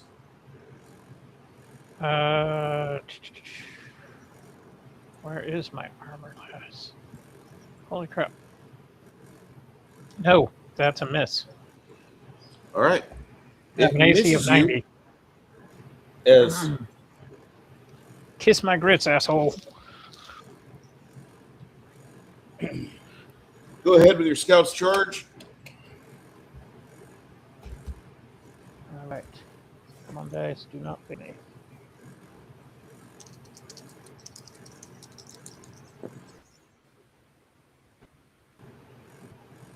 And now I got to do the maths.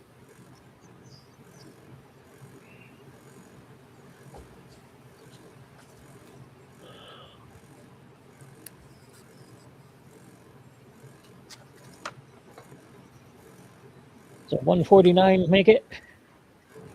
God, I hope so.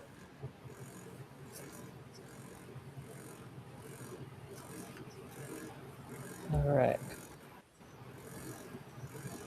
Shit. Now I gotta get bajillion d6s.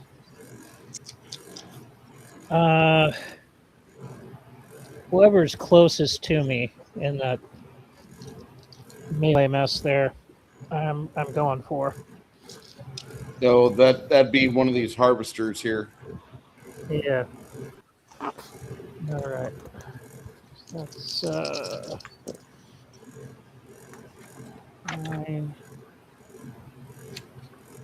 15. I want to say something before I forget. Bruce, I just had an idea for a feat for your game. Obviously, you don't have to, but increase the spell's casting time by 50%, but you can, like, for example, acid arrow, you can cast 2 acid arrows. Okay, there is a thing that we're going to start discovering more and more called metamagic feats. And for the price of what's considered 2 spell levels, it's called empowered spell. You get, like, if you took your magic missile up to 3rd level, whatever you roll times 150.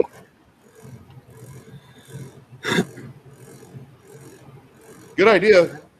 We already have a working copy of it. Actually, Lena's got it. That's cool. Yeah. I'll have you delve more into the metamagic feats. Okay. If you're wanting to fuck with those. How much damage That's do a you do? total of 46 damage.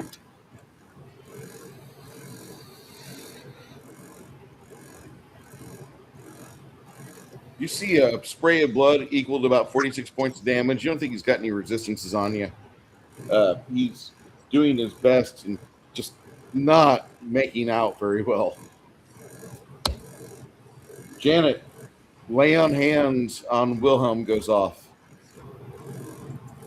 Okay, I got to roll 5d6 is what it says. So Yep. Keep it PG. I'll try. It's been a while. It's gonna be messy.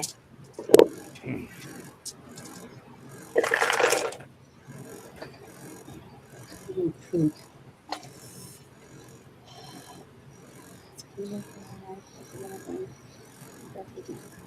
a good thing 14. that Janet doesn't have a dysfunctional relationship with William. 14. See her smacking the shit out of him, healing him. Did you hear me, Bruce? 14 points of healing. Yep. No sixes, right? Yeah, I rolled 1 6, but I didn't think that counted in this. Roll another d6, honey. It explodes. Okay, well, I didn't think it counted in healing. I rolled a 2. It's damage, Janet. Actually, that's instead of 14, that's 15. Good job. Okay. All right. What are you doing next, Janet? I'm going to work my way over to our barbarian, and I'm going to use cure critical wounds on him. Okay. That'll 'Cause I happen know he's taking a lot on more 40. damage.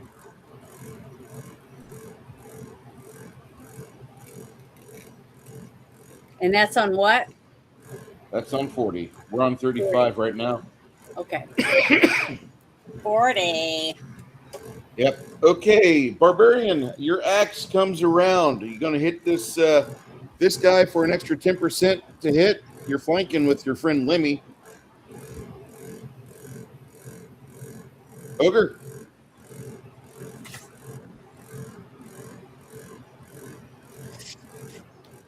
I'm going to unmute myself. Hey! Okay, this big guy right here, did he grapple onto me with the tentacle? Nope. This big guy right here No. grappled onto you with a tentacle.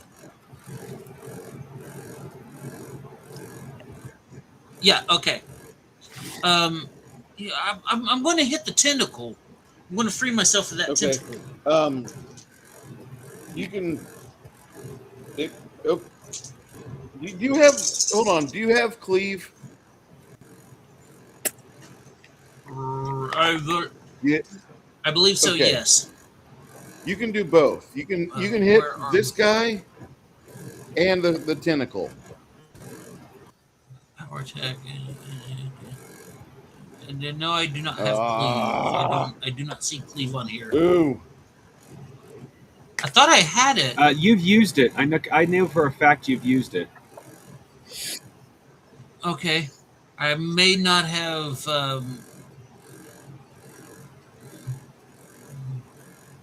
I know William has that, but I Well, more than once I mean, it makes sense. More than once, Bruce has actually literally said word for word, "Nerdy, don't forget to apply your cleave." And Nerdy's like, "Thank you."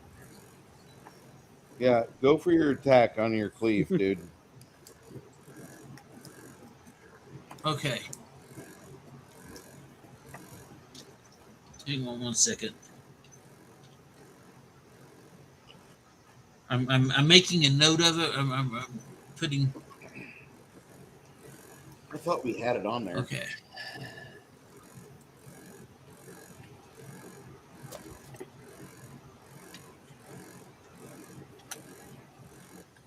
Okay. All right.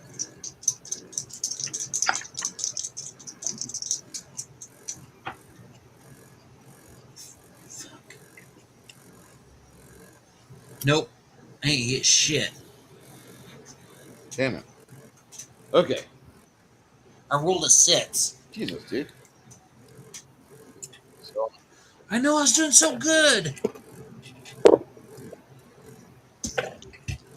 All right. So as I you don't know let why. your axe blade sail through the air, you hear your bardic friend. She casts another fabulous spell called Allegro.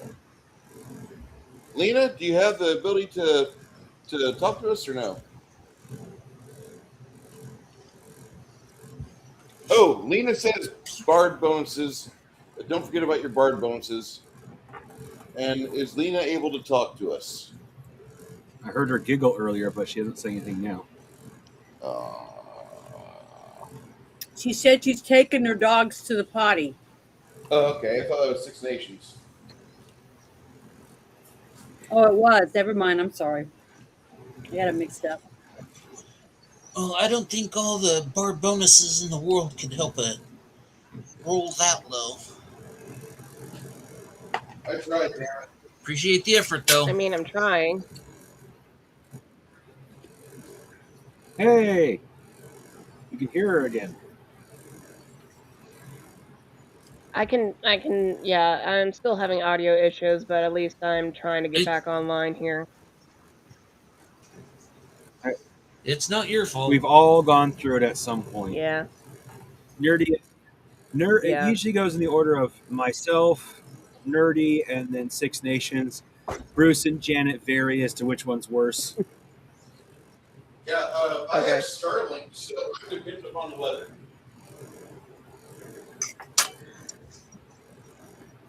Yeah, but yeah, I seem to be hearing you okay now.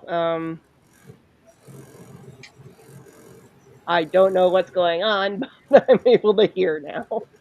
You cast Allegro. If you could do me a favor and give everybody just a quick over as to what does Allegro do.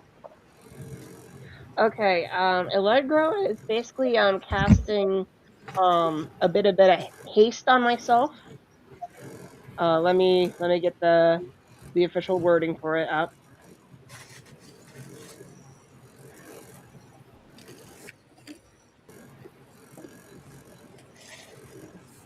Yeah, basically it's allowing me to move more swiftly. I must be maintaining a bardic performance before I cast it, which I was. I Yep. gain the benefits of the spell haste for as long as my bardic performance is up. Um, uh,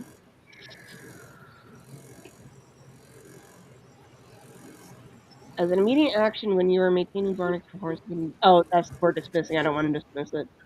Um, yeah, basically I have haste on myself.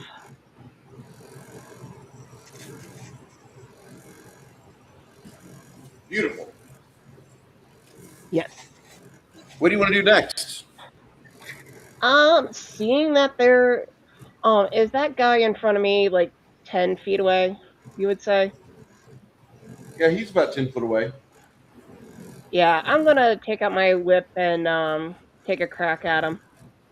I'm assuming your whip's already in hand. That's quite a performative weapon. Hmm? What's your weapon speed? It What's your whip is weapon a speed? 10.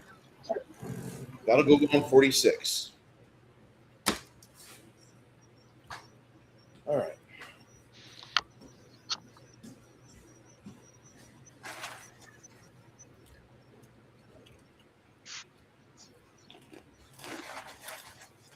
I think you broke up a bit there.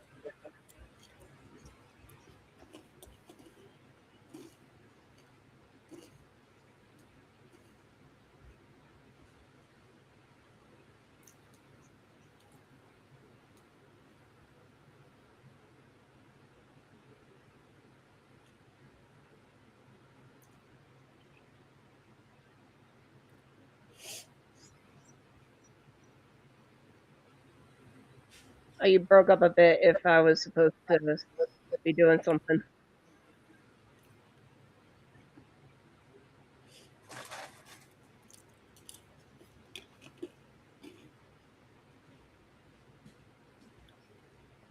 So as we go past Allegro, these guys are attacking this thing.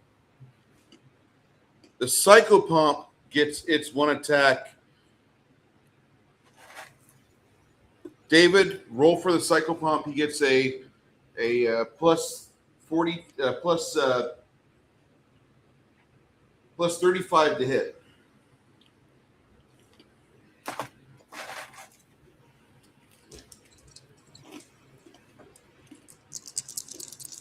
Okie dokie.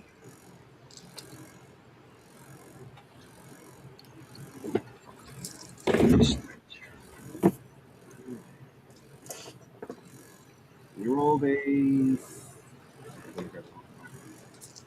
No. Sorry, I was looking at the dice wrong. That is a 83. For some reason, my brain was saying that was a 93. That's an 83. Well, with bonuses. All right.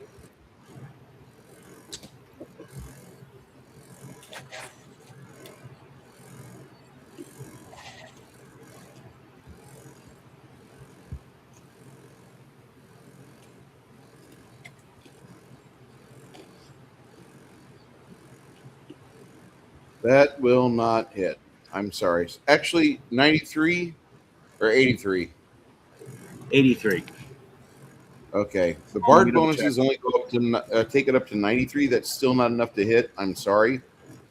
But Okay, excuse me. I was 2 off. It's not 2 off. 3 off. It was what is it? 86. Okay. That's enough.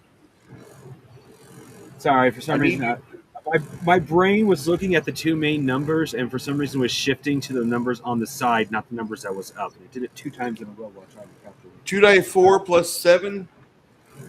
Okay. And you see more seasoning being sprinkled along over here as the skeletons are doing quite a bit of damage to it. Okay. Read the dice properly. Oh, 2 4s. I'm curious, how long do these skeletons stay summoned? Probably about a minute and a half. That's what I thought. I've got a new formulae for like a spell for duration. Like say you're a spellcaster. Say you're playing Isabu today, and Isabu's got a 18 wisdom. Well, you decide to summon something, and you're 10th level, so it's 18 because that's her wisdom times her level. That's 180 seconds. Whatever that prime ability score is times the number of levels it would be, that's how many seconds we get out of it. Not bad. It's like 3 minutes if she does summons. 3 minutes can fix a fucking battle.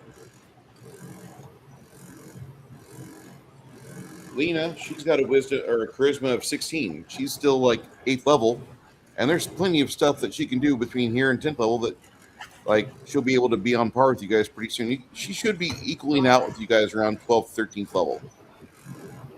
Because that's where things. What? I would say I'm not a well. I only have 16 intelligence, which means I only have 116 mana right now. Mm. But with that Give it said, I have. Oh no! Here's the thing: I could have built myself up because the way I spread out my points, where I would probably have like 200 or more mana right now. I decided to put that into my constitution, and I'm glad I did. Bruce has knocked my health down by half on more than one occasion. Yeah. So with Bruce's new formula for summoning, you know, the usual summoning only has one active ingredient. This one has 3: sildenafil, tadalafil, and vardenafil, which makes you not only more active and responsive, but it also deals with the mental issues. Oh wait, no, that's Blue Chew. Never mind. My bad. It's all right. As these guys are attacking him, and he gets the warehouse. Oh, sorry. The skeletons are attacking the shambler. As they hew off probably a quarter of his hit points, and the psychopomp does the same, helping whittle him down. He grabs in one of his massive tendrils a skeleton, and he great cleaves across all of his adjacent opponents using the spearman. And you see, like, the majority of these characters just get battered, and they retain their footing, almost getting knocked down. I shouldn't have that calculation problem again. I was using my multicolored dice, and my brain was not registering them very well, so I got a solid color now. Janet, after you lay on hands, what are you plan? You said you were planning on running over to the barbarian, Barbarian right? Okay. to do cure critical wounds on him. I need you to make a running acrobatics check. Okay, hold on. I gotta look it up real quick. Your acrobatics is on your skill sheet or on your first No, I'm first looking at page. it right now. Let's see. Well, I don't think I have acrobatics. Then roll me a d100. D100. Okay, just give me a second.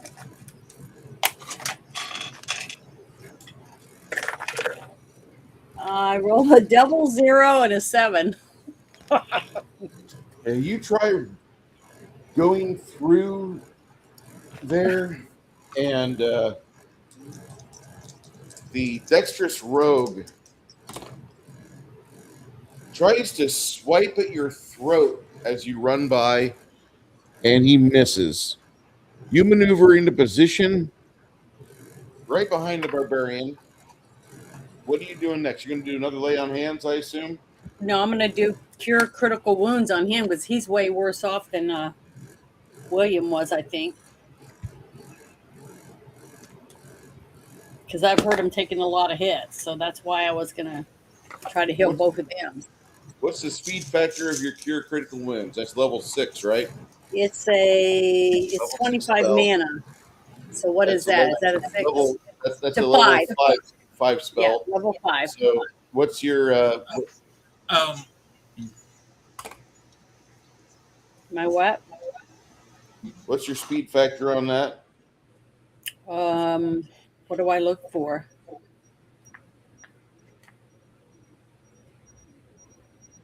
What's your speed factor in your first level I know, spells? but I don't know what to. I don't know where to look for the speed factor. Does Janet have the same speed factor I do? Yeah, should. Either she What has the level same spell is speed that factor again? or one less. I couldn't understand what you said. Yeah. I just meant the base. Yeah, What she level has was that? 5th level spell. 5th level. So I said 5th level. A base 5th level spell is 11 seconds. For me, it's 11 10, seconds. but that's because I have a reducer. But I write them as base. Okay. So, Janet, you're going to cast Cure Critical Wounds on 50 Okay, 50. after you do your hell run. Nice job, by the way.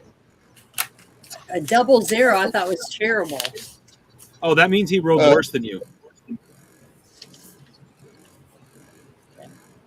50. Okay. Yeah. Janet, So, this was literally the equivalent of the oh shit! I just had an analogy. Let's just move on. I'm not going to try to find it again. okay. Let me, as you see everything going on, you see like an orange flicker off to your left, and you notate that it looks like your friend Mongoose is preparing another evocation spell.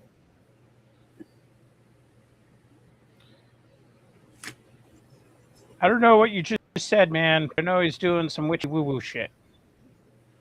Yeah, he's doing some witchy woo woo shit. It's time for you to whack away with your Scout's Charge again, or with your short sword.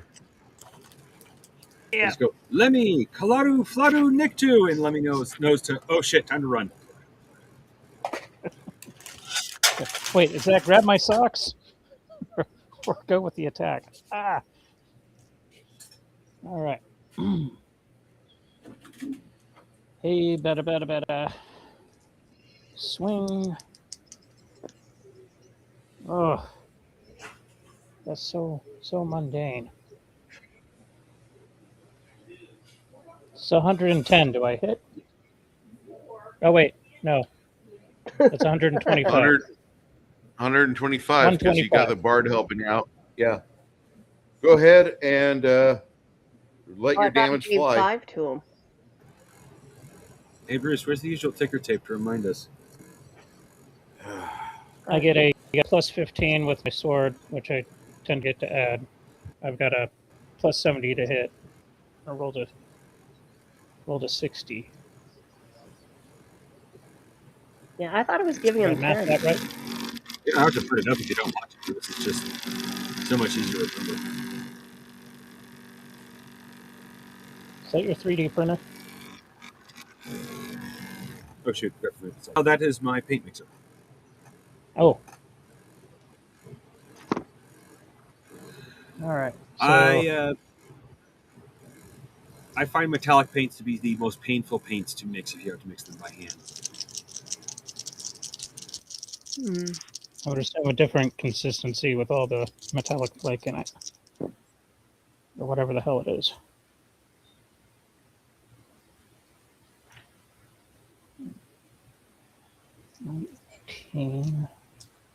So I'll say that metallics also destroy your fucking brushes.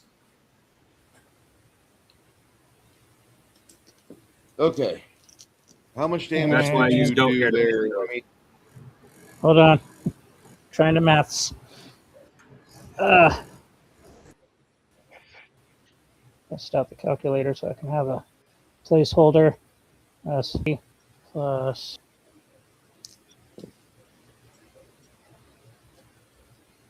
35, 6, 7. Total of 37 damage.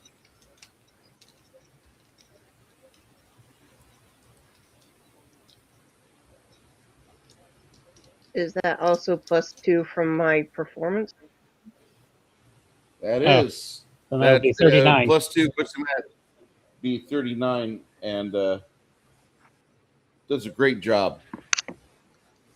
I remember he gets a +2 to damage because that's just Lena. She's a bard. She gets +10 to everything. +10 equals +2 to damage. Okay. What are you doing next there, Totally Lemmy? missed What's her your next name. action? What? You misspelled her name. Oh, I'm sorry. Okay. I gave her Romanian Lena's spelling. My bad. All right. I guess I'm gonna do it all over again. Gonna put the pointy end where the sun don't shine, or it's a monster that I don't know where the front and back end is, but whatever the squishy bits are. Okay. As you do that, she tumbled over here. And then she does an attack. An Ot 6. That's not gonna come out. All right. Okay. He drops the tongue and moves to here to claw Lemmy. And claw Lemmy he does. Damn it.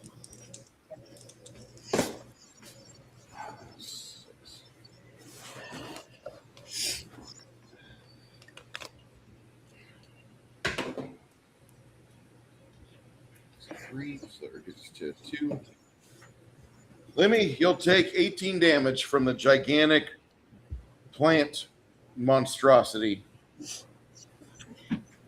And as she finishes this spell, you see Drombo the druid get morphed and mutated and twisted.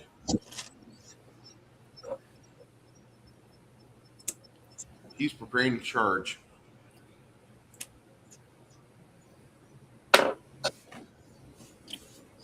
The hell is that thing?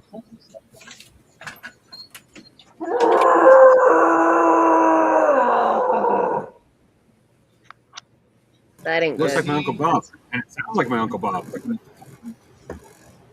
Uncle Bob? Shifts and changes. You see, Sounds like he's constipated. What's up? Pride Elemental? The fungal blooms coat him in the colors of the prismatic visible spectrum as numerous enchantments cover his body. He swivels Okay. towards you. Note to Are self, we at a level where we survived could this be encounter. encountering prismatic spray? Sorry, go ahead. I'm just saying, like, we're coming up against all these weird fungal creatures. We should be carrying some bleach with us. The Yeah. the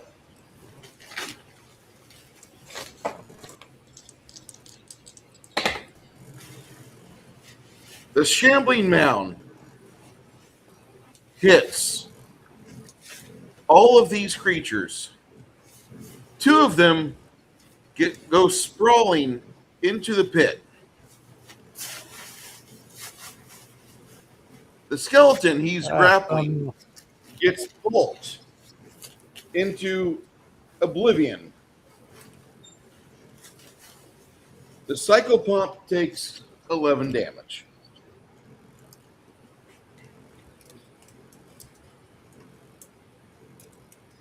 Janet, roll me a 45 plus your D percentile. What now? Roll what? 45 plus D100. Oh, okay. I got my D100. Hold on. Let me put 45 on the thing.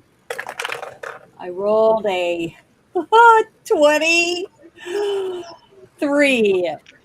Sucks. 68. All right, so the next time I have Janet roll, she's gonna be like a superstar, like Saliva. Sure. We'll see. I'll be positive. Yeah, I'm gonna roll big. Better believe it. Mongoose, Yes. after you casted that fireball, what were you doing next?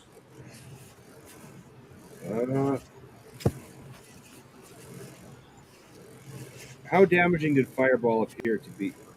Well, actually, I didn't even roll for the damage. Couldn't think about it.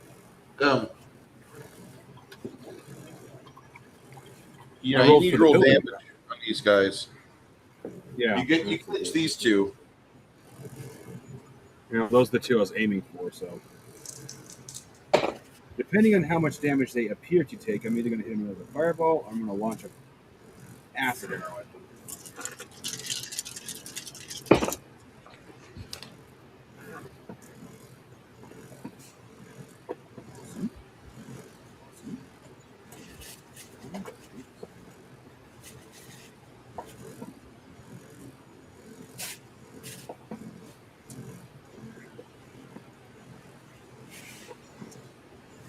I really do like this dice tower, but it fucking sucks sometimes. It's really when you do fistfuls of dice, it doesn't work. I don't know if you guys saw it this week. While we're waiting on the damage to show up, Quake had their 30th anniversary. Now, mind you, 5 years ago, I was in a hospital at this time, dying of COVID. And they rolled out their remaster 5 years ago. For the 30th anniversary, Quake released a free package for us, about 6 hours of gameplay called Dawn of the Machine. And if you're not into Quake, I'm sorry, but if you like first-person shooters, it is fucking trippy. It really is good. I might even do a playthrough. I don't know. It's fucking great. It's one of the best. It's as good as Dawn of the Dimension of the Machine that was released 5 years ago. God, that still 30. fucking kicks my ass. 39 30? points of damage. Jesus. And that's 30 Okay. years old. Like, it still holds up really well. Just the base game. Yeah. Oh, hell, I put it in It's- chat not that it's a trip. ago. They made a Quake board game. That's how popular it still is.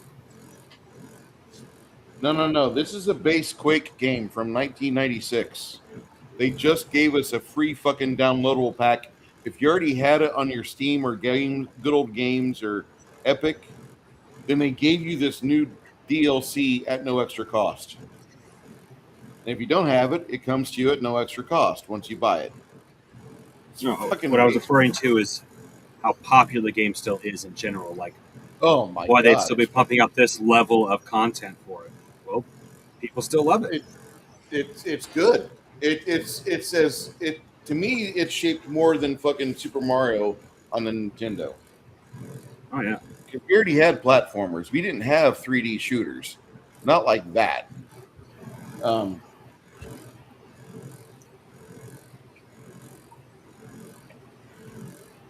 Oh, anybody want to play a goofball survival? Quickly run over to Steam and get Breath Edge. It's currently free. What is Won't it? be probably in the next 24 hours. Breath Edge. I put it in Discord for us. Okay. It is. I played it before. It's a pain. It's kind of a pain to figure out how exactly buildings connect. I kind of got stumped on that one. But it is a comedic space survival. Okay. I was thinking about getting a hold of it. Go ahead. Oh, go ahead. I was thinking about getting Escape from Quackoff or Duck Off or whatever. But go ahead. Well, right this moment, Breath Edge is free on Steam. Breath Edge is nice. Here's what I mean by you. It's hilarious. You have an immortal chicken that you use to diffuse things by sticking it to a stick and just plunging it into it. The chicken then disappears, and then the next time you need it to like reduce electricity.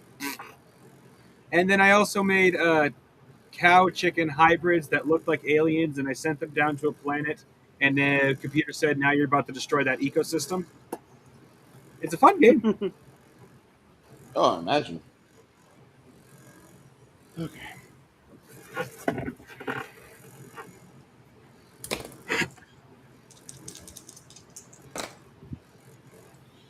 The mushroom that your friend Wilhelm is fighting does this unusual leaping attack. And at the time, Wilhelm is not really impressed by it.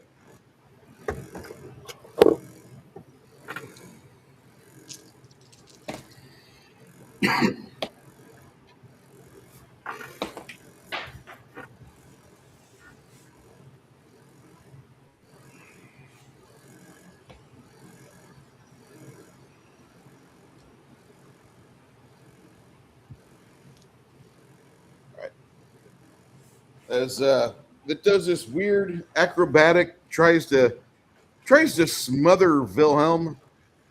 Wilhelm wields his blade and cuts the fungus into two.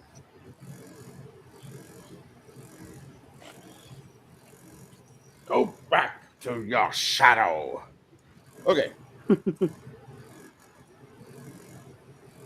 Janet and Lena, if you two girls could give me percentile rolls for our skeletal archers. I rolled an 86, but I don't have. Yeah. I got a don't know if I had 92. You two ladies then get to roll me 2 die 8. 2 die 8. It kind of sucks being 8 Runeheart. total. I got a Damn it. 15. All right, that ain't bad. Runeheart has to go over the battlefield later and pick up all the magical weapons. He has a bag full of magical weapons that he picked up while he was with you guys. And anytime he summons undead, they automatically get it. They automatically get a weapon. It's like, whenever you send out the little kids from the ghetto house and they're running out to the bus, each of them has a juice box on their way to school. Well, they don't get juice boxes, but they get the magic weapons. Same thing. Okay. You see the And pit. remember, Bobby, if anybody teases you, just pull out your Glock and put 2 in their gut and walk away. There's kind of a similar start to an old video called "Hot for Teacher." Poor Waldo gets his hair combed. And he goes to school and he's like going through puberty. Poor bastard. Okay. He's got it bad. Yeah, he does. He does. Isabeau, Give me some cure critical wounds and 25 mana off the top. Okay, because I only have 77. I'm gonna take 25 off of it. So, get to roll. This minute, I gotta see what was it. 4d8. Okay. While you're doing that, Okay. Axeman Barbarian, whip it in. And speaking of whip it in, So it's you, I choose you, Lena. Whackity whackity, All give right. it a crack. Okay.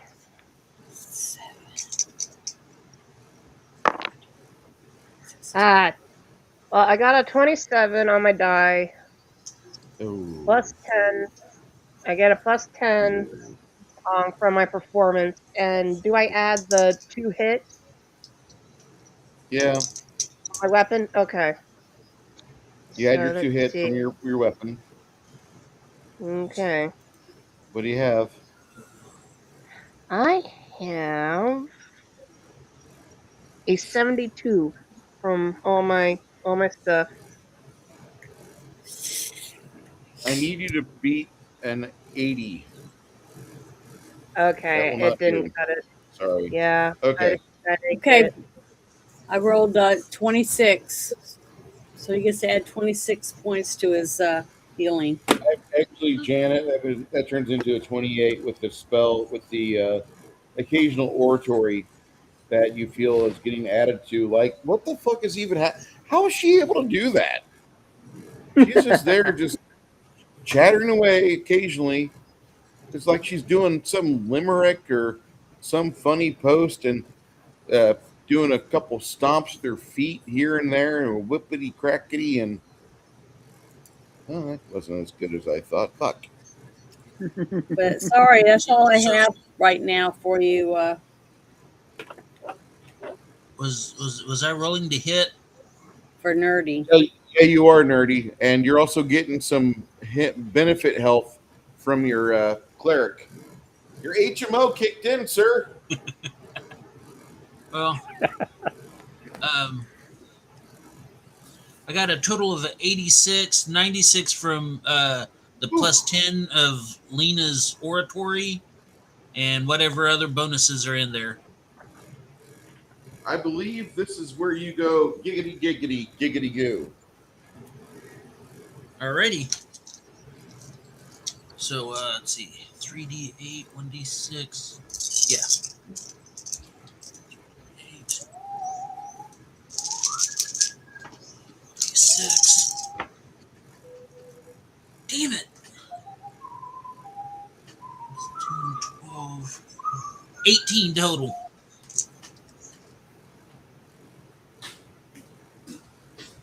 18? 18 total. You mean 20? Can you Is get that- plus 2 from her? Yeah, I was gonna say. Oh. Well, The then bard. that's 20. The bard is doing bard stuff. All right. Okay, now I'm going to go through this a little bit slowly. After the fireball that you cast, Mongoose, what were you doing next? How damaging did the fireball appear to be? Those two. Big beefy boy, not a whole lot. Queen Armadillo over there with the floral print. She looks kind of not well. She went from Natalie Portman to Britney Spears, 2004. Ugh. I'm on the other side of the battlefield. I'm going to try to hit her with another fireball. Gonna do another fireball. That'll happen on 49. Okay, hold on just a moment. Isabu, you had the cure critical wounds go off. What do you got going on after that?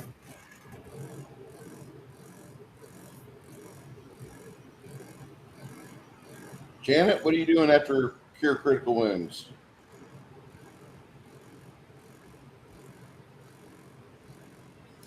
Hello? Janet there? Did Janet drop? Janet seems to still be there and don't see anything in private chat. And Janet, are you muted? Are you mutated?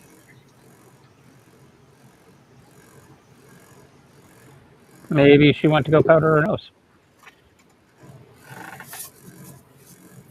You needed to go powder your nose. Interesting. Interesting. Okay.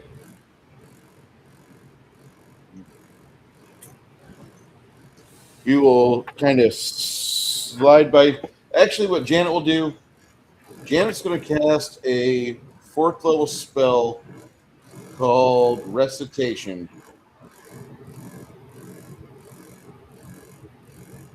This is a wide carrying spell. It'll get all of you except for him. That'll go off on 60. But okay. The What is axe she will sing reciting? again. Recitation is a prayer-like spell where it gives a plus 10 to everything except for damage, which is a plus 2. If that person bad. is a follower of Mir, it goes to plus 15 plus 3.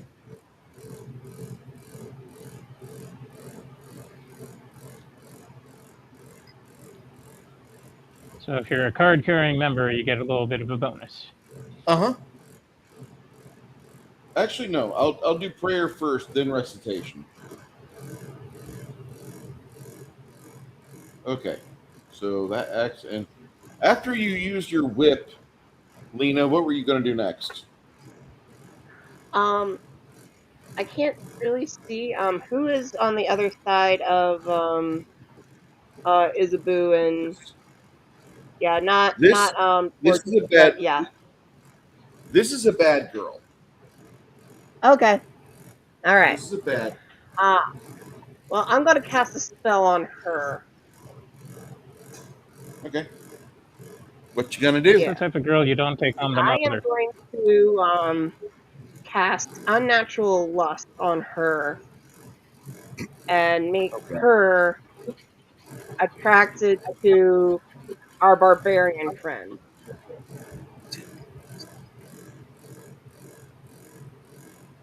That'll happen on 53. Okay. Yeah, and during her next turn, all she'll want to do is to hug our barbarian, so she won't that'll take away her attack. Okay. She'll have to fail, but sure. Yeah, she'll have to Okay. fail, but I'm just hopefully she fails. But Okay. that is my plan. Sorry, As Ogre. we I would have aimed her The, towards the the married sorrow. man of the group. Actually, it's one of 2 married men of the group. Sorry. Well, I'm making her easier to axe. Can I ask you a question? Yes. And plus, I'm new. I don't know who's married. Like Kiko Medina. he cuts up his thigh. Your friend Ogre's thigh gets ripped up a little bit for a total of that's 9, 11, 16 plus 2 is 18. 18 points of damage there, Ogre. The all right. woman adjacent, she goes for a similar tactic, and because of the flanking bonus she gets, she gives him 15 points of damage. So 18, 15, he took 33 there. This creature here, as the fireball goes off, he tries to chew on Lemmy.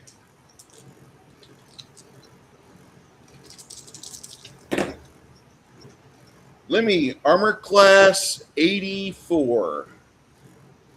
Nope. Does not hit. Chomp, I got an chomp, AC of 90. miss. Sad, Thank sad God, too, panda. because like my old armor, the studded would have been like 80. Yeah. Okay. The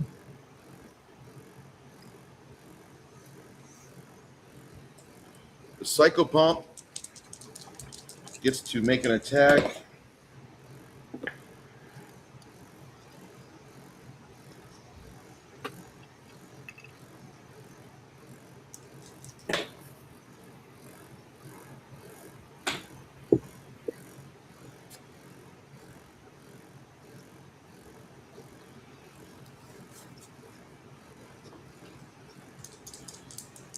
Skeletons do their work.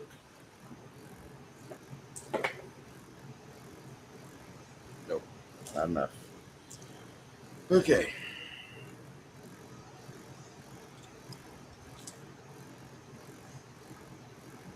The fireball goes off.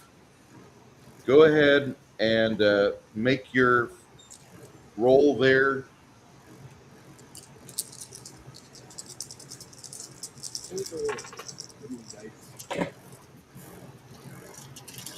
I might just have to retire the Ninja Turtle dice for actually like a bigger dice tower for a bigger dice tower.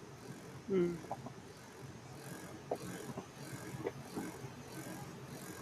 I'm rolling 10d6 and I cannot throw them all down at once, otherwise the thing will clog. And I don't think I'm going to do nearly as good this time. So far, no sixes. No, the sixes couldn't. The six streak couldn't hold up forever. So.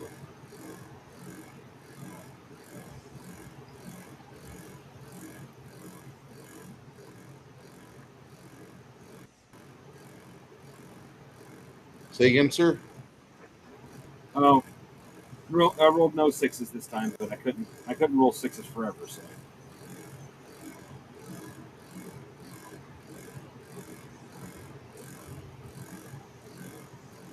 Still a respectable 23 points of damage.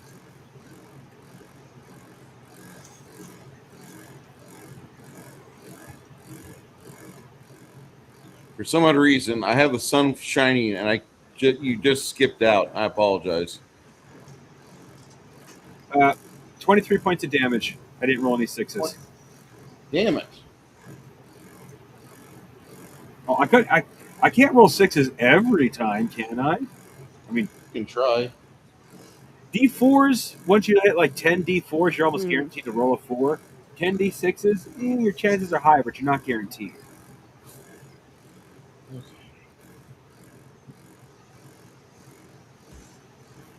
After you do your fireball, what are you doing next?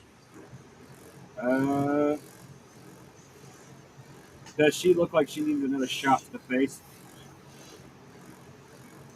She's seems to be taking more damage than this guy.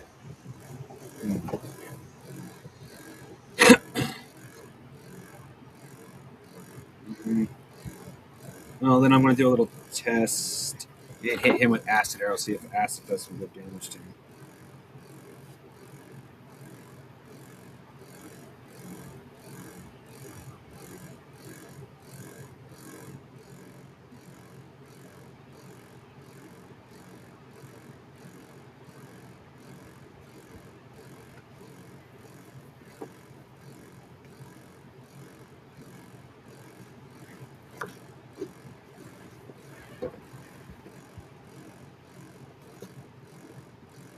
I have used 69 mana in this fight so far. Oh, things are about to get kind of upsetting. Oh, I don't doubt that. I'm just saying. All right. Exactly 69 is funny. That's all. Yeah. After your fireball, you said you're doing what there? Acid arrow on the big guy to see if Acid arrow. Okay. That'll happen on see if that does anything special to him. Excuse me. All right. As he does that, her unnatural lust kicks off. I got to roll a saving throw. That's a first level spell or second level spell for you there, Lena? That is a second level. All right.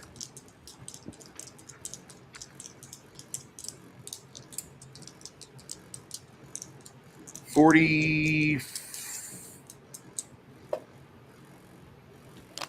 45 or better. Was it 40 before that? Okay.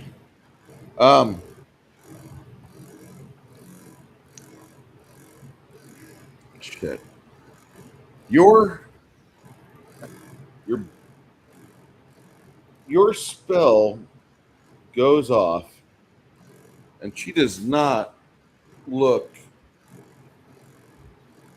natural. You see, she was getting ready to like cross cut the barbarian. Barbarian, I want to give you a free attack on this chick as she tries to. It looks like she's trying to like grab at your loincloth. You see her kind of drop or fumble her kukri, and she starts like trying to pad or place her hands on your manhood, and you're already like happy and engorged because you're just doing what you like. You see body fluids, you're happy. But now she's trying to like do things to you that you would have to pay a woman like gold to do if you didn't have like, one pregnant back home waiting on you. But I don't want to remind you of your betrothed. This woman here looks like she is going for that dirty girl subtype all the way. You want to give her a kiss with your axe? Yes, I do. Okay.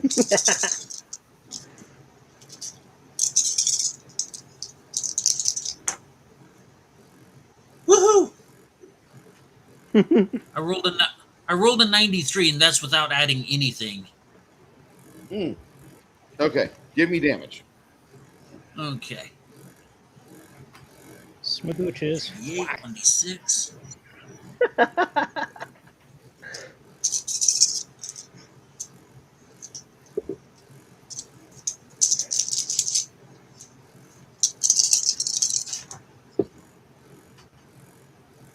Okay. 10, 18, 20, 24. And then +2. 26. Thank you. As you help her reset, now your axe goes in the opposite direction as you would get your normal attack. Go ahead. She totally deserved that free smack. I'm just picturing Lena playing Foreigner. I want to know what love is, and Sorcel's the gal. And then she just gets knocked upside the head with an axe. 9. I got a really bad joke. You guys want to hear it? Yes, please. Talking about black ladies. What's the difference between a modern black lady and a black lady in the 1700s? What's the difference? It's the lashes. Oh,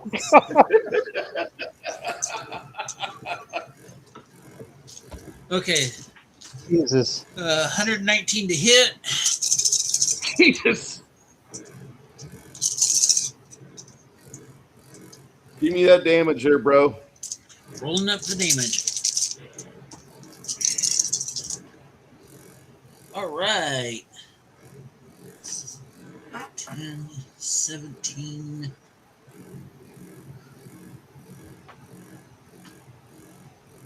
18, 19, 25, 27.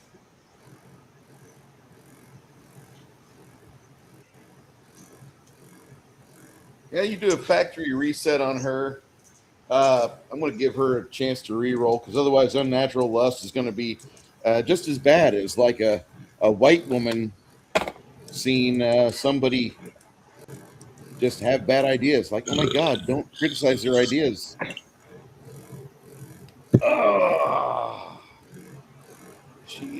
She breaks free of the unnatural lust, but at great cost. You Um, think?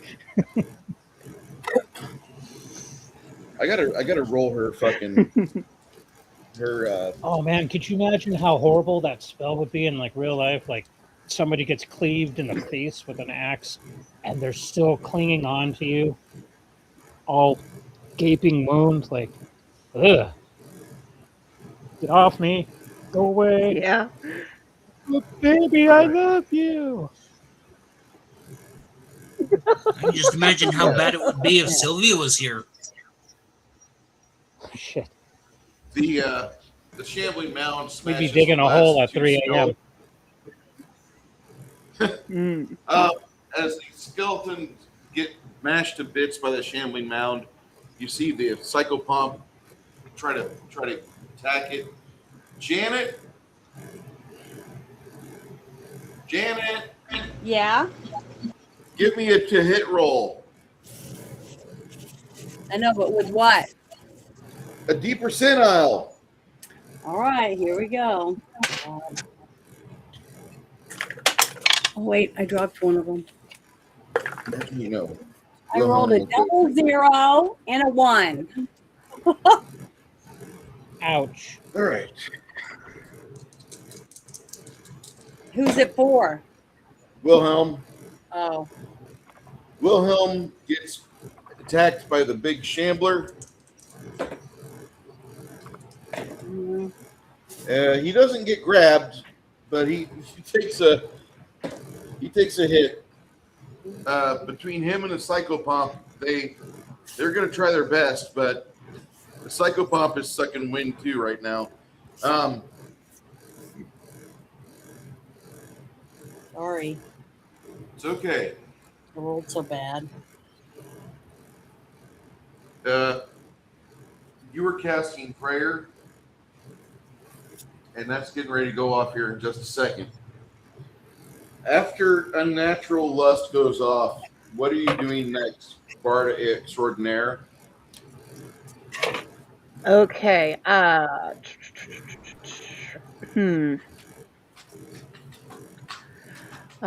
going to. All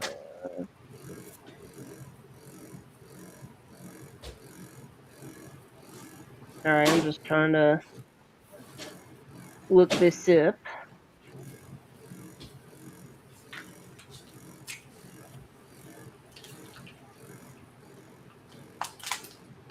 It will load.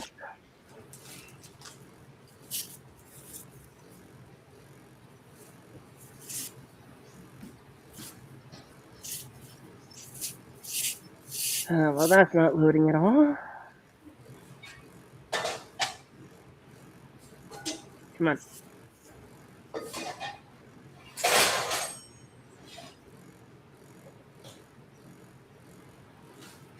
Sorry, I'm just having technical difficulties all over the place. Okay.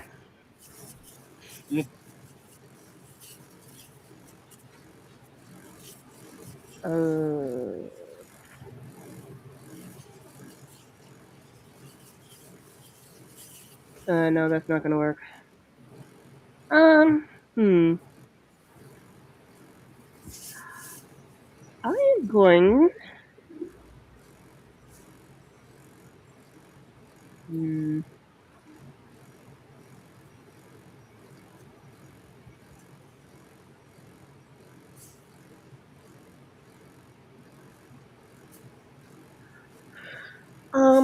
Illusory maze on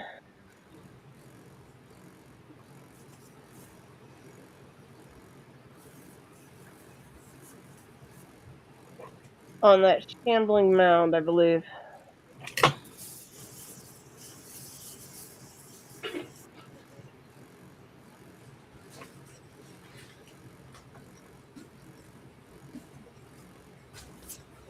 You were doing what? Illusory what? Illusory maze. I create a illusion of a maze of glass in a targeted area. Creatures in the area who believe the maze to be real cannot move more than 5 feet, and it has a 100-foot range. So I kind of want to slow down um uh well, slow down, or at least get the shambling mound and the other. Oh, the you're pointing at the. Yeah, I was thinking those two. Just yeah, because they're closer. It makes it easier to kind of step out of their range if I do it there. Okay. You wanna cast that on the plant dragon or the shambling mound or the fungal king or the fungal queen? Well, they're kind of far away and being hit by fireballs. So I'm gonna do it closer, and so if any of us need to get like out of their range, it's easier to do because they can only move 5 feet if it succeeds. Okay. Makes sense. Yeah, that's my logic. Okay. First level spell, second level spell, That is a third level. third level spell. Okay. So that's Yep. a total 9 for you. It'd be on Yep. 62. All right. As that happens, it is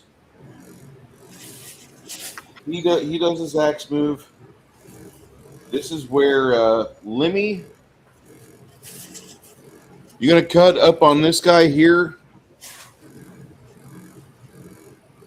You're gonna help Sure, us why get rid of the this hell guy. not? Otherwise, he's gonna Sounds take the great. kidney out of your barbarian. I don't want his kidneys Yeah, we on got. the game. I don't want to have to sit there and tell his barbarian children why he don't have a poppy, or she, or they. Your dad can't drink as much However as me anymore. many kids.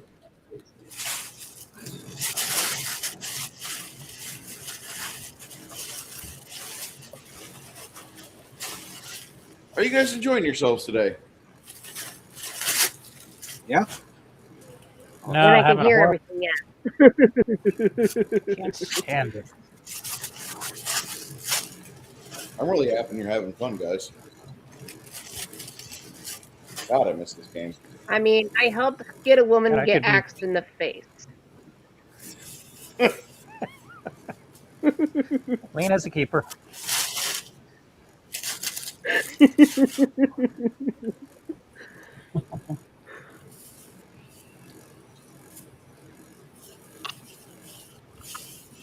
You know what's kind of funny is that I'm using her to kind of replace your NPC friend Quinn. But in all honesty, they live about an hour away from each other. Oh shit. Yeah, it's hilarious. You got two bards from Penn State. I mean, granted, one Got lives a somewhere and kind of one lives somewhere else. personal question for you, Lena. You drink coffee?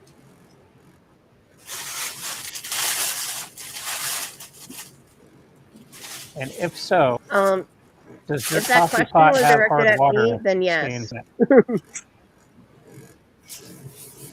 You like coffee? That's what I remember yesterday.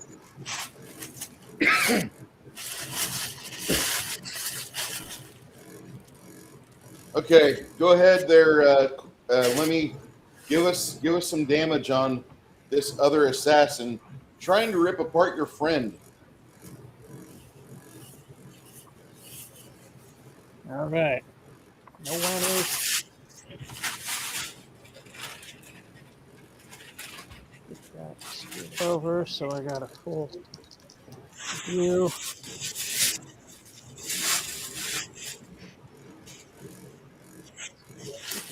What are all these bonuses? Got a plus 10.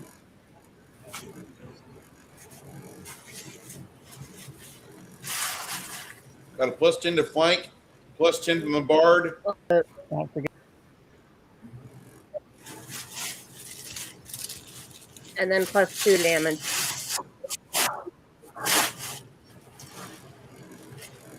That is A total of 122. Christ. That's just normal damage. I don't have any flanking bonus, right? You are Toe to flanking. toe with this dude. Oh, I am flanking. Shit, You're that's flanking another. him with the barbarian. Okay. So I hit. Let me go 9 get dice the mountain 6. of dice to roll here.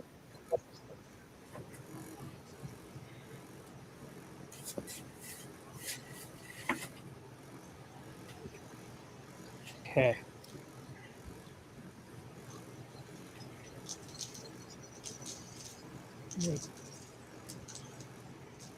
Need more d6. Where are the rest of my d6?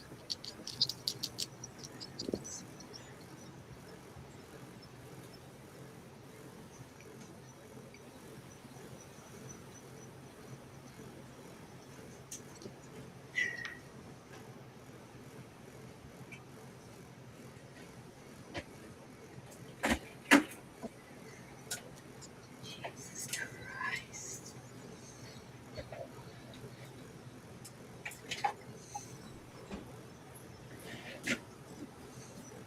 43 damage.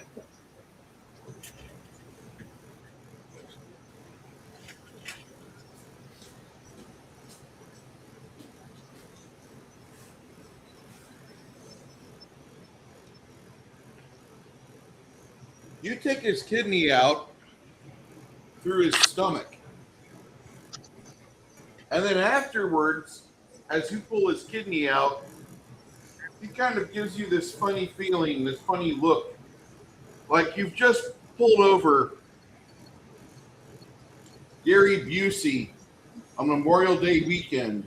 And he's like, I'm kind of fucked up right now. And then he falls over in a bloody pile.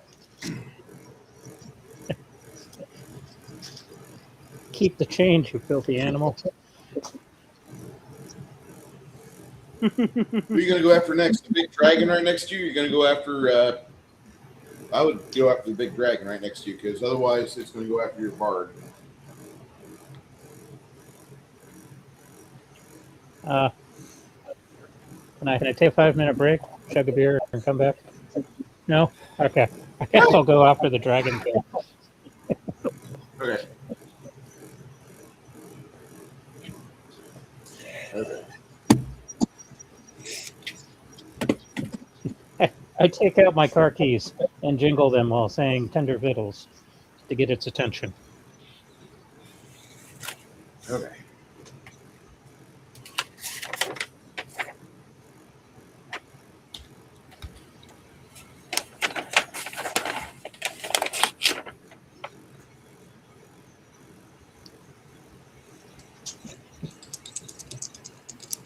The advanced psychopomp glides over here as best it can,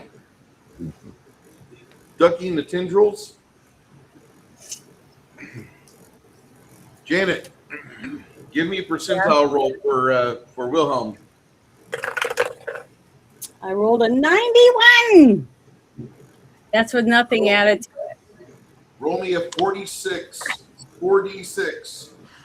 4d6.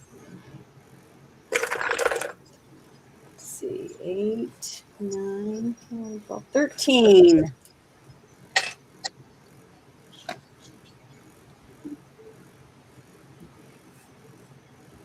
shit. You dropped. It wasn't a 0. Oh, there's Nina.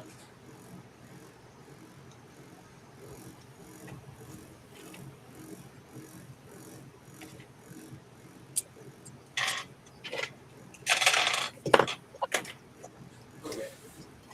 Janet, you did a good job. Well, is it my turn yet?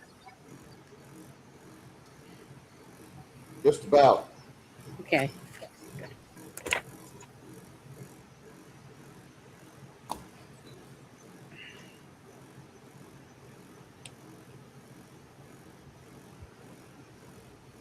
As you're finishing your spell, Ogre And Janet, you two get an attack of opportunity on Assassin Girl as she tries to tumble up onto the hay bale and get the fuck away from the two of you.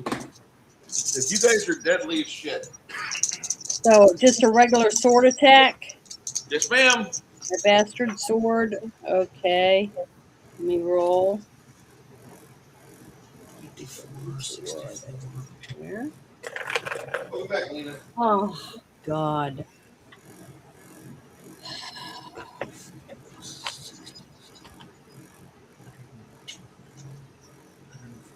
Okay, 114. 84. Janet, you miss. Okay. Over. I figured I never hit. Right. Give him hell. I'm Over. rolling that beautiful damage dice.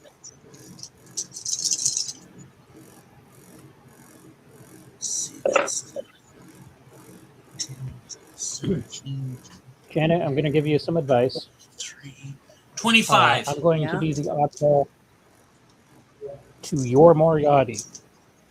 Got to stop with the negative waves. Think positive. I love that movie. You know, I try to think positive every time I go to the casino, and guess what? You're positive you don't win Is that anything. before or And it works. after the alcohol? No alcohol.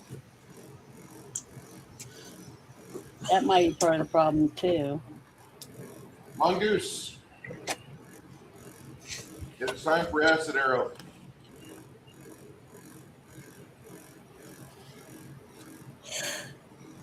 Mongoose.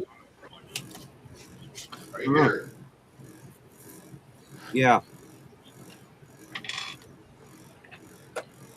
Acid That's why I took the Arrow. question. Right, sorry.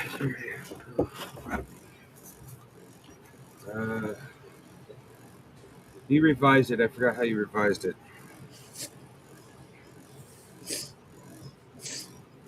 You're going to have.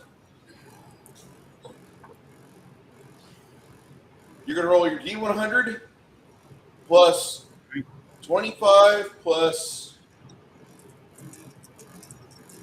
That's a 5. So you're rolling 75 plus D100. Don't roll not one. Does a 66 count? Yes. Not as the total, but as the base. You did very well. Yeah. Sorry, I the smoke around here has got me all sorts of flubbed up, and I think I passed out.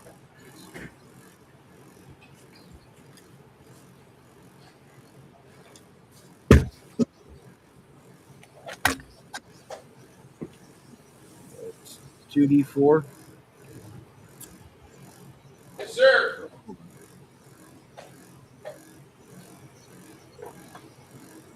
Ooh, got a 4.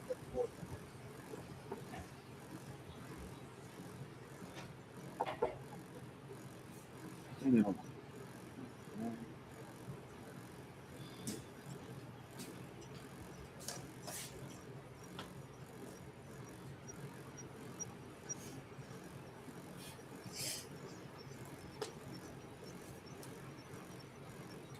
Okay, the initial is 9 points of damage, and I really determined that the piece of acid arrow was.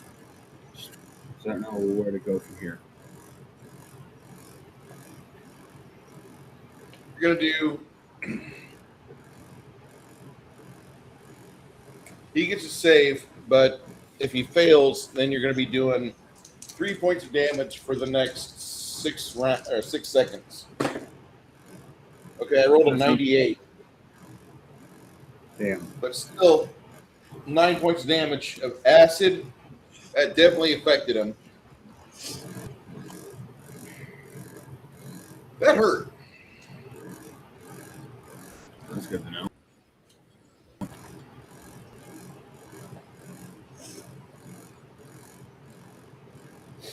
What are you doing next?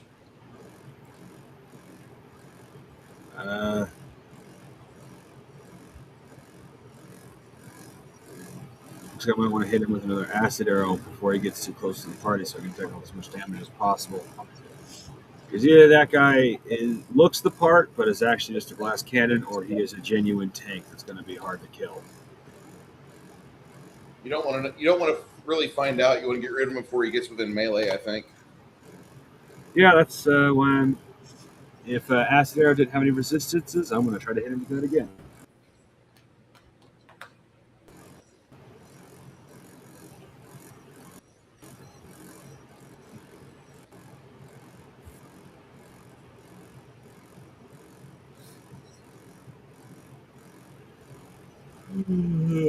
Yeah.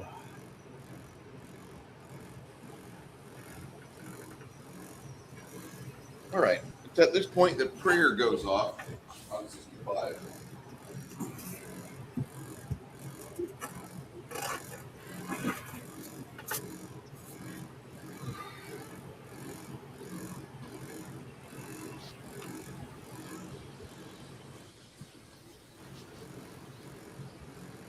Ooh, gotta feed the dogs. I will be right back. Yeah, I need to go and put my ducks away, but I was wanting to go before then. So how long? What are you going to do after you cast prayer? All right, you already got me to cast prayer? Yes, ma'am. Okay, well, I'm going to be right back. I'm going to go put my ducks away. All right. Bruce had Tell a you what, suggestion. why don't we take a 5-minute break? Why don't we take a 5-minute break, guys? All right.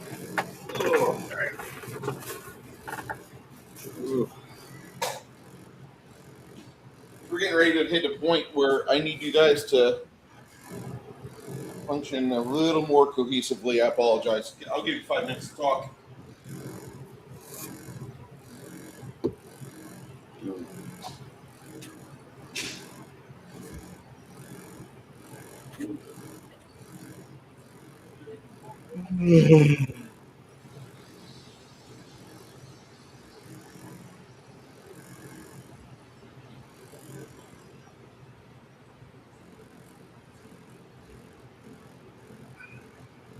No.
Bruce, I just sent you a link to Breath Edge to, well, potentially put in chat, but also show like a little commercial for it.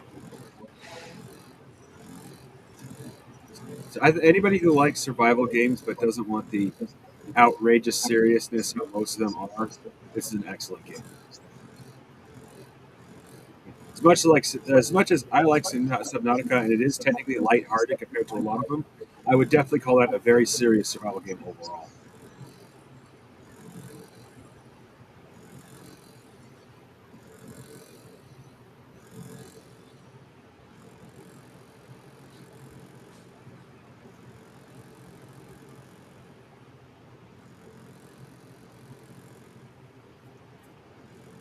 I keep calling it Brett's Edge. It's Brett's Edge.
I'm sorry about that. I had to do a bio break. I got alerted to a late term bio break. That's okay. What I was saying while you were gone is I sent you a link to Breath Edge on Steam. And figuring well, I didn't know you were on a bio break. Figuring out break, show off a little commercial, but like what. And I was just telling how I think if you like survival games but don't always want the harsh reality of how most of them play out, like even like a Subnautica is not like a hardcore survival game, but it's like definitely not lighthearted. Breath Edge, like I said earlier, it's comedic, it's hilarious.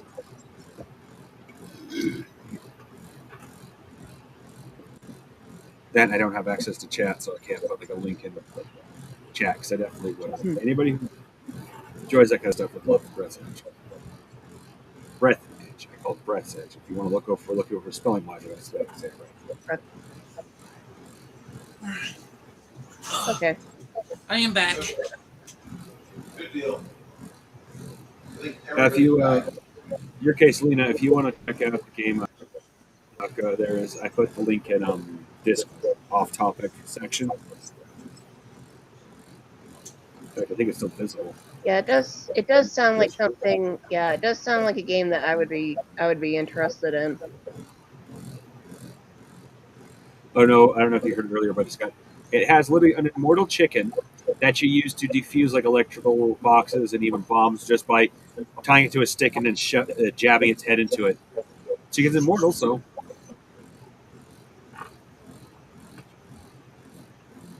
Oh yeah, you were telling about the chicken.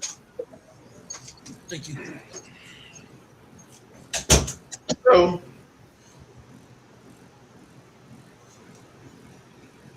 prayer goes off, and then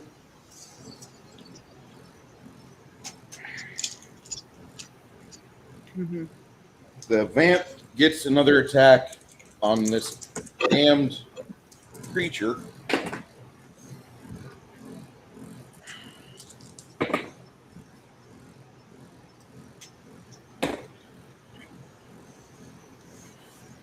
Okay. You see like another spray come off this thing.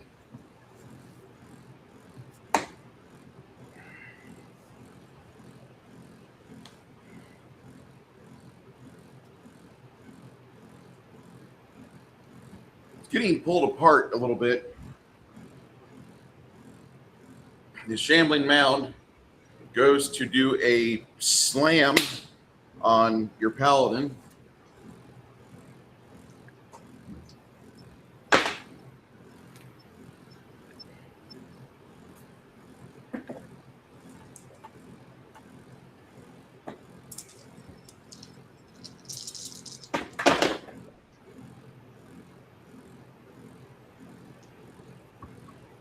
That could have been a lot worse.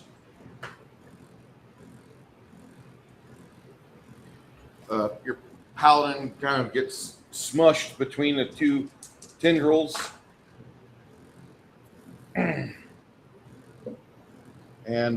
when the green clears, you don't really see where your paladin went.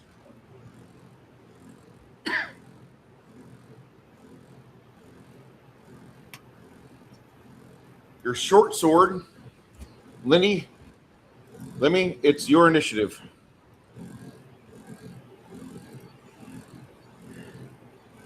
You got a +10 to hit, Lemmy, because of the flank, plus another 15 from prayer and the bar.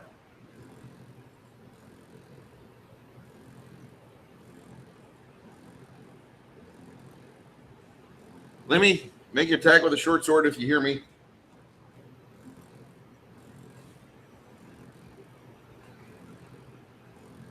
Lemmy, do you hear me? Is he here? You guys hear me? I hear you. Six Nations, you're muted. I'm having trouble. Yeah, I'm having trouble hearing, but that's only because my connection is spotty. Is that better? I'm trying to be calm by the microphone. Okay, I want to attack for Lemmy right now.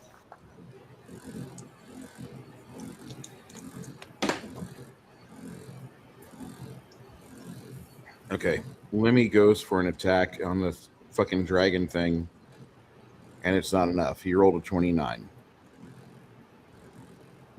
Damn it.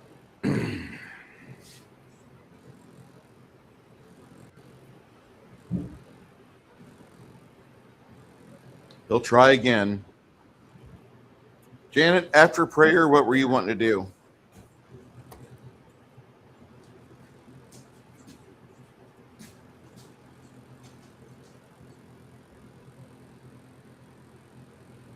And she gotten back from feeding her chicken her ducks.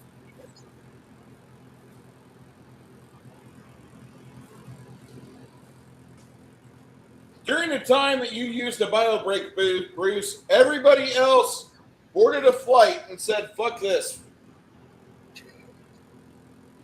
Yeah, I think everybody took a bio break. You know, Janet was taking care of her ducks, so that's about it.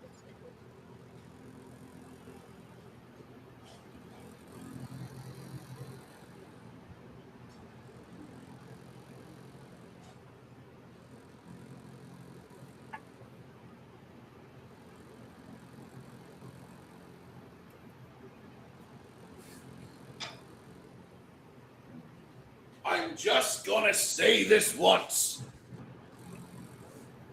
Black seed oil means you're buying your toilet paper at Costco or Sam's. Yeah.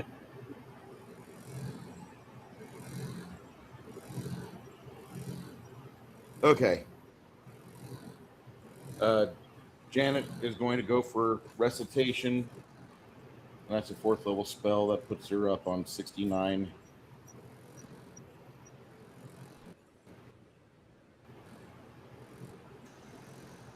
Ogre, do you have a copy or no?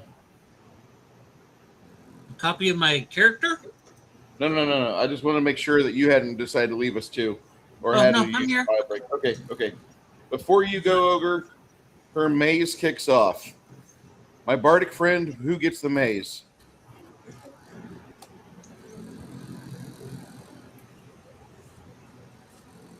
Lena, are you still there?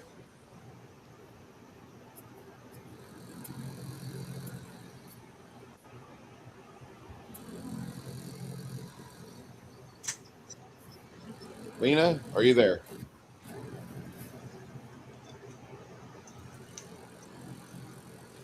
Well, that sucks. I thought she was heading for the Shambling Mound, but I could be wrong on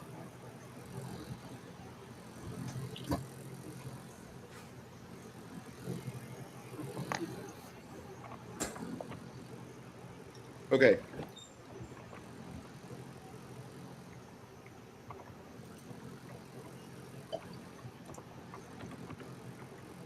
She's going to drop a spell on this thing.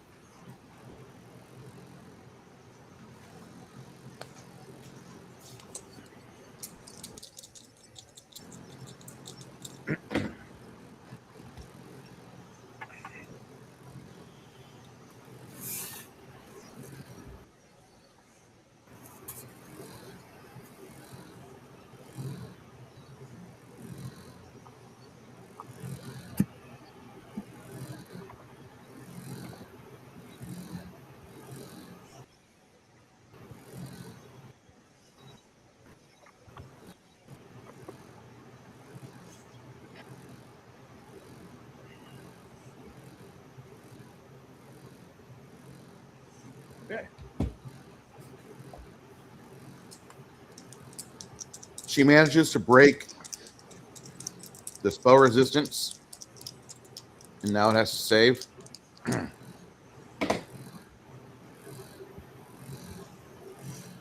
Because of the thing's higher willpower, it manages to not get stuck in the illusionary maze.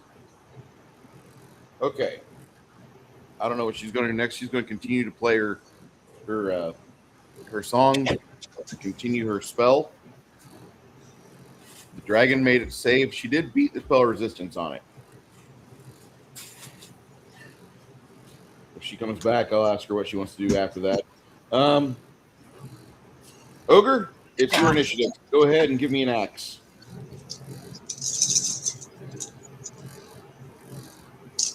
All right. Okay. All right. Well, it was worth a shot. 50, 60.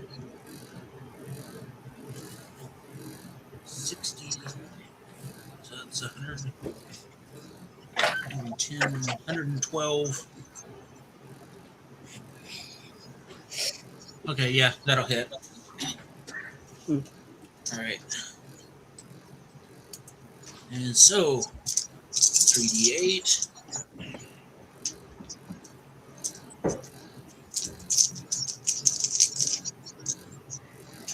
Six.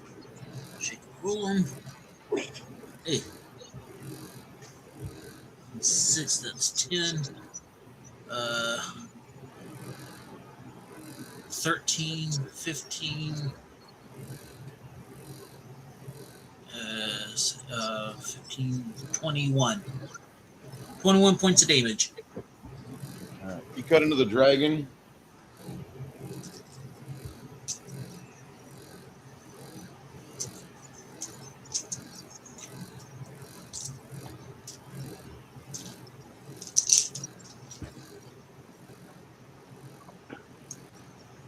Mongoose, after acid arrow, what were you doing? Another acid arrow, you said?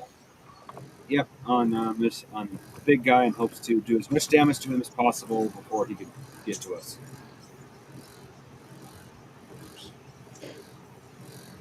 Janet, are you there? Yeah, I'm here. Yes, can you hear me? Mm-hmm. Okay. When you were gone, I had you cast prayer. Yeah, I Lena know. was gone, when Lena was gone, I had her cast illusionary maze, and it did not work on a dragon. However, what you could do is cast a dispel magic on this thing before it gets over here. Okay, I gotta pull it up so I can find that spell real quick. How many mana is it? 16. 16.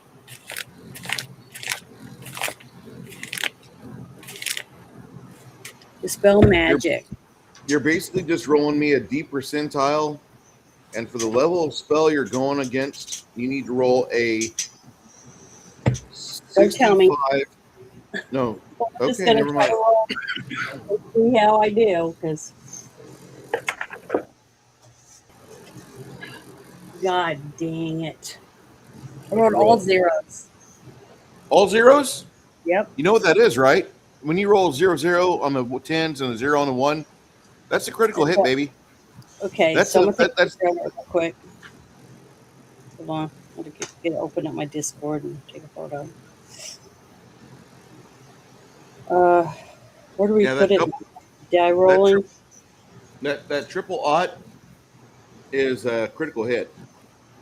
And what that does is that pretty much completely takes his spell that was on him. Well, where is he from? Is This he is outer Grom. world? This is Grombo, the druid. Okay, the druid. Right. Well, good. I did something decent. I put a picture in our die rolling room.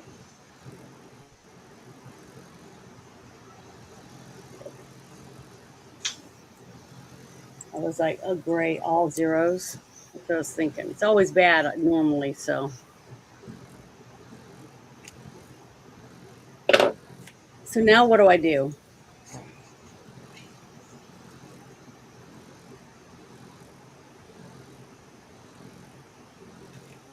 Whatever you want to do, because I know what. the druid just lost his fucking spell that you were going for. Whatever it was that morphed him into a huge fungusoid, you just ripped that spell off of his ass. Well, who's after me so they can kill him before he does it again? Because that was my turn, right? Yeah, it's gonna be either it's gonna be the barbarian or it's gonna be uh, and either barbarian or Lemmy if they can break away.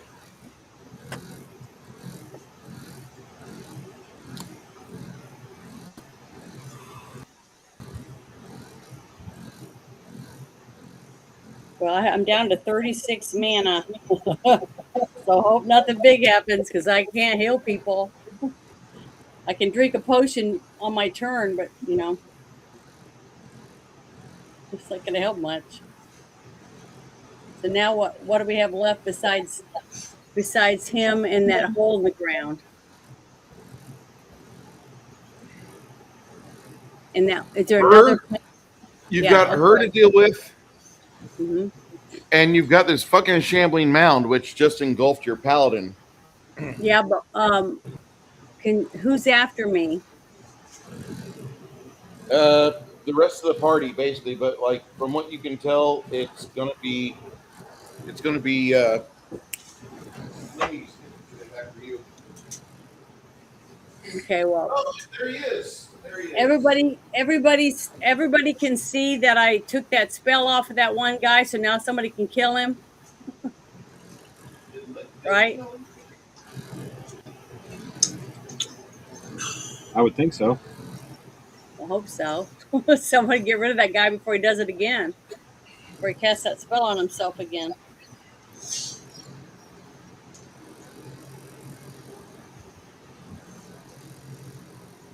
I hope.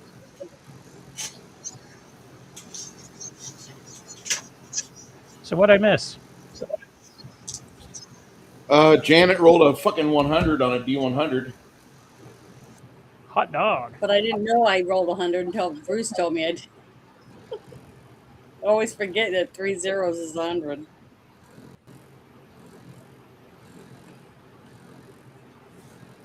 That's the Baconator shot of the day.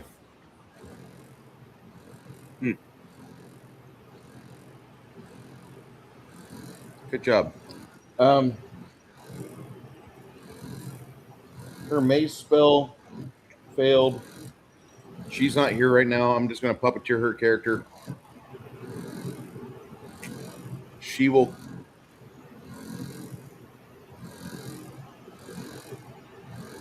she will quaff a mana potion for 16 mana, and that's what she can do. Okay, Lenny, it's your Yes, initiative sir. if you are going to continue an attack on this fucking dragon. Why the hell not? You're gonna need I'm some. here. You're gonna There. need some resolution fast. Otherwise, it's gonna be claw, claw, bite, bite, bite, bite, bite, bite. Eh, I got this. I mean, what's the worst that could happen? Take out that druid or whatever it is. I think that's what it is, right? He's going for the dragon. Actually, What dragon? that thing, Dragon in Oh, front of me. okay. the fungal bloom dragon. Okay.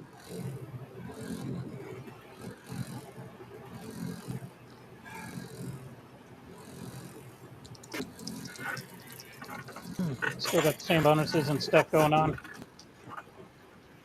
Except for the +3 damage this time around. You get a +3 damage on. Go ahead. You got the bard and prayer in your favor.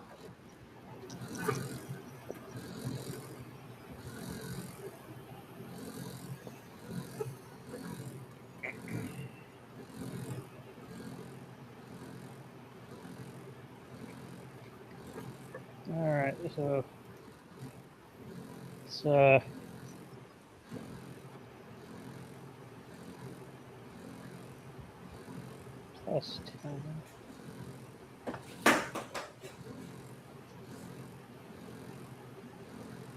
That prayer +5.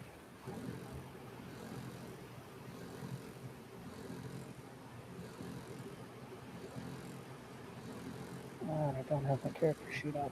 Guard.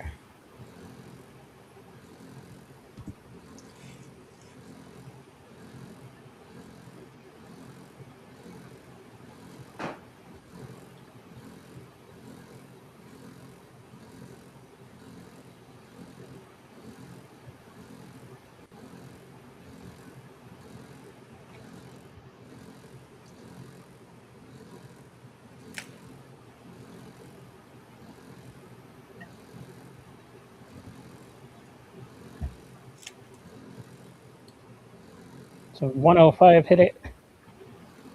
Yes, it does. Okay.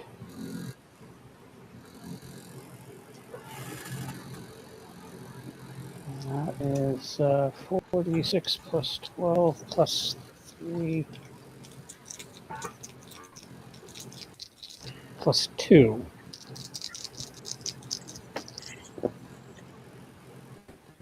Six, 9,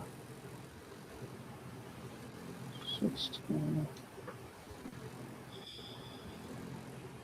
32, 34 damage.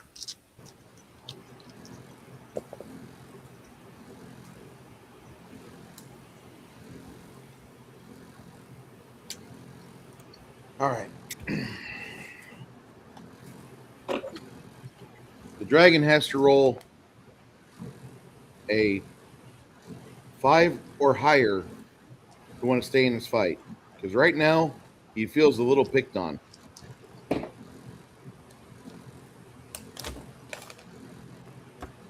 That's a 4.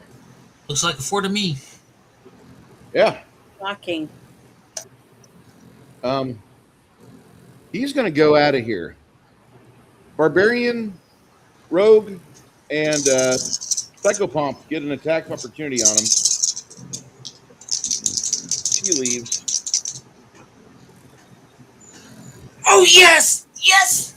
Yes! What'd you roll? What'd you roll? A 100 Good job. without adding bonuses. Natural 100. Okay. So, He didn't leave the rest of it.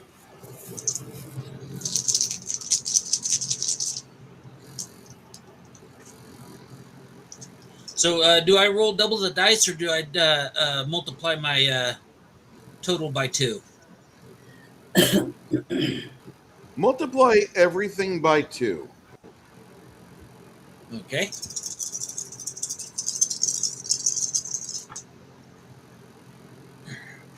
All right. So that's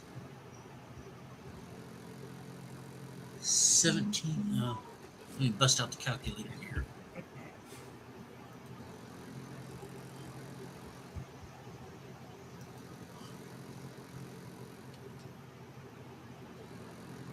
Let's see, that's 17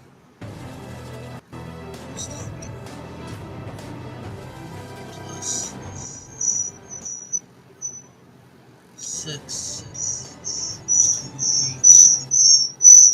times 2. 56 points of damage. Oh, what is that? There are 4 lights.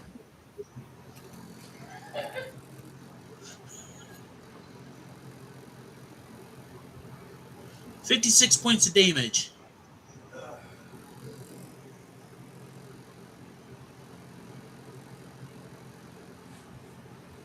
The dragon bounds off. A long rip along his side. Lemmy, did you manage to get a hit on him or no? Yes, it did. What was the damage? It was like 34 damage. Okay. What's the cycle pump strike bonuses again? I forgot. He gets a plus 40, plus 35. Excuse 40. me. Actually, no, it'd be a plus 45, plus 60 with all the bonuses tallied up. 74 total then. Jesus age. Yeah, I Damage? rolled terribly. What was your damage, Lemmy? 34.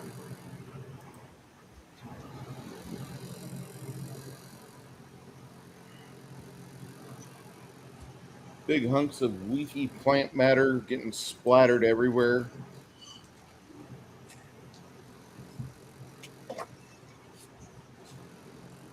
It's only been, what, like 5 minutes real time in this combat? Yeah. Not even 6 5 minutes hours real of time. Like actual a role full playing. fucking minute. Like a full fucking minute. Shit. And I apologize. No, that's cool. I was just like I hope thinking about it, and like we're sitting here playing for a minute. It's been 6 hours. Well, all the bullshitting, more like 4.5 hours. But that's funny how the time dilation is.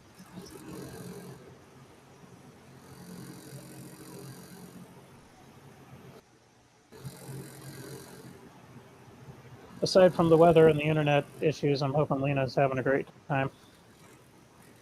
Yeah. I'm looking at the weather over there in her neck of the woods. That's what I was wanting to do. Yeah, apparently East Coast is having like shit weather. Here it's like almost 100 degrees. There's actually a storm coming up from Floresville. Ooh.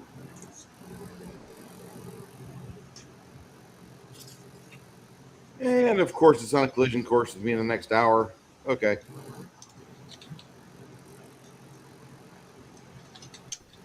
No big deal. Okay, let's see what Penn State's got. Oh my God!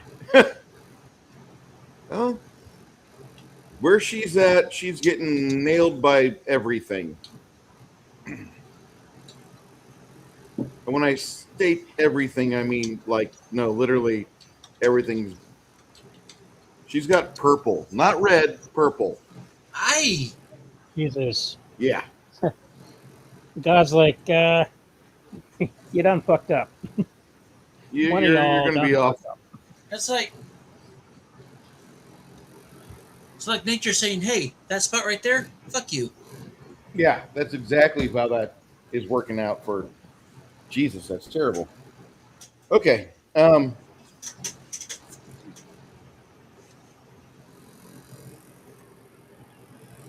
Once you just text me. No. Come back in. If you can. I don't know what the problem is with Restream or whatnot. I don't know if it's your internet connection. As the three of you cut into this plant like dragon thing, between the rogue and the psychopomp, you guys rip off like the back portion of it after the rear paws, just completely trimming the stem.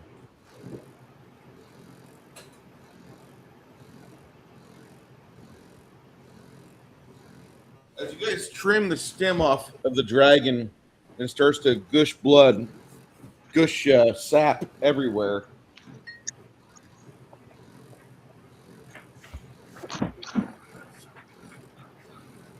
Tasty sarsaparilla.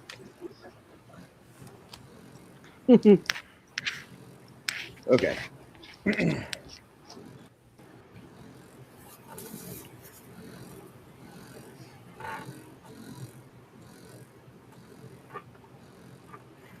You guys cut into that.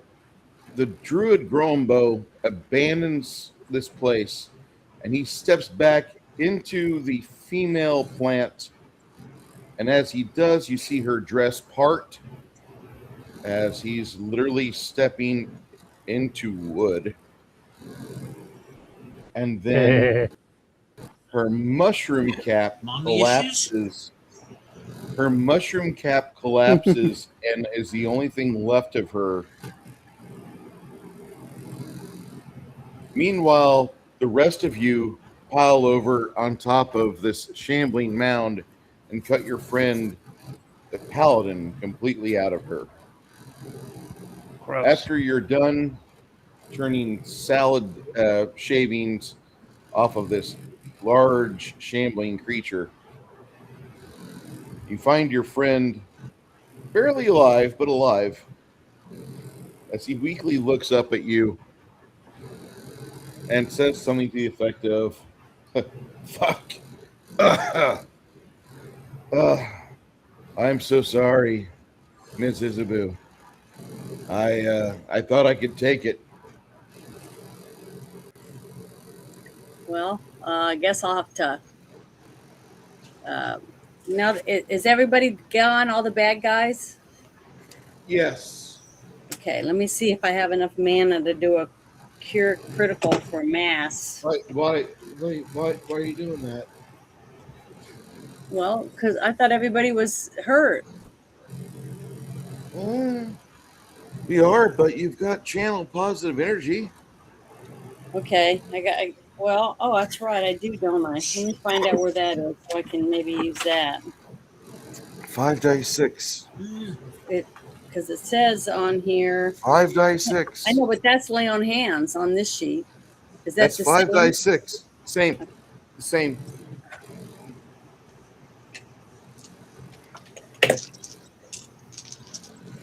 I mean, you can channel positive energy for public, and then you can do the lay on hands privately.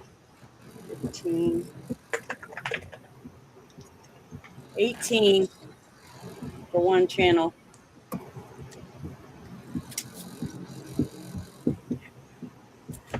Well, you guys are feeling a little better. Okay, He's I'm able gonna to do get it. up, move around. Not happy, but I'm here. The psychopomp Yeah. disappears. I'm gonna do it again. At this point, your bard's throat, she kind of starts going dry, and she stops singing. Not long after that, the prayer spell goes away. Bruce. I'm gonna do another channel. Well, how Is that much all did you heal from the first one? 18. 18. 18. Mm-hmm. Okay, Bruce. Am I allowed to do Yeah. another one? Please. Okay. So I got 1 6, 2 6s. So we'll get to do those again. So it's 10. They explode. 10.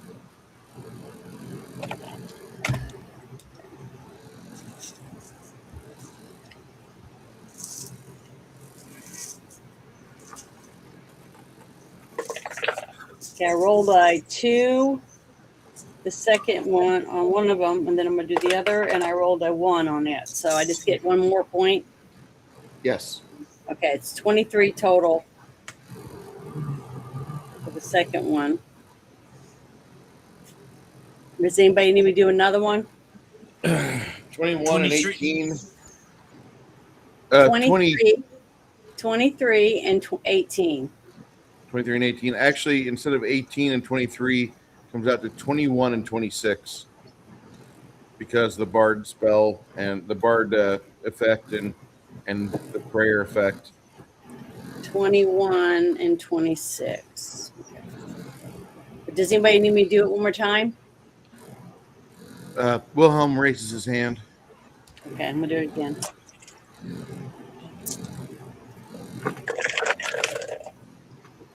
Lena, don't worry about technical difficulties. One, you're here and it is purple in your neighborhood.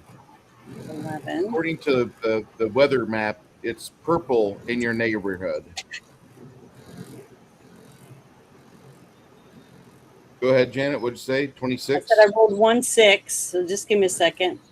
And I'm going to roll that again. I rolled a 3, so that's 1, right? That's a 2. A 2. So 17 plus 2, that's another 19 points. Does that help everyone enough? Oh, Wilhelm yeah. says, I feel better. I feel a lot better. All right. Everybody add that and we'll see where we're at, because that's 3 I took off of there. 3 channels. I always Lena? forget about that. It's not on my sheet. Oh, you're good. Lena, are you there? Are you able to talk?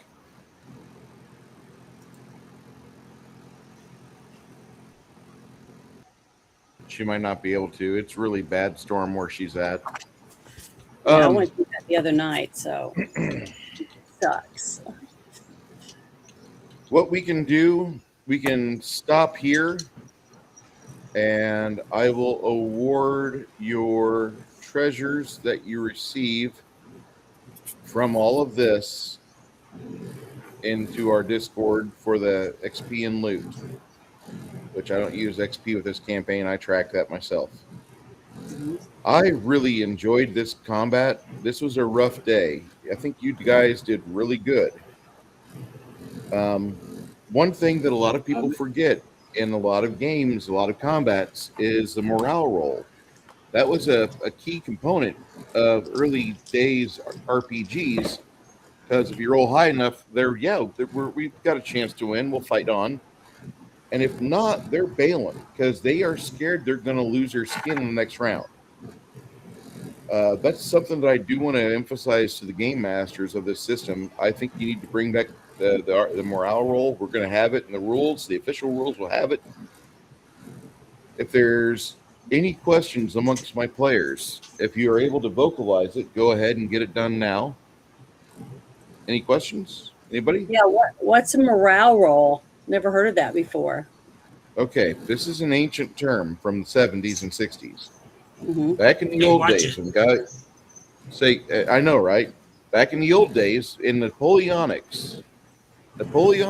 Wars is kind of what sprued off of like the H.G. Wells Little Wars book.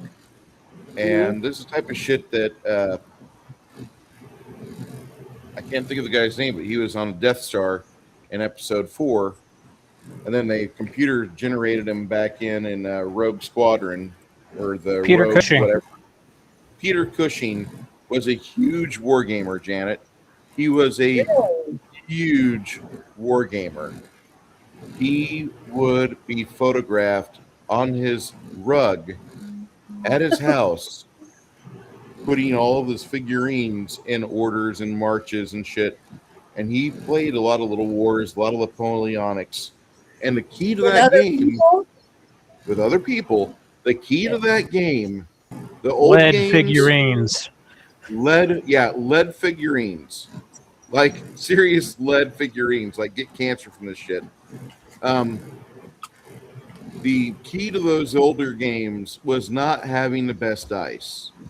The key to those games was keeping your wounded troops out of harm's way until they could get patched up and worked on, or get them safely off the field for the next battle, and being able to maintain morale. If you could not maintain morale, you'd lose the game. Your troops, your guys would break each and Hmm. every fucking time. And that was a staple in basic D&D. At the end of every round, you had to have morale. Well, for me, whenever a monster takes over its constitution and damage, it has to take a morale check, and it has to do that. Now, you guys don't have to worry about morale. You guys have your freedom of choice. But I could want the monsters to fight to the death. Monsters like, fuck you, I'm out, I want to live. And I use that.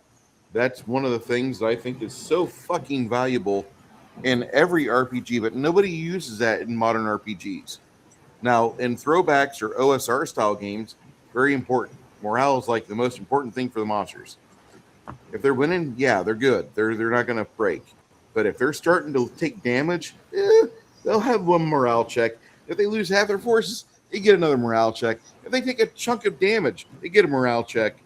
It's just a chance for them to be like, I don't need to fucking die for you. Fuck off. And they try to fuck right the hell off. And it's one of the most wonderful things in RPGs. It also guarantees that a monster has the interest of staying alive. I'll fight you another day. I'll go get a whole bunch of people to come after you. Well, that makes sense if they're not a bunch of zombies, you know. Zombies don't have morale. It's what I'm Undead saying. doesn't have morale. But any creature that, like that druid, he would want to live and to continue whatever it was he's trying to finish. Yep. So that makes sense. As you guys go about this site, the processing continues to burn as all the chemicals that were in there helping make the higdine, those continue to burn. The barracks burns over here. Another building off to the side, you guys can ransack that. But you find a ledger.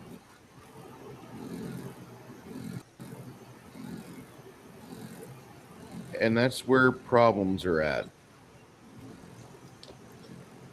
Because the ledger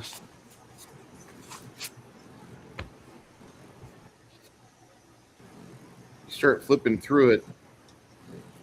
Lemmy's looking over the side. And then Lena starts coming over to your other side. Now, the paladin, having a ledger in his hands, he's kind of like, what the fuck is this? I don't know who these people are. Lena starts looking at it, and Lena starts seeing that names are written in code. Mm-hmm. This here is for Prince Durban, the second most important man in the city.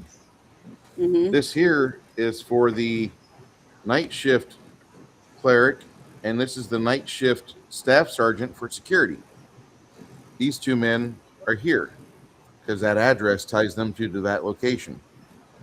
This is interesting. And she starts deciphering all this for you. This goes to here, this goes to here, this shit.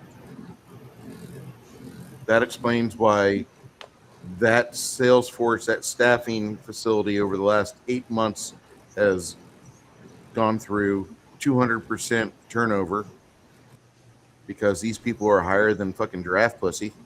And then you have this guy over here that he's marketing this to his people because he's a slumlord and he takes care of individuals in the poor part of the city. And that's where the majority of the users of Higdine are at, that are within the city itself. Then we got stuff that's going to the prince. Why is the prince involved with this? And then you guys remember that the prince is due back within the next 9 days.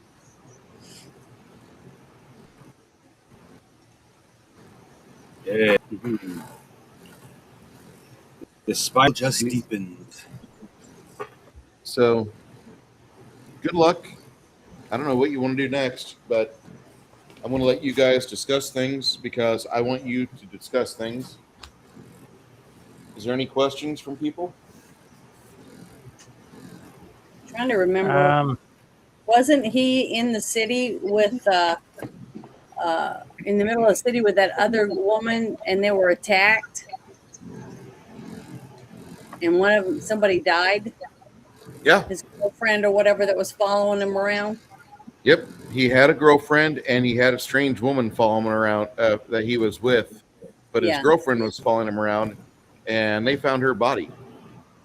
Okay. Okay, I remember that. That was a while back. Mm-hmm. So The prince is a slippery, dirty MF. Makes you want to Like- burninate the whole village or city. Well, interesting. Then he either has the ability or like a magic item or something like that allows him to avoid detect lie, or in the end he still had an emotion to that woman. He's a politician.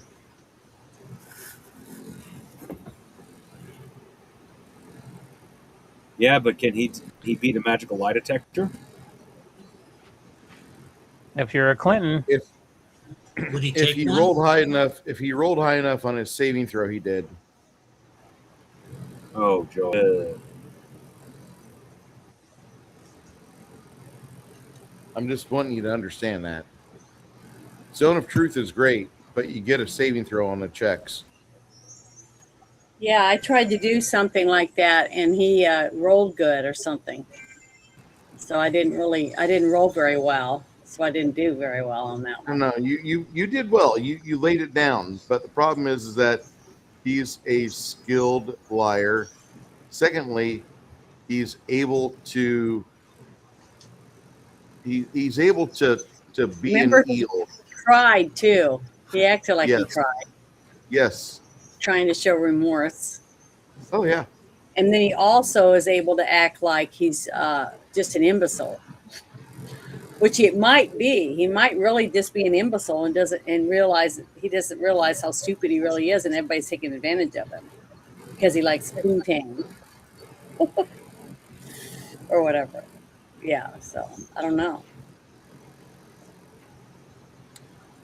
For everybody that's here with us today, that's just watching from the sidelines, I want to thank you for being here. I hope you enjoyed your time. I hope I wasn't too choppy or messed up. I want to say thank you for Nick Weiser and for others for stopping through. This baby girl loves you. Thank you so much for being part of our show again today. Jackie Blue, thanks for being here. Lloyd Christmas, thank you so much. Owen Screaming Raven, great sir, great to see you here, and we look forward to seeing you again tomorrow for Clint Eastwood movie number 7501. This Rocky is Bruce. 5000. I'm with Janet. I'm with Janet from another planet. We have the Crafting Gamer. We have Nerdy Ogre, 6 Nations, 31 Kings. My friend Lena. Thank you, one and all, for showing up today for this. We'll be back to continue this campaign within 2 weeks. Oh,